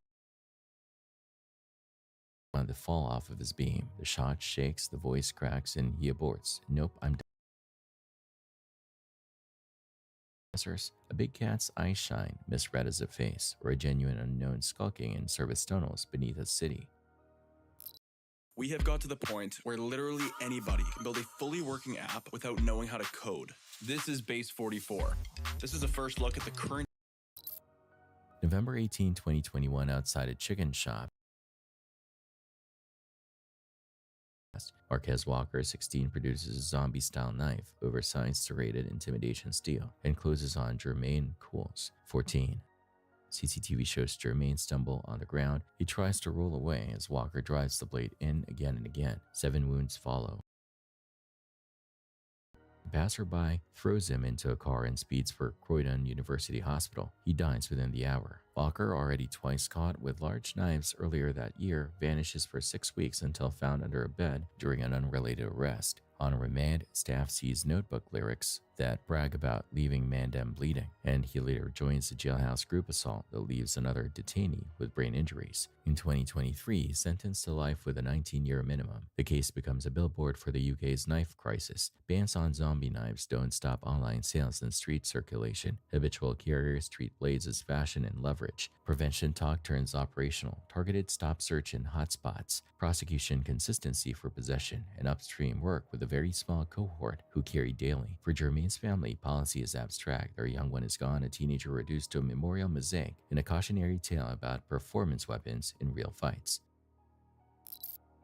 In Chapel Hill, cautionary tale, and it all started with a dog named Colton. At first, the clip looks harmless. Colton is standing on his hind legs near the kitchen counter, tail wagging, eyes locked on something shiny, but it isn't a trait. It's a lithium-ion battery, the kind used in power packs and cordless tools. Curiosity gets the better of him. He snatches it, trots away proudly, and begins to chew. Then it happens. A faint spark, followed by a sudden burst of orange flame. The sound of crackling fills the room as smoke rushes across the floor. He was clearly surprised. He knew for sure that he had finally gotten into something that he shouldn't have. Colton drops the battery, startled, his tail between his legs, and sprints out of frame. Upstairs, the family cat bolts for safety as smoke detectors begin to wail. The scene looks straight out of a horror movie, a fire ignited not by carelessness, but by canine curiosity. According to Chapel Hill fire officials, the family had charged the power pack earlier that day and left it unplugged on the counter. While they were away, Colton had gone counter surfing, grabbed the device, and unknowingly sank its teeth into something that could have burned the entire who also happens to be Colton's owner, admitted that the four-legged culprit finally got into something he shouldn't have. Miraculously, Colton escaped without injury, though the counter didn't fare as well. A TikTok user, ll3r, moves into fresh nerves. Knocks roll down the hallway. Doors that were still yaw open. Objects slide in small, deliberate ways. One night, a violent pounding jerks him awake. He films as he approaches the door, knowing tak chyba od pół godziny cały czas mi coś nawala w drzwi.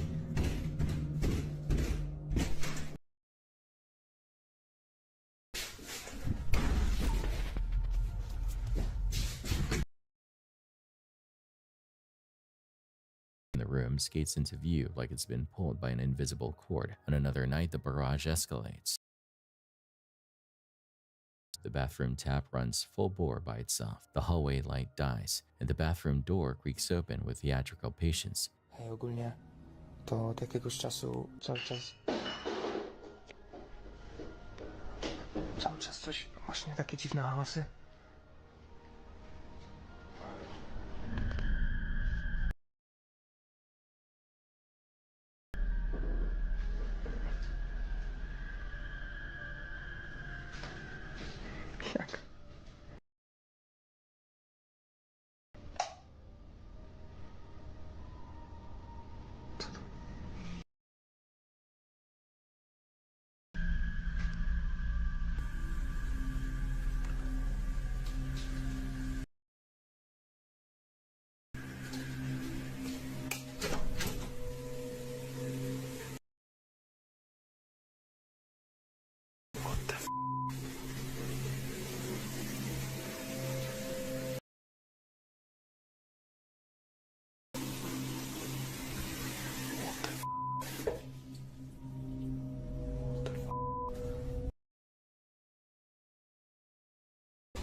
He tries to ignore it, locks his bedroom, and cues a movie.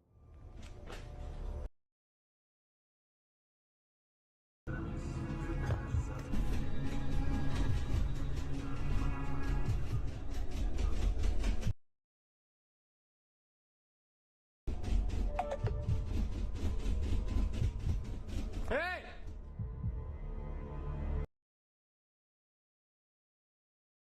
On its own, he keeps still. The knocking returns harder, now closer to a battering than a knock. Finally, he charges out. Only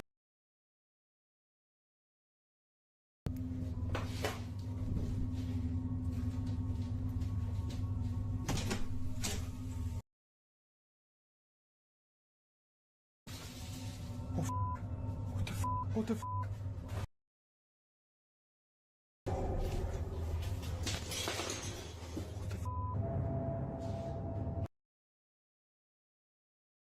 doors resist, something scrapes, the bedroom slams shut from the other side, and his recording cut appears. Rumors say he moved. Others say he feared dragging whatever this is to a new place via poltergeist, kinetic focus on doors, chairs, taps, and timed power flickers. Events clustered when the target refuses to become a podcaster with Riverside. First, go to Riverside and open an account. When you're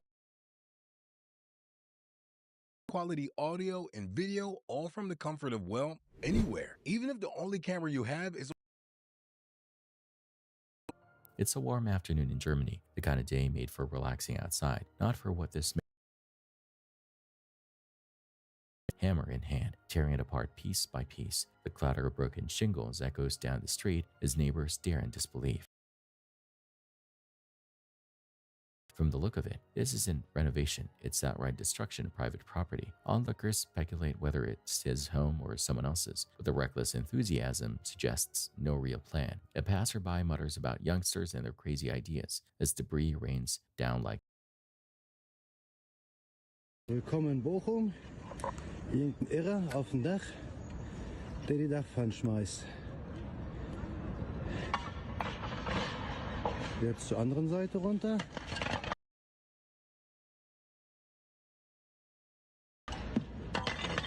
Ja. Alter. Das ist schade.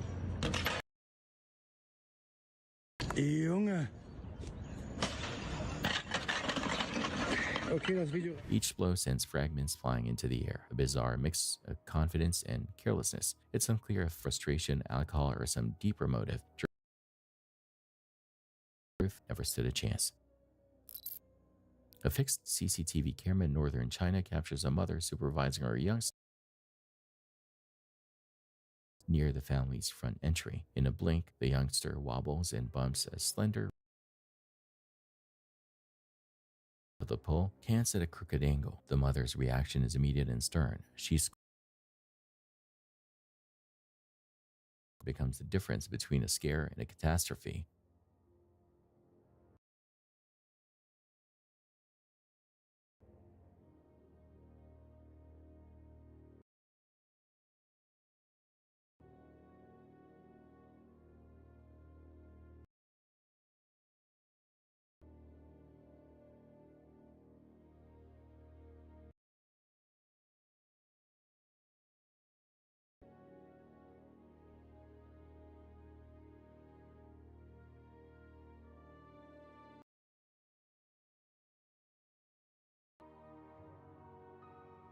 Seconds after the post was silently bracing, gives up all integrity. Sheet metal and dust, smashing the exact spot. To make the stakes clear, if they'd hesitated, both would likely. The youngster nudged wasn't ornamental, it was load-bearing. Problem. The clip is a stark lesson in two truths. Seemingly minor impacts can reveal and be life-saving when the environment is more fragile than it looks. Twice he wakes around 3 a.m. with a heavy, specific sense of being watched. No sound, just a body level review. The second time he snaps a still of the room. Increased exposure and a humanoid mass materializes under the table, dark that eats light instead of reflecting it. The creepy part isn't just a shape, for his conscious mind caught it. Whether you chalk first timeline fits what we know about the brain's threat circuits. They fire before.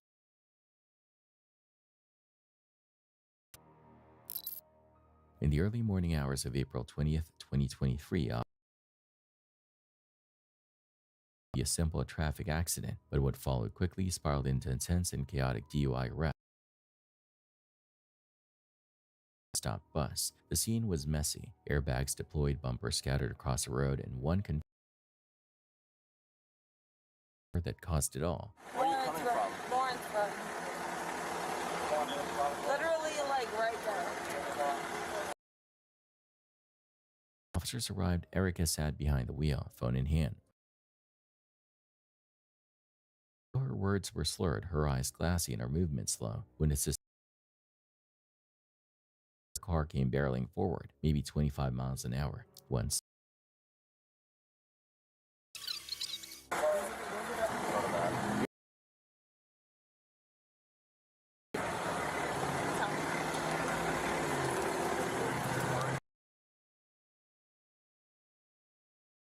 Ma'am, do you speak English? No. Do they speak Spanish? Yeah.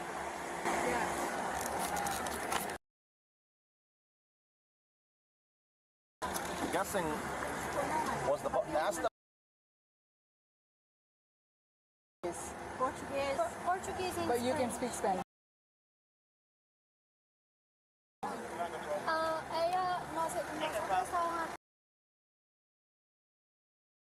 So she hit rear end them and they pushed her them into them. Or was the bus moving? Okay, he was going. So slow. How Yes. fast were they going? How fast were you? Okay. Sí, pero ¿a cuánto? 45. Menos like 25. Tired of digital mess on your Mac? It's time to finally feels like a game. Clean millions of unnecessary files. Hello. Ma'am. Hi. I'm Officer Mendez. Are you a license? Did she give you a license? You're fine.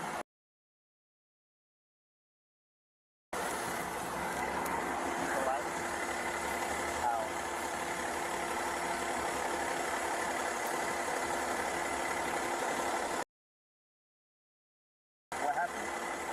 Ma'am, let her. Talk to me. All right? No, I'm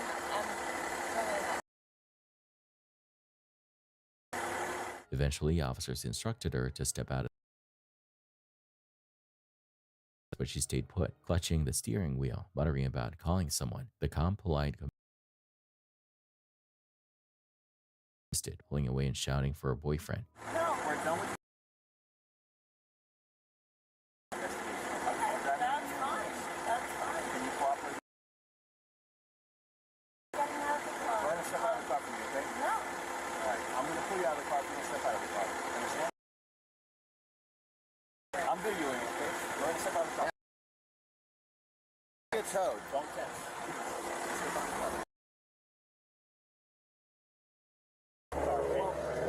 Your airbags went off. The vehicle has to be...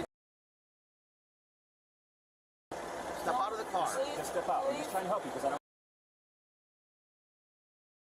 I'm going to let go of you, but you're going to come out. Is that good? Okay. All right.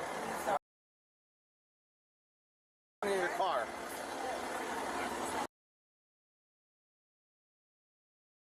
Just now. Ma'am, step out of the vehicle like you were earlier. Come on. What? Step out of the car. Listen, stop.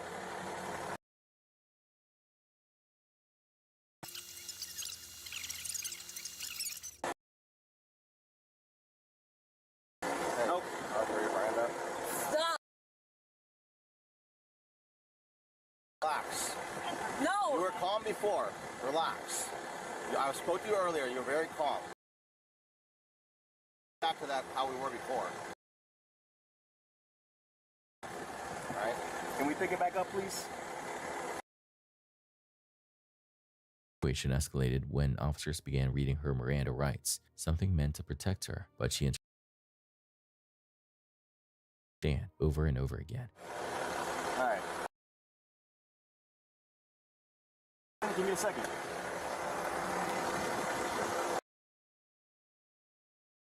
Following constitutional rights. I know I have the right. Listen to him. No, I want to. Okay. I want. No, This is only to protect. no. Not answer any questions. You understand? Make sure she's not reaching for nothing. You have the right to remain silent. What don't you understand about it? I would like to. My friend.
The charges didn't end with DUI. During the earning an additional battery and law enforcement charge, Erica spent the night. Probable cause to move forward. She was declared indigent, posting a $1,000 bond with a no alcohol condition attached, but within 4th, 2023, prosecutors quietly dropped the felony battery charge, transferring it to county court. By August, the $1,000 cash bond was refunded, effectively. It's another example of how quickly a roadside investigation can turn a traffic stop into a full-blown confrontation. Bought his girlfriend's haunted house claims. She lives alone, old home squeak, upstairs footfall. Alone in the living room, filming more to tease than to prove. As he talks, heavy quick steps hit the staircase. Distinct cadence, rapid. Smashed, but I'm here at my girlfriend's house by myself. Walking around upstairs, I've never heard it until now. I always said it's not haunted because the house is a little old. But it legit sounds like there's somebody upstairs.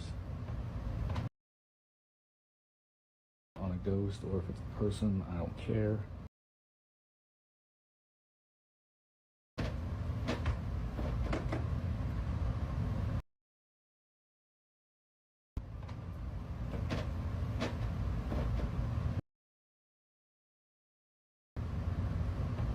Come down these stairs and I will swing on you, I promise.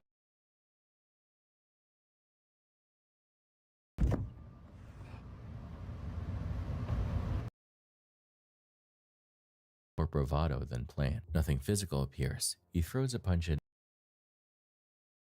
an instant. The skepticism drains out. He's had the same fear, but he heard a body commit its way to treads in a house with no one home. Of an explanation.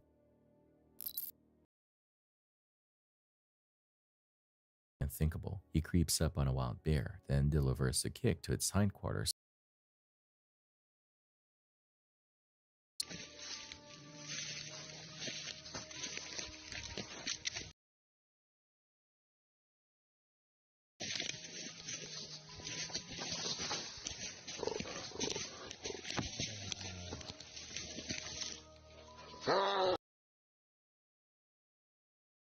Freezes, ears pivot, body tenses, processing the contact. With explosive acceleration and charges, the filmer stumbles while tracking. We glimpse he was mauled but lived. Though the upload's existence is the only real hint to survival, what's clear: fusion, predatory or defensive response. Bears can shift from curious to lethal in seconds, even if the animal was triggers a protective reaction. The clip functions as a field approach, no surprise contact, no theatrics. The silence after the rush is almost worse than screams. That instinct is faster than bravado. The channel quiet, patient, respectful. Alone in deep timber, he kills his flashlight after detecting movement, trying to become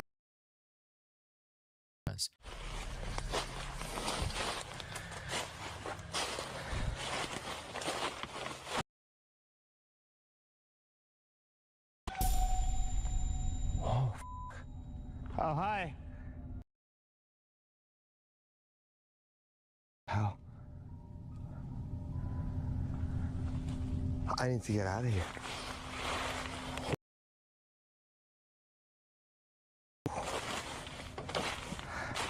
Okay. That was f***ing creepy. I need to get out of here. Oh, oh, hi. From the dark, a high, bright voice cuts the tree. Buddy or hiker scoff. It sounds close, oddly placed and wrong for the hour and location. He retreats to camp, heart hammering. Was it a prank from another campsite? A human predator? Speech. In the backcountry, ambiguity is the scariest predator of all. You can't profile what you can't resolve, and you don't get a second shot at a bad first guess. DIY has been posting disturbances for years. Doors nudged, objects relocating, dogs tracking something in empty hallways. With his parents away, he films a quiet evening turning loud.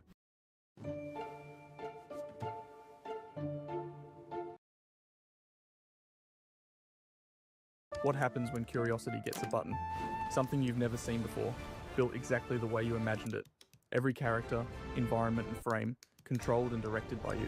Shots you couldn't capture on set, worlds that simply don't exist. Moments that go exactly as far as you.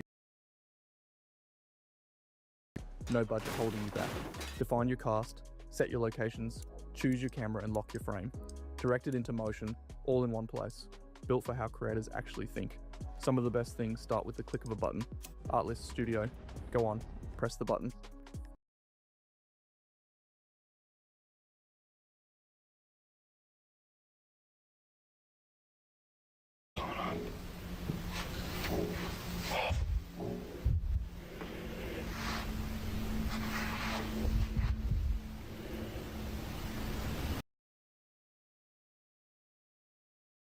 then a metallic clink, then a disembodied voice-like burst from nowhere. He hustles room to room, nothing and no one visible, but sounds stacked like someone is pacing just one wall away if it's staged.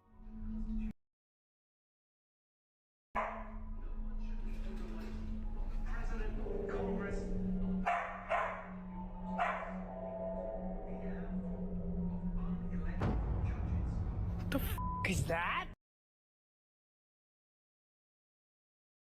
It's meticulous, sound placement that dodges obvious source reveals, reaction beats that aren't theatrical. If it isn't, the pattern echoes what drives long-haul cases, periodic spikes. The next hit. A woman, likely an agent, records a walkthrough of a 1963 single-story bungalow, narrating era details and upgrades. When the interior rhythm breaks, a door swings wide with no one in frame. She steadies, announces she's filming, and challenges whatever moved it to do it again.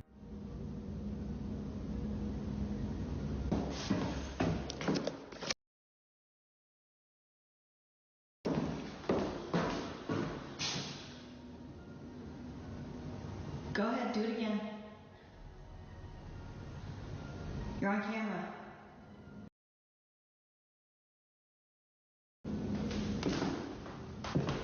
Open this door.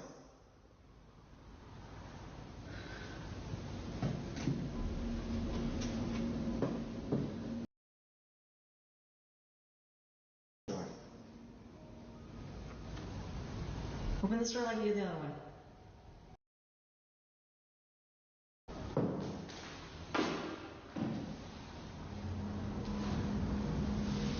Come on, just move it.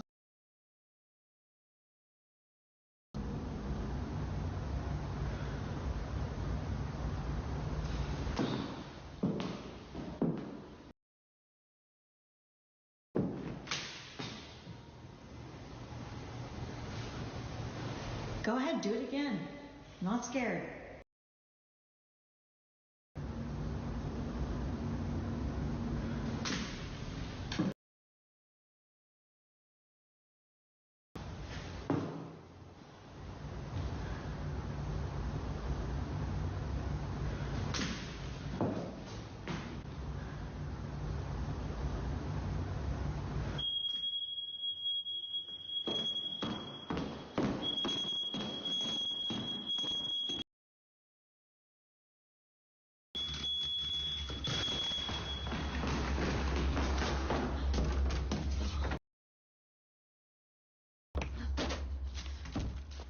She roams to shift a glass or repeat the action. As she reaches the hall, a smoke alarm shrieks. When she looks up, the device drops from its mount and dangle pivots from assertive to rattle. No obvious air currents, no visible pulse, and her hands are accounted for on camera. The video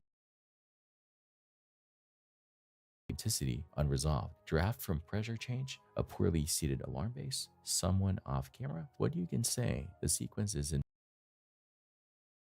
movement, then an independent alarm failure, producing a compounding effect that pushes her out of the house. Whether staged or not, it's a tight demonstration of how small anomalies escalate into decisive. A TikTok user, BB150, filmed set up friends out. Feeling your ribs, he shakes his friend awake. Both Liz and his noises crawl across drywall.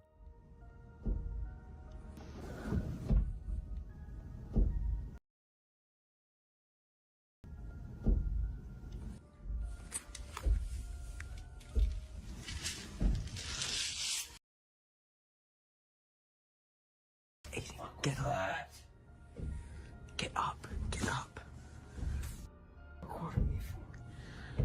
You're here. Listen.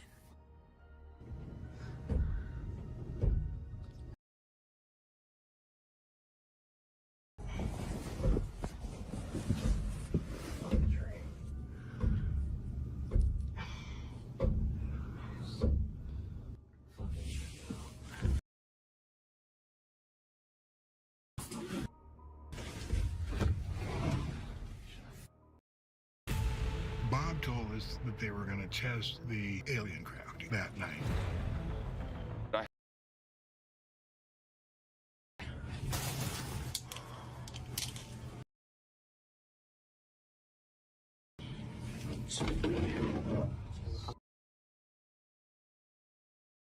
It's guilty. He opens it to nothing. Empty shelf, settled hangers. He prowls and catches a figure hanging in the dark, an outline only obvious when you punch the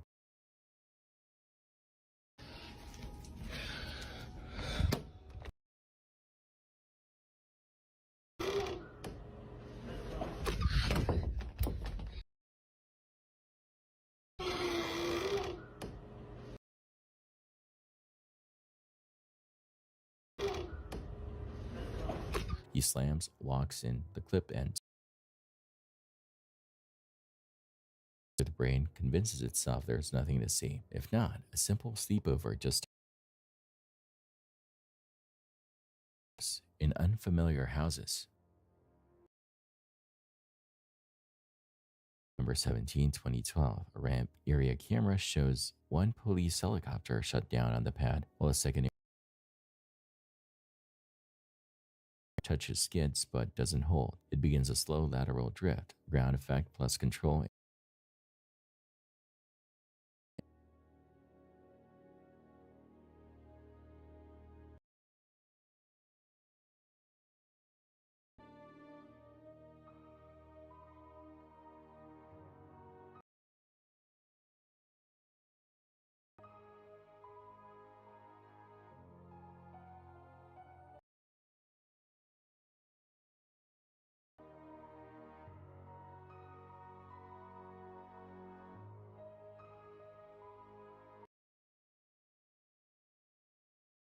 Arcs into the tail boom, or rotor plane of the static helicopter. Composite shards and metal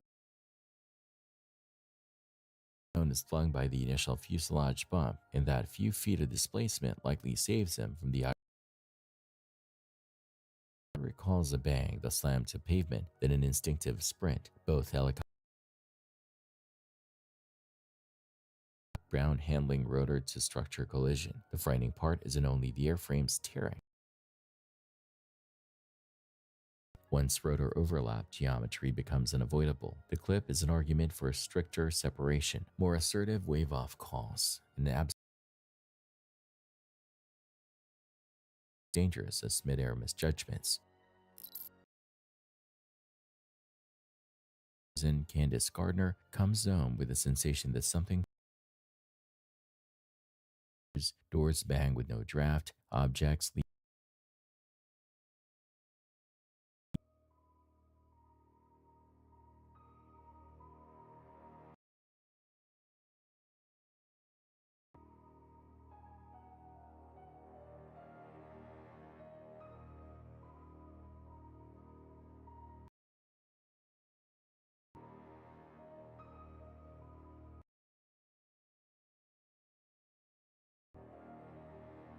She wakes to hands that aren't there, tugging, pressing.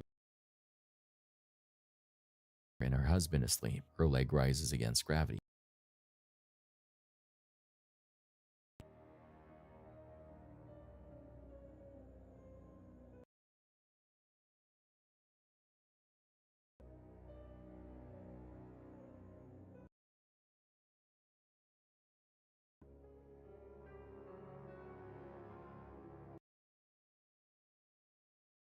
Get him off me, and he scrambled. Unseen grip. You can argue wires. The raw panic in her voice and the mechanical pull on the disturbances have never fully stopped since the prison. Sitting, Megan Jamarco cues a movie to kill. Anyway, I can make you more comfortable.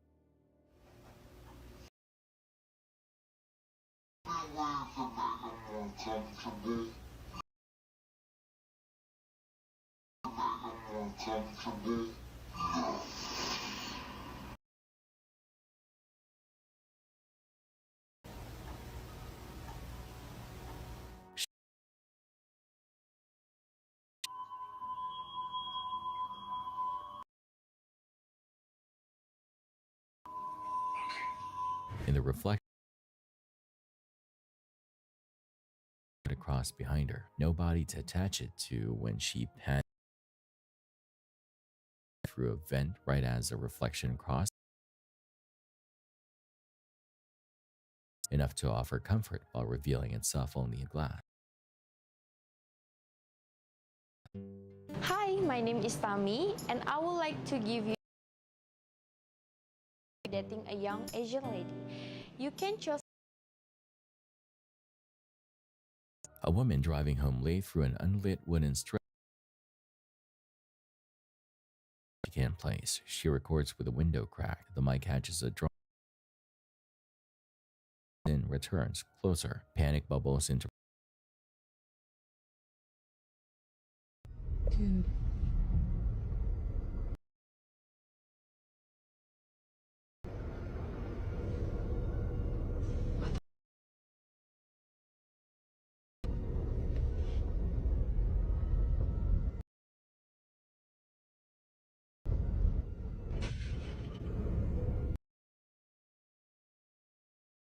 No, fuck that. It's a big cat vocalization, mountain lion, or bob.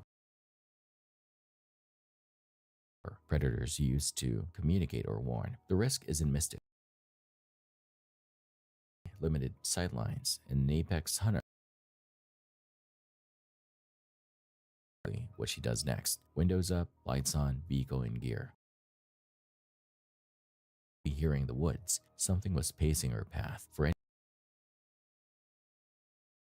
unusual human-like screams at night often aren't human, and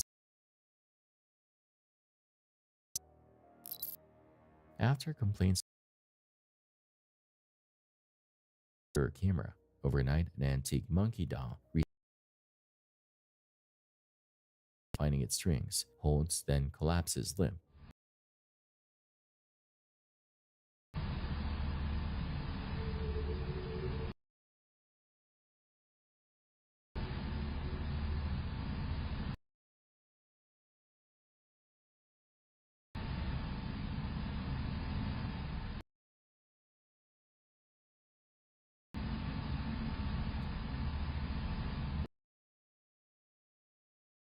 Insects, no obvious wire, no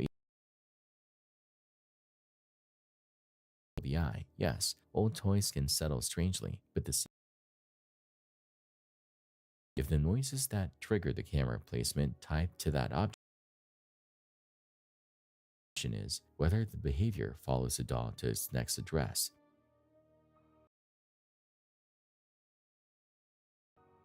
Inside the Warrens Occult Museum, handlers prepare to relocate the original Raggedy Ann doll, popularly labeled lift with minimal linger, moved to a secondary enclosure. To the cross, Hail Mary, while another staffer wipes his hands. Quick. Grab it and put it in.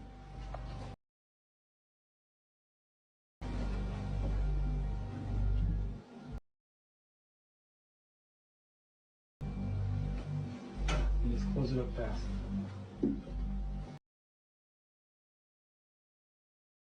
Good, Dad. It's good. That's all right.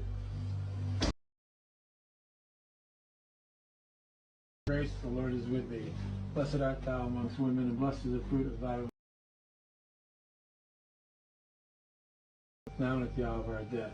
Amen. Yeah?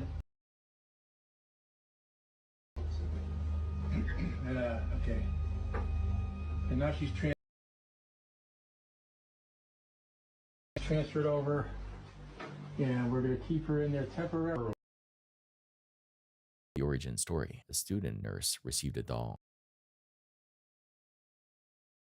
Spirit had attached. Activity escalated from odd to hostile. The Warrens intervened and continued media retellings. Believers point to the museum's protocols as evidence. The video itself isn't dramatic. No movement from the doll.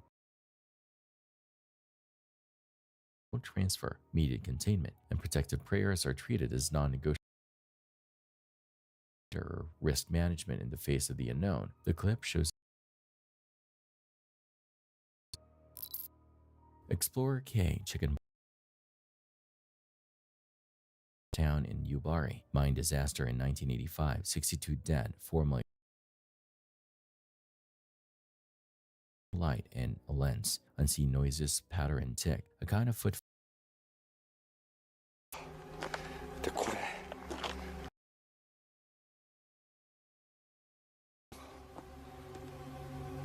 れが駅で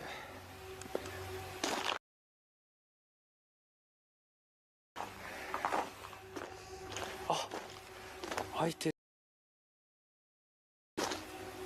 本当に開いてますね。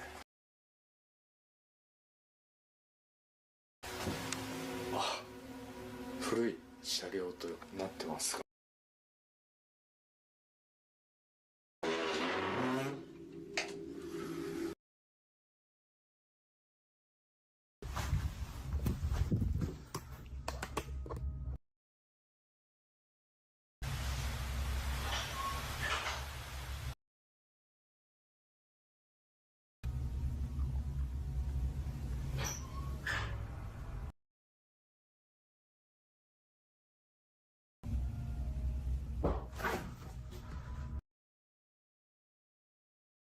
Podcast with Riverside, all you need is a concept and a way to record. First, go to riverside.fm and open it.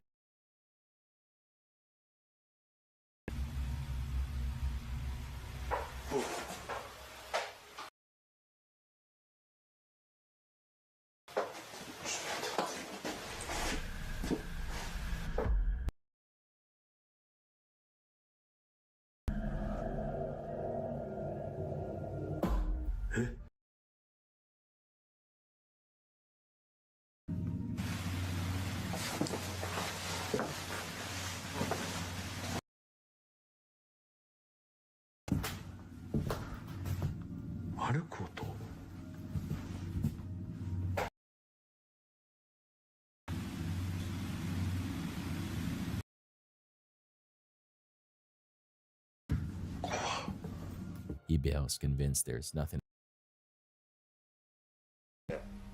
定点カメラだけ一やってみようと思います。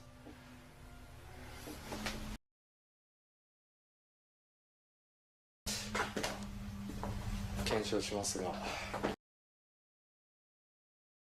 スポットではないということで。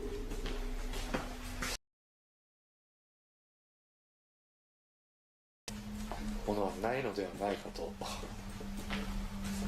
思います。なんか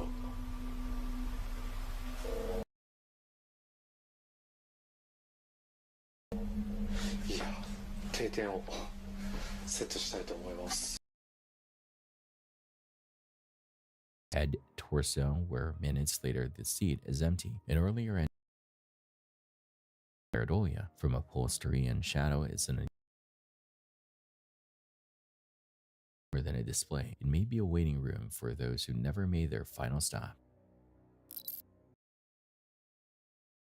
2020 International Kite Festival, a massive banner kite spooling like a windsock.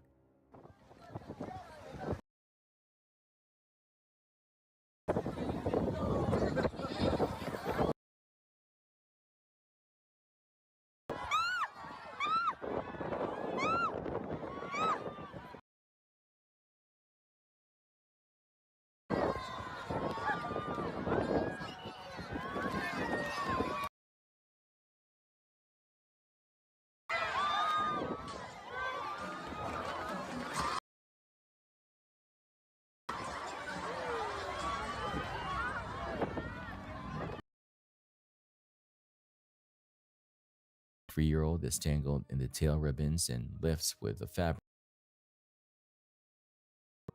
For roughly half a minute, the youngster whips in a ground crews sprint to depower the kite. Organizer urges to a catch point. Several hands finally pull the youngster free. Minor abrasions, a miracle given the height and speed. Safety in seconds. Anchor teams must have immediate line dump physical buffers to keep spectators, especially youngsters, clear. In the aftermath barely masks how close and are stuck in the Appalachians, car dead, night deep. It keeps a male voice barks hey from the tree line, close enough to feel.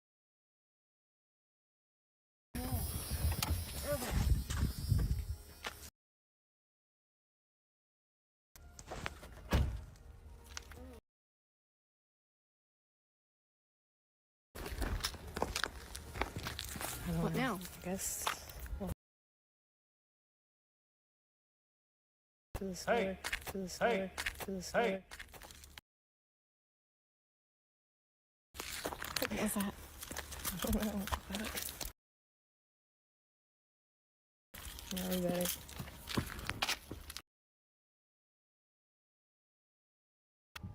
Why is the car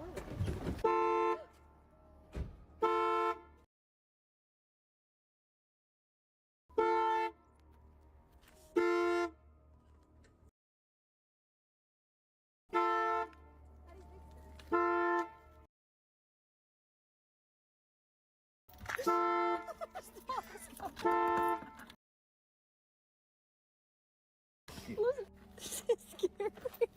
Oh my god.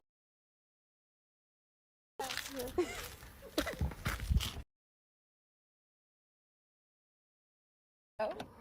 What's the deal with this car? I don't understand.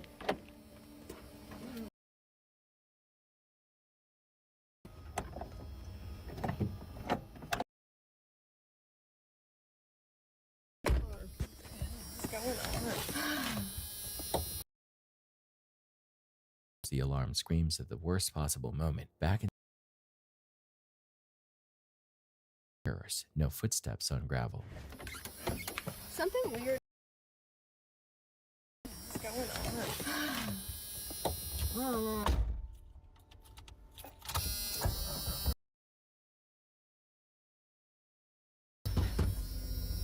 Waiting for connection.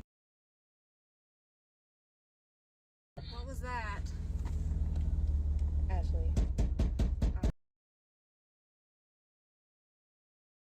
Let's get out of here. Go. Does it run? Is it working? It is. It's working.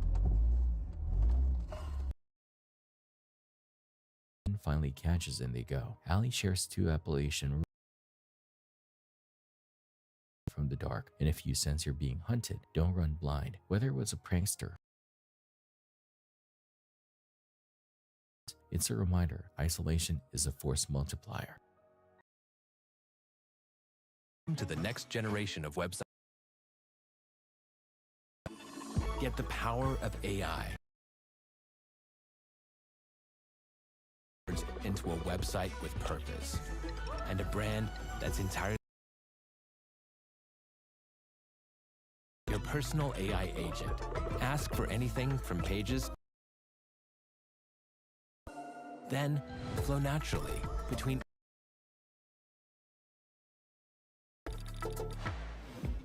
or just grab what you need,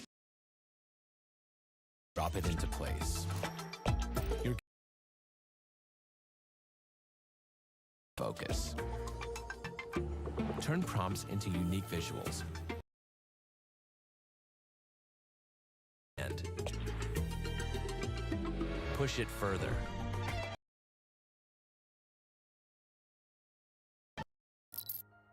January 17, 2023, a CCTV at a shipyard along Thailand's Mekong River watches workers aboard the oil tanker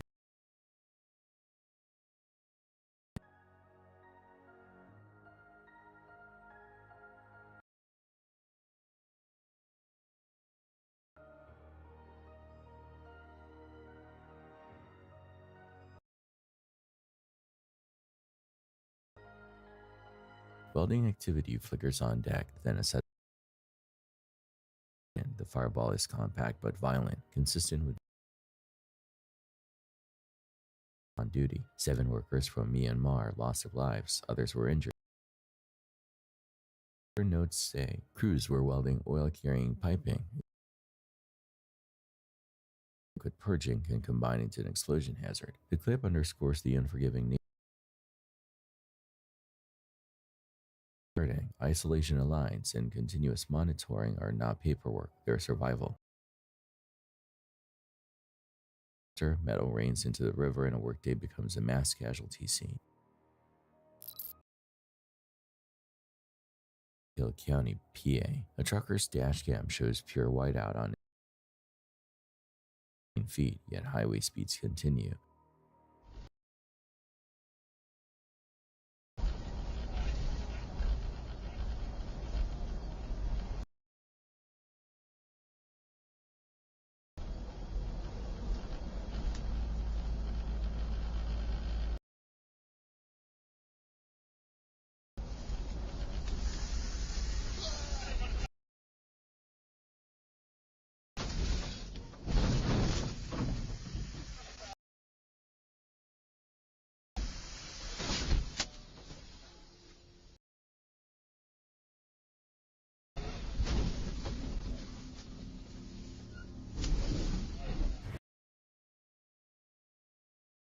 Spans lanes. The driver can't stop. Instead, he yanks left to avoid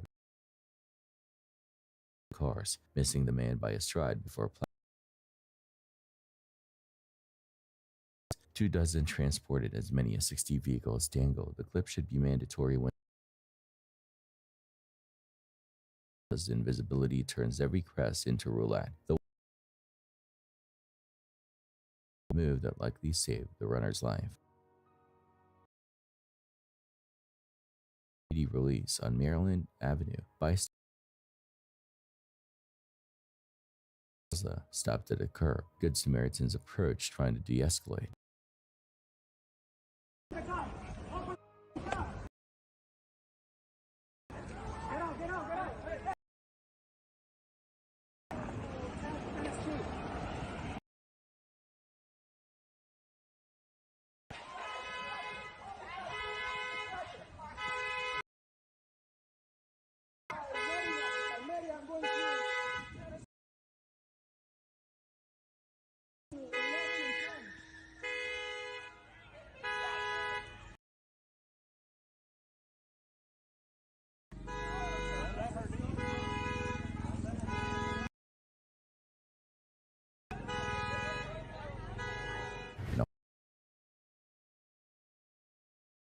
Ricochets into a string of parked vehicles and comes to rest in a crumpled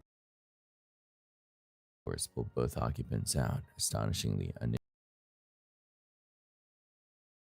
rage in the classic sense. This is conflict plus a 2-ton device. Way. The sequence is a brutal case study in why situations crumple zones did their job, but it's blind luck no pedestrian was in that vector. Climbs to the top of a massive oil tanker truck, likely slick with residue and dust, offers little traction. As he moves across the curved top, gravity takes over. He slides sideways, arms flailing. Falls like this remains one of the leading causes of industrial injury and death worldwide, especially when basic safety protocols ladders are ignored. This brief moment shows how a single misstep at height can instantly turn routine maintenance. Midtown Manhattan, June 18th. 33-year-old Florida man identified as Jean Olivier allegedly window pitching furniture and plank-like objects onto Fifth Avenue below.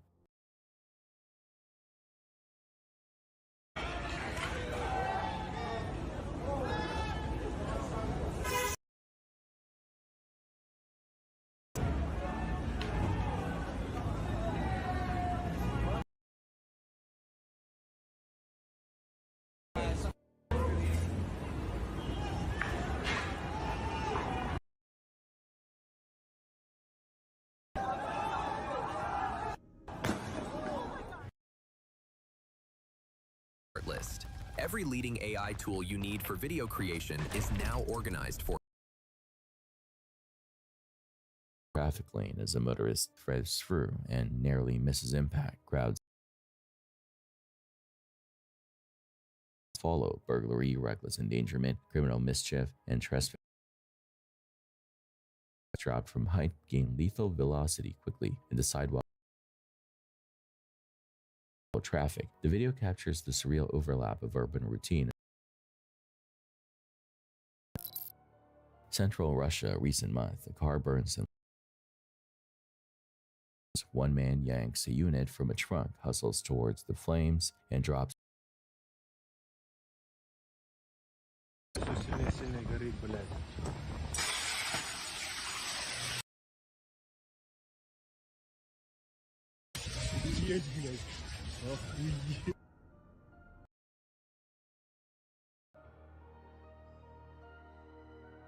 The cylinder strikes the pavement valve first,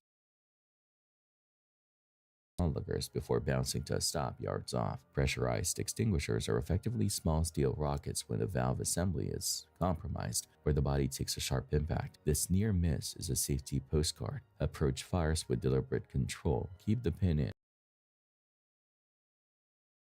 Cylinder. Luck hell, no one was struck, but you can see how easily a rescue attempt can create a second hazard. A stationary phone at an Atlanta area gas station. Killer assault. A woman identified in reports as 31-year-old Kendra Nunn punches the throttle and continues across a lot and hammers another car, flipping her own in the process.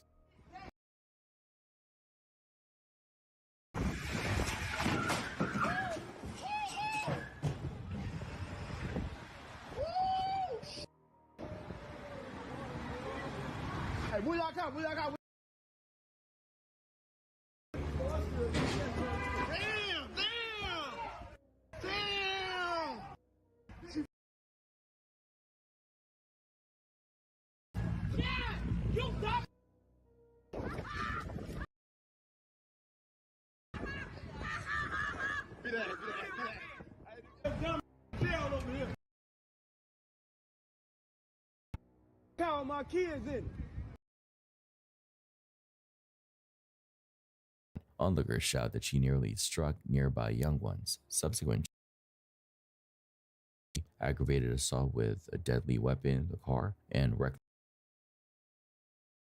parking forecourt can turn from mundane to deadly in seconds, and that using a vehicle as an instrument of anger can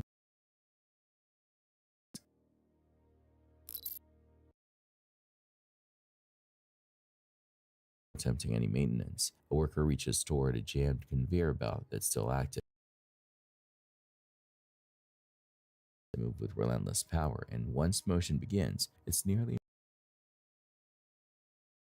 pulleys and rollers from a series of pinch points that can instantly crush or trap anything caught within. The lesson here is clear. Lockout and tagout procedures exist for a reason. Even a brief lapse in following them or worse, a moment's impatience. An archival World War II sequence, originally grainy black and white.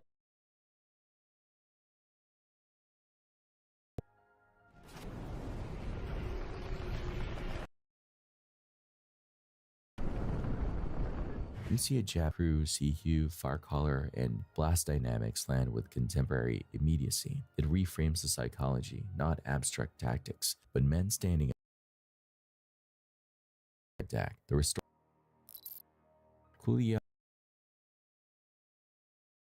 shows a white SUV screaming through a tight street. A man inspecting his the SUV whips by.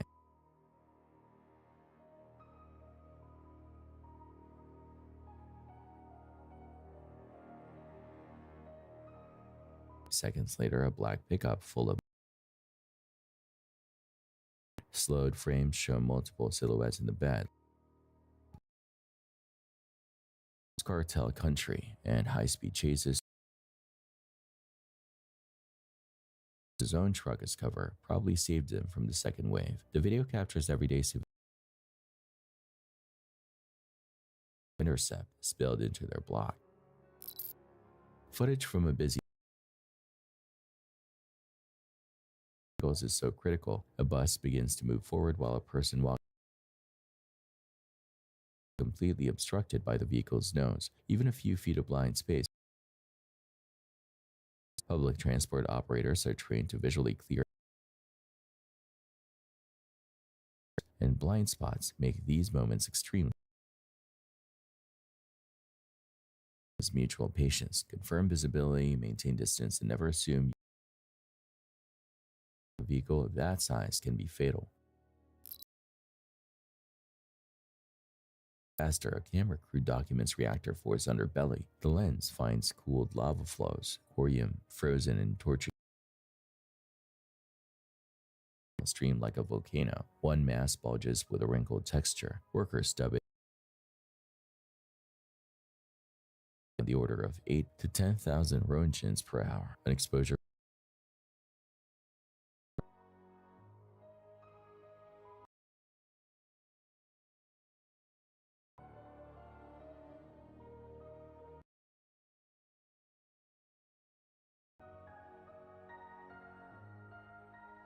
The clip, now upscaled, shows the year entered. The physics are stark: zirconium cladding, uranium mixtures fused under meltdown conditions into radioactive glass ceramic. Way design margins and the longevity of nuclear accidents. A streamer filed a police report after is now blowing up across the internet. And well, that question was answered in painful detail one chaotic afternoon when officers tried to going down. It started as a simple pursuit call. Within seconds, he was sprinting across parking lot campus before bolting behind a funeral home. He's running. He's running. Officers shouted commands, radios echoing with the chase, but he ignored.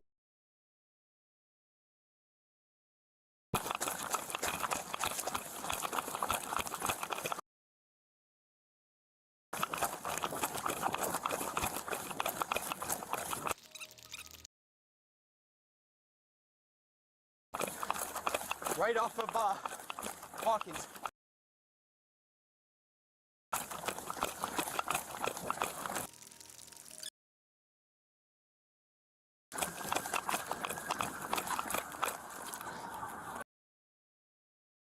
Got him here.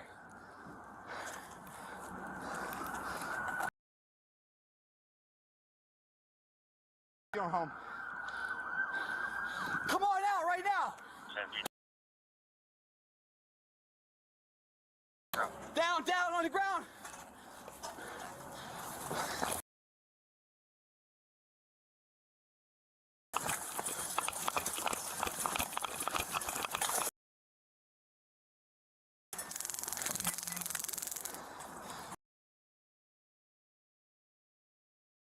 Stop! Now! Flip over! For now. Turn to your stomach! You're gonna get tased. Turn. Put your hands on top of your head. Put them on top of your head now! Tricky move. I can't breathe. Just cuff me. I can't breathe. Okay? I can't breathe. You just come in here, go back to the... Dude? I ain't breathing. That's one thing I ain't doing. Yeah, don't f***ing reach. Okay, we'll get you up in a second. Okay. Breathe. Yeah, we got an apprehension, so go back to the vehicle. Help me up, please. Sit up, flip over. I'm trying to... Just help me up. Well, I don't even know why I ran. He was that he couldn't breathe. Paramedics were called to check him out while officers secured the scene. His name wasn't released immediately, but when they ran his information, How much time? hand, please.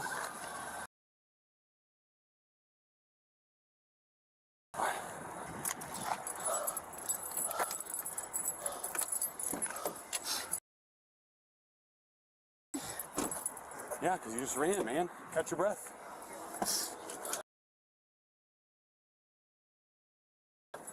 Hang tight. You're fine. You good, Bill? The man admitted he ran because he thought he had Medina County, where he'd done time before and didn't want to return.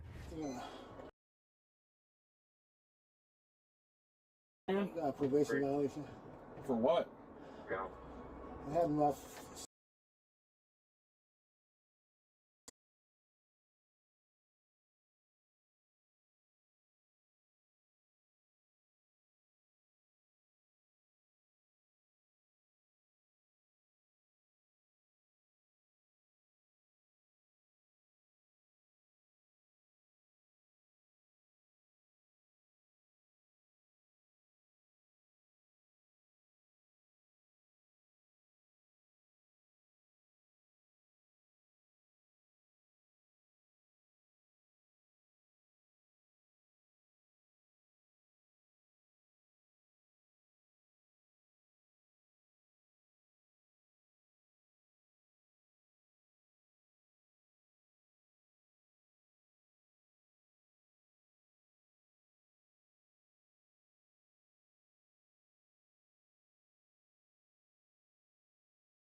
like loaders, dump trucks, and excavators are operators rely on mirrors, cameras, or spotters, but even with those aids, that's why every active work zone requires that danger zone unannounced is like walking into the swing. Limitations make prevention impossible.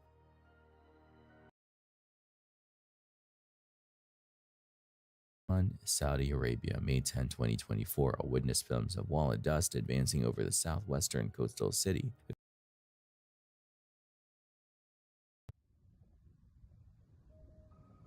شوفوا هنا كيف المنظر انظروا لهذه الأجواء الآن من سواحل جيزان ما شاء الله والأروع نسأل الله تعالى أن يعقب الله انظر Sepia. Visibility collapses and the storm swallows the region. Events like this halt aviation, clog in injuries. The clip is useful for scale. Single frames show why motorists and outdoor workers need rapid shelter protocol. Transporting pressurized gas. In this clip, several tanks roll freely in the back of a moving vehicle. Proper restraints, each cylinder effectively becomes a missile. Through metal or concrete if the valve is damaged. Regulations straps or locked cages to secure such loads. Here the cylinders tumble. It's a vivid warning. Compressed gas risk damage. It risks lives. Luckily in this case, the outcome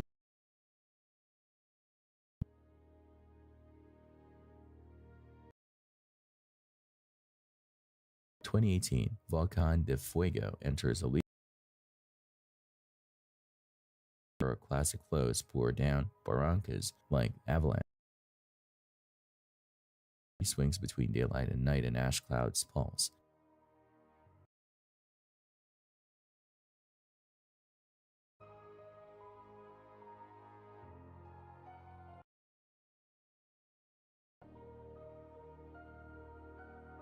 People jam choke points. The flow leading edge curls over ravine walls and thousands were displaced. The clip distills the terror.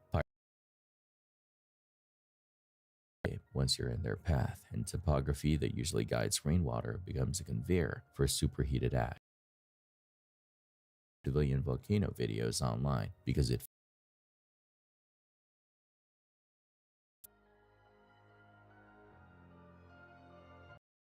the keyboard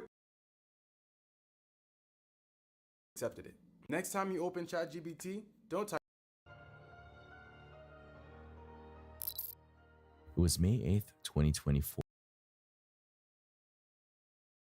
Madison, what began as a calm Wednesday morning soon spiraled into a moment of 18-year-old student. At 11:15 a.m., frantic 911 calls flooded dispatch. You're at the middle school, is that correct? Has anyone fired any shots? Do you know who has the gun? Stay on the line here with me, okay? If you have a lockdown button, just hit it. Did you barricade your door? Wherever you need to hide. Reports came in of an armed individual outside Mount Horeb Middle School. Desks, whispering in fear as automated lockdowns alerts blared through. Recordings captured the urgency in every voice. Within minutes, officers arrived and spotted the suspect. School's entrance, striking the doors, trying to break through the glass. He never made it inside. Dropped the weapon, but the teen didn't listen. Then gunfire.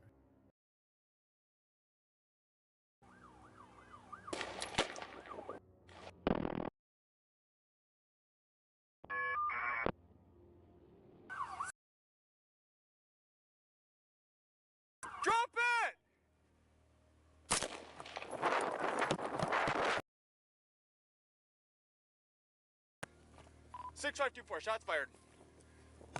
Drop the rifle!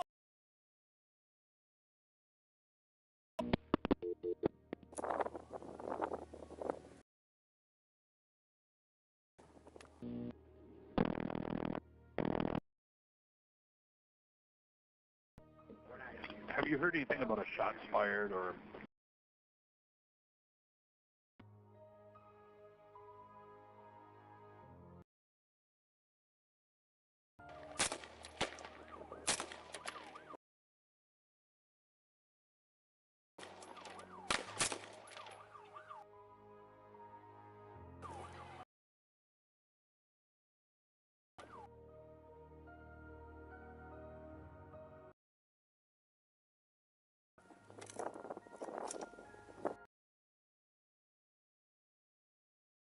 Are okay.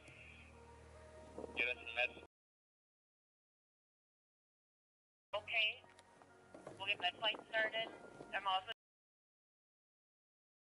Officers approached cautiously, confirming the team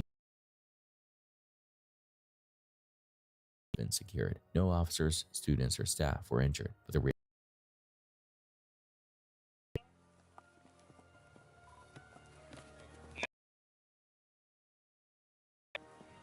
Not moving at this time.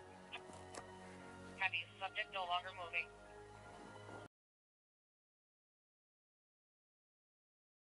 Yep.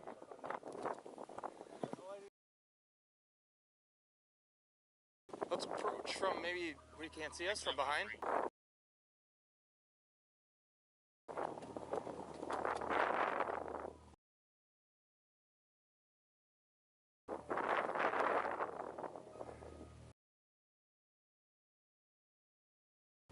The other is about where they want us at all.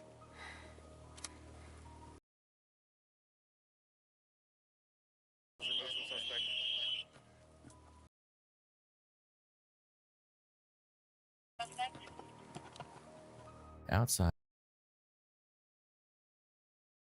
the area, calling in bomb technicians after finding the suspect's vehicle. At the boys' home, investigators made chilling discoveries. Explosive devices. They also found a handwritten letter addressed to the police that asked to shoot me. I'm sorry. It's not your fault. The note confirmed but a planned suicide by cop scenario. The Wisconsin Department took over the case. Several Mount Horeb officers were placed on administrative leave. Cowell confirmed police fired their weapons, but did not specify whether the suspect did only after police swept the campus, checking lock. The emotional impact was only beginning. Parents reunited. Media leaders praised the swift and coordinated response of teachers. Prevented a devastating mass tragedy in a town known. Reminder, even in the most ordinary places, darkness can merge. Stop it are the ones forced to pull the trigger.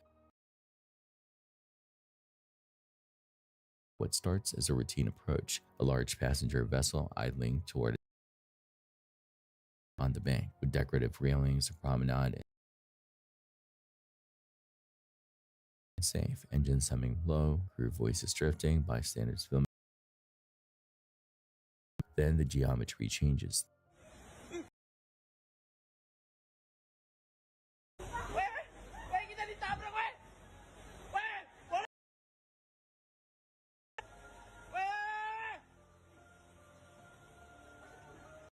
Apparently you can go from bumped with Wix Harmony. I don't know if this is going to be possible. Or... All right, let me try to make a mistake.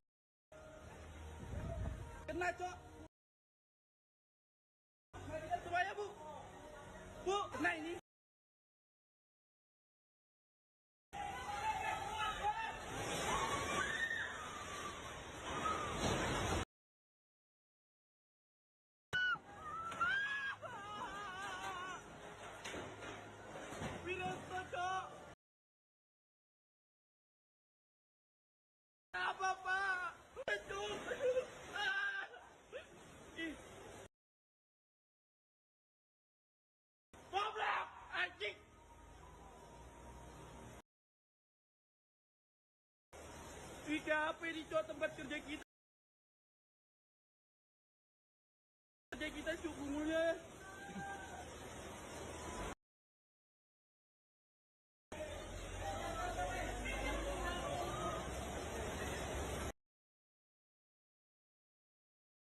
An odd angle, and whatever stopping plan existed clearly isn't biting. You hear a shouted command, and the pit steel. The kiss is a shove. Railings fold like tin. The paved edge caves, and you see the ground slump where film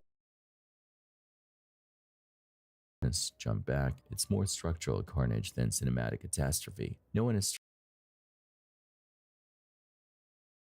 comments peg the locale as Malaysia or Indonesia, which fits the riverside. Is unconfirmed. The lesson is universal. Low speed hull drifts a meter too far. You don't get scuffs. You get foundations compromised. The restaurant is spared deeper damage only because the main building sits set back from the bank. Of a violent home invasion movie, but this wasn't fiction. It happened in Skegness, Lincolnshire, when a house late at one February night. It's 9:33 p.m. and figures approach home on Grosvenor Road, carrying axes, baseball bats, and other. Johns revs up his motorcycle, then in a shocking move, slams the bike straight into the front door. To force his way inside. Behind him, another man, later identified as Tommy Gaskin Sr. Follow, shouting as they charge in behind the motorbike. For a few 10 seconds, the house disappears. The metallic thud of weapons echoing from inside. Then 3 terrified people for their lives into the darkness. When officers arrived, a short smashed, walls dented, windows destroyed. Police later confirmed the brutal ambush was linked to exploded into full-scale violence. Detectives combed the scene, and that's when the first bat and other weapons. Forensic testing led straight back to Johns. One by one, the other attackers were Tommy Gaskin Sr., 53, were arrested after investigators pieced together CCTV footage, DNA samples, and witness data. Through the door, was sentenced to 14 months in prison. Toon received 10 months for a fray. Constable David Bettison of Skegness CID called the attack a grim reminder how drug gangs bring fear, violence, and chaos to our streets, but we remain we call home. The shocking video has since circulated online as both a warning and a glimpse into the kind of terror no one expects to see on their doorstep from a quiet street. This Skegness break-in serves as a brutal reminder. The wrong people come knocking.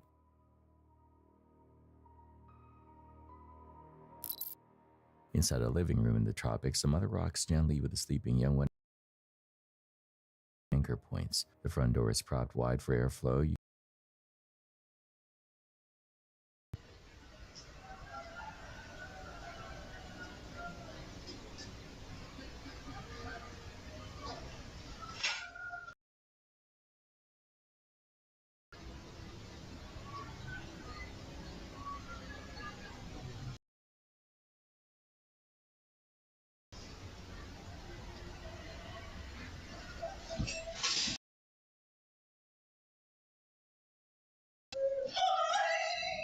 What the lens notices before she does is movement like a rope come alive. The swing arc of the hammock blocks her line of sight just long enough for the tongue tasting the air. The body is easily thick enough to pin an adult's leg, and there's more length out of frame. When she finally spots one arm scoops the youngster, the other steadies the net, and she bolts for the corridor, voice breaking into doorstep. This is not hypothetical. Large constrictors are can read to a predator as manageable shapes. Screens, door bars, and fresh Forget the giant beetles and flying roaches, and reptile risk alone are used for closed doors after dark, even when it's stifling. Her timing here is a difference between a man steps outside and tilts his phone upward as a thunderhead boils directly over a street. The cloud base is that ugly laminar look, layers sliding past each other, and then rotation becomes visible, lowering forms. The sky tightens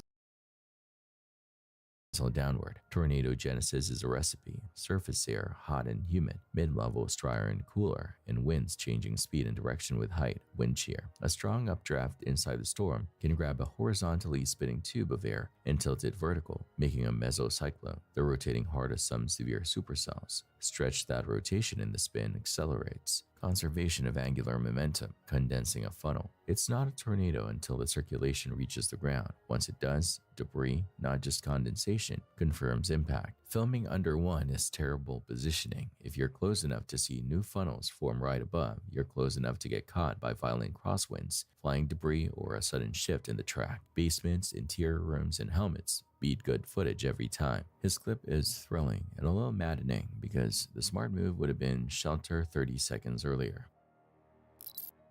Parked beneath a clear June sky on 6/23/2009, a small group starts filming from inside their car after spotting an odd sky glow. What the camera catches is not navigation strobes or a steady beacon. 3 luminous orbs hang above the tree line, brightening and fading on their own cadence, never locking into any aviation pattern.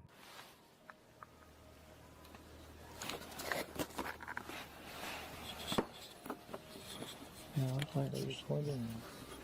Are there lights still there? Still in the same place. Can I borrow that?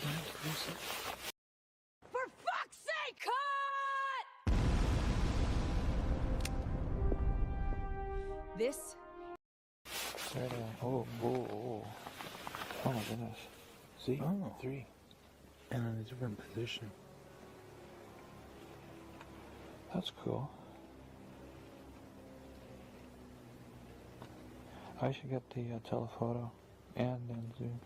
Someone swaps to a telephoto, another switches to night mode, a third tries phone zoom. Every device shows the same thing. The light pulse as if breathing, then rearrange without crossing the space between positions. Move 10 feet left and the geometry shifts again, as though the orb's apparent locations depend on where you stand. The group floats mundane theories first. Lens flare, tower lights, aircraft on approach, but the behavior doesn't fit. No linear track, no anti-collision timing, no sound, and the intensity swell feels organic rather than electronic. The camera hunts the focus plane and the orbs briefly distort, but even during those artifacts, the tried spacing remains consistent, then breaks, with one orb vanishing while the other 2 hold. Minutes pass like this, appear, dim, reappear in a slightly different wedge. A quiet call and response in light. The tone in the car changes from curiosity to unease when the telephoto makes the orbs look uncomfortably near, like they're just above the trees instead of miles up. No one bolts. They keep recording, narrating softly, trying to triangulate by eye and failing. Eventually, the sky goes blank again. Nothing lands. No sonic signature trails away. What endures is the geometry problem they couldn't solve in a string of viewers years later, admitting that, fake or not, the pattern of those pulsing lights doesn't leave your head quickly. A driver noses into a flooded low crossing while onlookers plead for common sense. The current looks shallow until it isn't. Brown water obscures the lane edges and hides where the asphalt may already be undermined.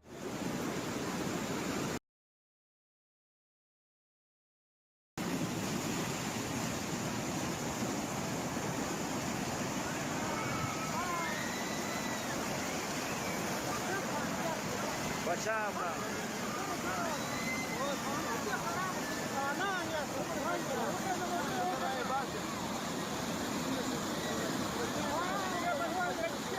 At first, the car pushes a bow wave and the wheels bite. Then the downstream tires start to float just enough to lose lateral grip and the vehicle yaws. You can hear someone shout, "Watch out," right as it slides off the ground and the river claims it. Hydrodynamics don't care about confidence. Around 12 inches, 30 cm of moving water can displace a typical sedan. 2 feet, 60 cm can carry off high-riding SUVs and light trucks. Worse, fast water abrades roadbed material, so the road you're trusting may be a suspended sheet made sure, fantastic. If not, the interior can fill in under a minute. Trapping belts and electronics. The practical rule, turn around, don't drown, isn't nannying, it's math. Is not a shortcut, it's a lottery with terrible odds. On the night of December 5th, 2009, inside a bustling nightclub known as the Lame Horse in Perm, Russia, celebration turned into catastrophe in the span of minutes. The club local favorite was marking its 8th anniversary, and over 300 guests had gathered to celebrate under a low wooden ceiling decorated with flammable twigs, plastic garlands, and cheap foam ornaments. Music. The cameraman had been invited to capture the night, smiling patrons, laughter, clinking glasses, and the playful banter of the MC entertaining two young women near the stage. Отлично, в гостях у нас сегодня хирург. Узнавать хозяев-то надо.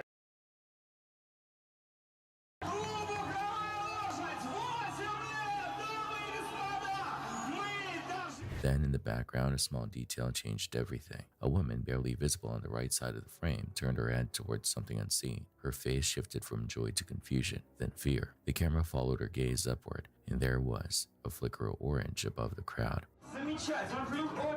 Очень люблю женщин, которые созрели. Зрелые, красивые, желанные, обаятельные. Дамы и господа! One tiny spark from a pyrotechnic device had ignited the decorative ceiling. At first, it looked trivial, a spark that might burn out. Instead, it spread in seconds, calling across the dry materials like a fuse. The MC's voice cracked through the speakers. "Ladies and gentlemen, we are on fire. Please leave the hall."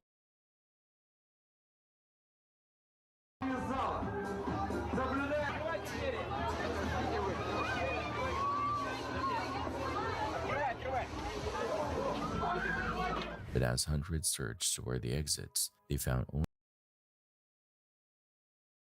the stage had no signage and was blocked by furniture. Smoke thickened instantly, choking visibility to zero. Those near the doorway were crushed as others behind them pushed in desperation. Within moments, the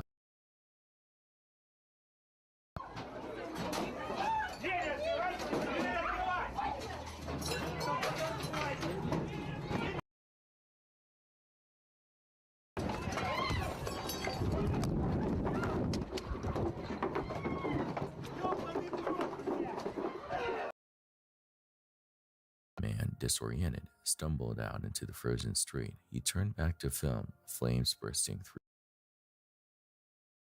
It took over 20 minutes before firefighters arrived. By then, the building was nearly gone.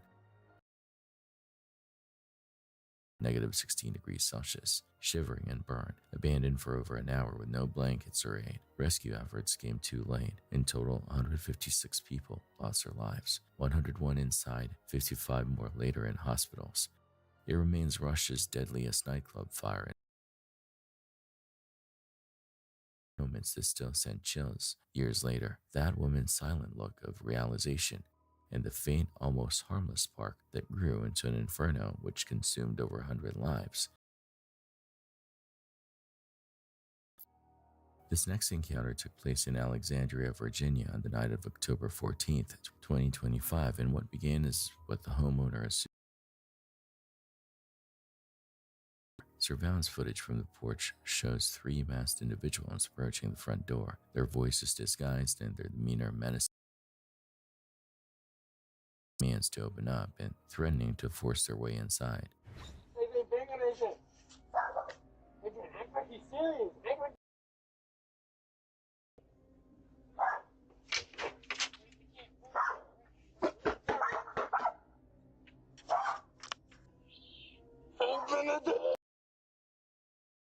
To become a podcaster with Riverside, you just need a concept. First, go to riverside.fm and open.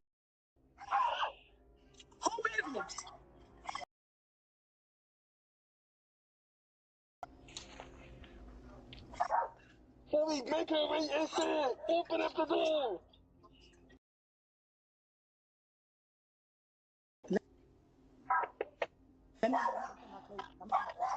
Who is it? Open up the door before we make our way inside.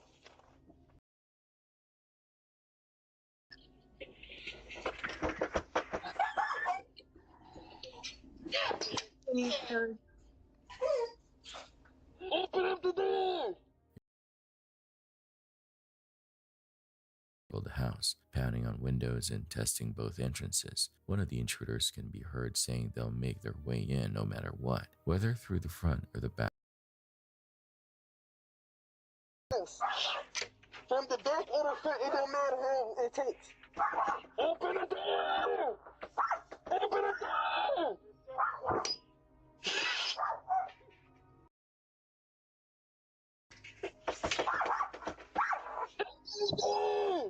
Open the door!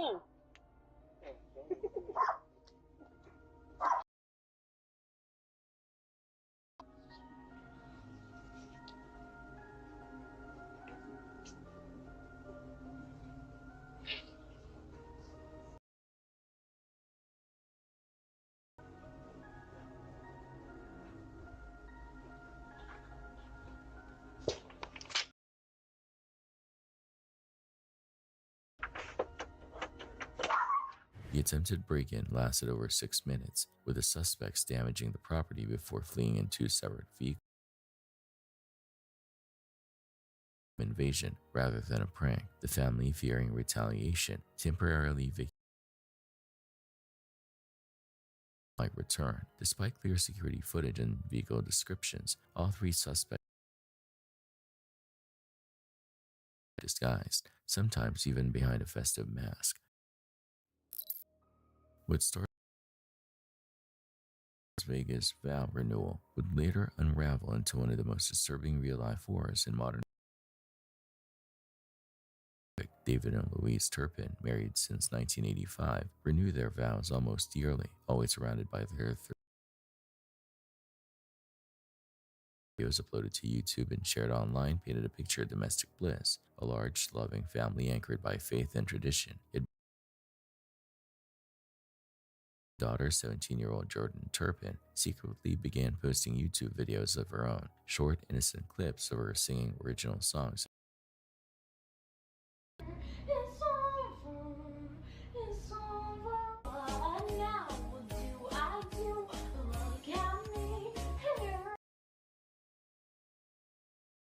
Sharing her dreams online, but inside the Turpin house, Jordan and her siblings lived in chains, starved, beaten, and denied California home into a private prison where the children were fed once a day and allowed to bathe only once a year. Jordan's secret videos were her only window to the outside world, a faint signal of hope disguised. 14th, 2018, she found the courage to escape. Trembling, she used a discarded phone.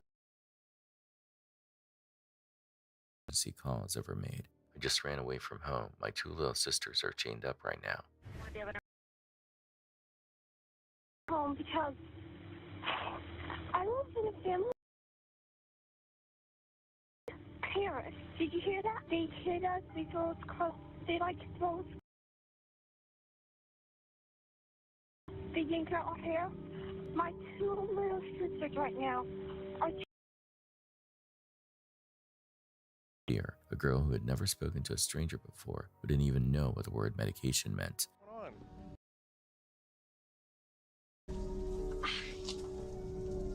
I just ran.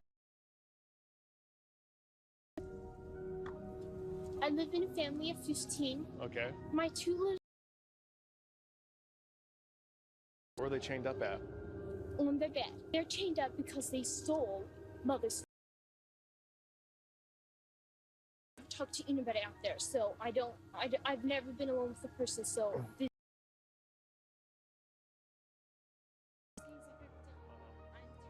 Medication? What's medication? Medication. Do you take pills? She showed him photos of her sister shackled to bed frames, bruised and filthy. And what they discovered stunned the world. It's a very thing, but I have proof that my sisters are chained up. Look at that. See, those are the places. So filthy. We don't take baths. We don't. How did your sisters get like this? Your parents chained them up? And living among human waste. The oldest was 29 years old, but weighed only 89 pounds. David and Louise were arrested immediately. Their carefully curated family were sentenced to life in prison, and the children, finally free, were placed into foster care. Did you know there's a new AI tool that allows you to create AI-generated YouTube thumbnails by just scan the video and then create professional thumbnails in seconds using AI with no... It's called thumbnailcreator.com, and I'm going to show you exactly how this works. So you're going to go to Thumbnail Creator, a free trial, which will give you multiple of these thumbnails for free. And Freedom had its betrayal. A foster family in Paris has been accused of abusing several foster children.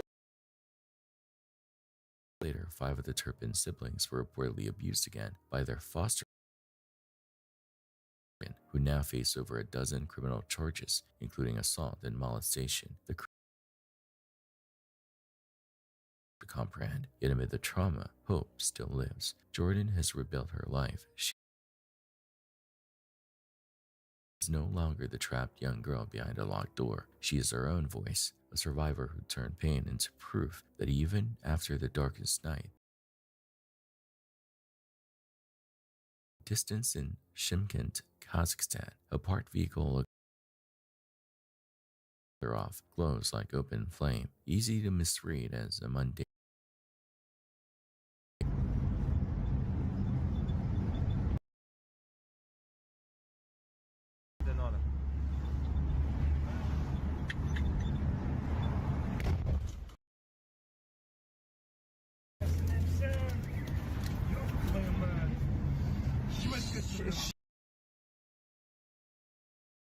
The nearby car violently ruptures. A pressure wave ripples across the frame, and fragments pepper the street and building fronts. Early reports said facial and hand injuries, consistent with a rapid thermal pressure. Remarkable given the scale. Investigators pointed to aftermarket gas matters. LPG or CNG conversions add leaky fitting or heated cylinder can turn a sealed cabin into a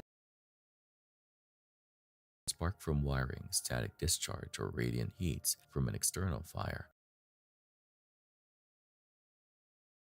that blows out panels and glass. Practical takeaway: power off, don't start the engine, and get distance. For bystanders on the site, shrapnel and a secondary blast. In Taiwan, inside the Yuanlin Finance and Economics building, a woman and her small daughter enter through the glass lobby. The woman, calm but hurried, presses the button for the 11th floor, lays down her coat, and then carefully places her daughters beside it. She removes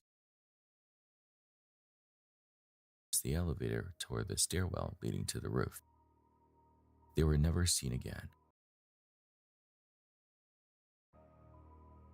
When the building manager reviewed the footage the next morning, unease set in. He remembered the pair vividly. But no such person lived there. Fearing the worst, police were called. They searched. No bodies, no evidence. The coats, shoes, and a single empty suitcase. She jumped with her child? If so, where were their remains? Could she have escaped unseen? Every exit was monitored by CCTV. Theories multiplied: a supernatural disappearance, an unsolved murder, even the suggestion that both were pulled in. Forward to this day, calling it cursed. Others believe there was a hidden blind spot in the cameras, an overlooked escape route. Wide as Leo had never been there before. No trace of her or a young one has ever been recovered, just that elevator video, a haunting final glimpse of two souls vanishing in answers. This security footage, captured in the city of Nalisk, Russia, begins like any ordinary day at a tourist cable lift. Dozens of visitors high above the water. Everything seems normal, calm, even peaceful, but within seconds, that calm shatters.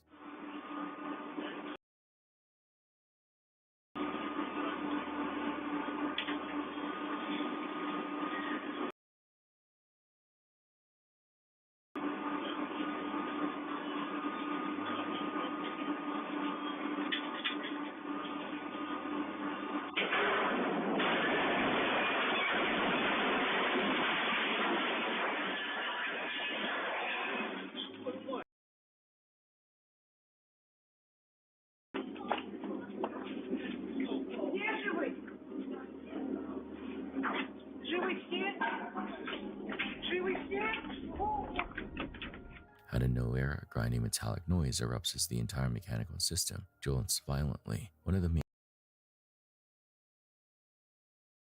out of control. The frame shakes as metal screeches and bodies begin to fall. A few riders scream as their seats collapse beneath them, crashing down toward the body of water below. The malfunction appears to have stemmed from a catastrophic mechanical apart. One passenger near the landing area is struck by a chunk of flying debris, a panel from the control box, yet miraculously survives. The rest of the riders plunge into the water, sustaining injuries ranging from broken bones to concussions. Local emergency teams later confirmed no fatalities, thanks to the fall landing over a shallow reservoir, rather than onto rock. Still, the footage stands as a chilling reminder of how fast a calm day at a tourist attraction can turn into a scene of mechanical chaos. In Coyoacan, Mexico, a quiet neighborhood erupted into chaos as federal forces surrounded a home belonging to Ovidio Guzman Lopez, son of notorious cartel leader Joaquin El Chapo Guzman. The mission, planned for weeks, aimed to capture Ovidio and cripple the Sinaloa cartel's leadership. Body cam footage shows the operation's precision, armored trucks rolling in, tactical units breaching the perimeter, and Ovidio surrendering without resistance. It was supposed to be a clean arrest, the kind that makes history books. Instead, it ignited a war. Hey, is your Mac secretly underperforming? Mine totally was. I used Clean My Mac's health check to figure it out. Super quick, take a look. Clean My Mac instantly shows battery status, CPU load, and background memory hoggers. It empowers you with control to keep your Mac healthy and organized, fighting digital mess and ad trackers. Oh, and Apple even named it one of their favorite apps for 2026. Create a free account and use all tools at zero cost for 7 days.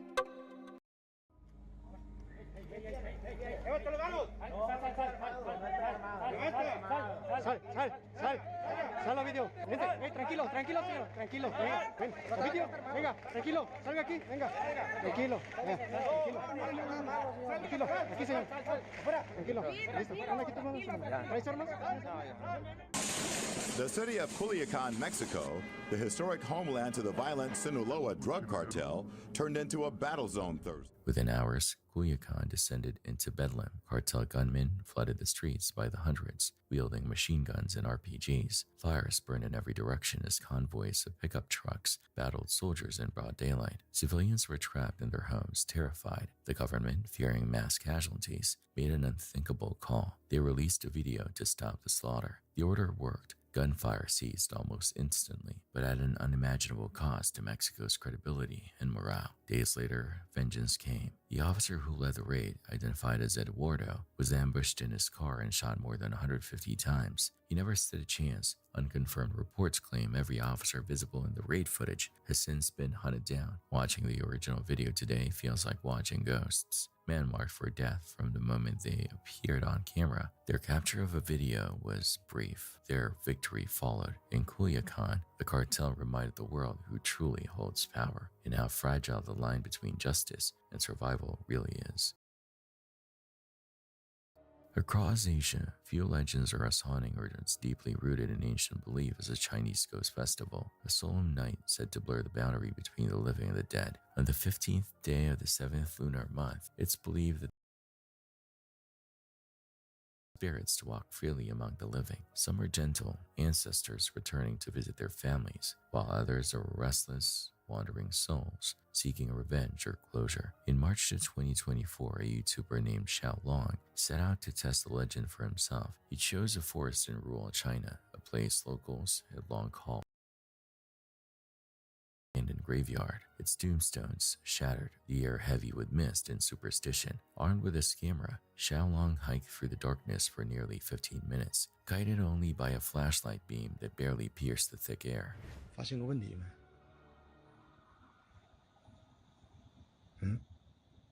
你发现这个地方寸草不生吗？这应该是个绝户地，也就是极阴之地，称之为鬼煞之地。这个地方，兄弟们，我操，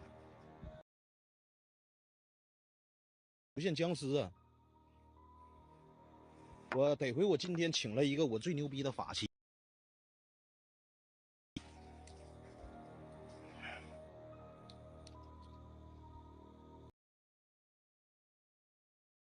这个真是开过光的，不要俩笑话我啊。There, he began setting up his equipment, speaking quietly into the gate. Then the atmosphere shifted. The wind stopped. The forest grew. Footprints appeared in the sand right beside. 今天我也差不多了，因为平台给我卡个 B 型。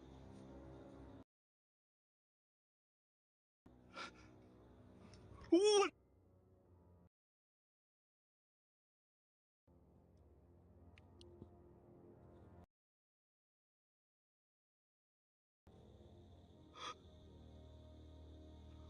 我操你妈！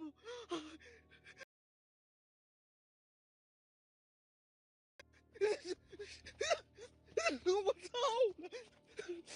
Panic, Xiaolong backed away, scanning every direction, but the night around him was empty. The edge of the frame, a dark figure moving in the distance. Video warped, and then it abruptly cut to black.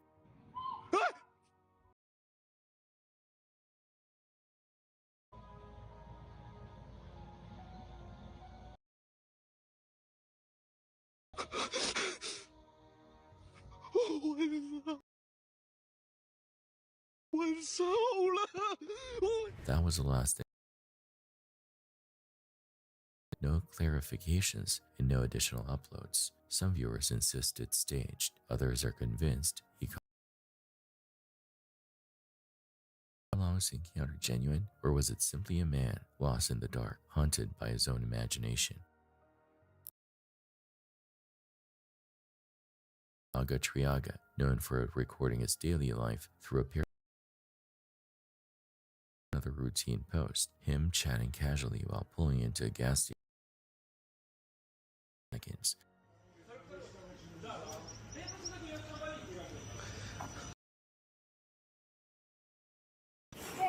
Yes! Ёба!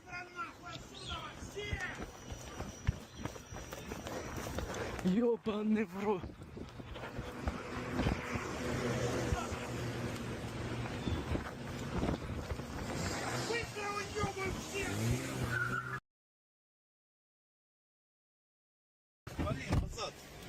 Назад, подальше от этого. Ты там, вали нахер отсюда, подальше. Куда за... Это грузовик целый. Фу, блин. My name is Julie and I live in 6th grade. Seconds later, viewers realized what happened. A drone strike. The small craft had crashed near the fueling pumps. A thin trail of smoke rises in the distance as shouts fill the air. Emergency responders later confirmed the drone was likely military grade, though whether it malfunctioned or was intercepted remains unclear. The footage recorded from Maga's and because it captured one of the closest calls imaginable without tragedy. A routine curb blink, 2 people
West African dish.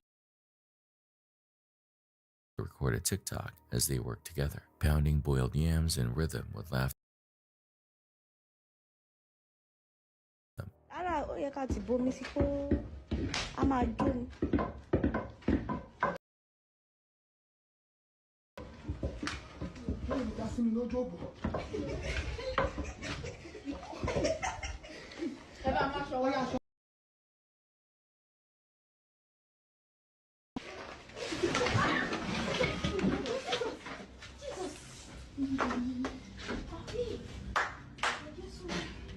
A faint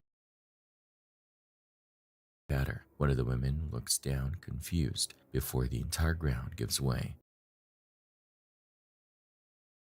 Utensils and boiling food plummeting downward. Screams fill the air as dust and women survive with only minor scrapes, though several suffer bruises and burns. Later reports confirm that the floor had weakened over time due to unseen is its timing. The collapse occurs right as Helen finishes her sentence.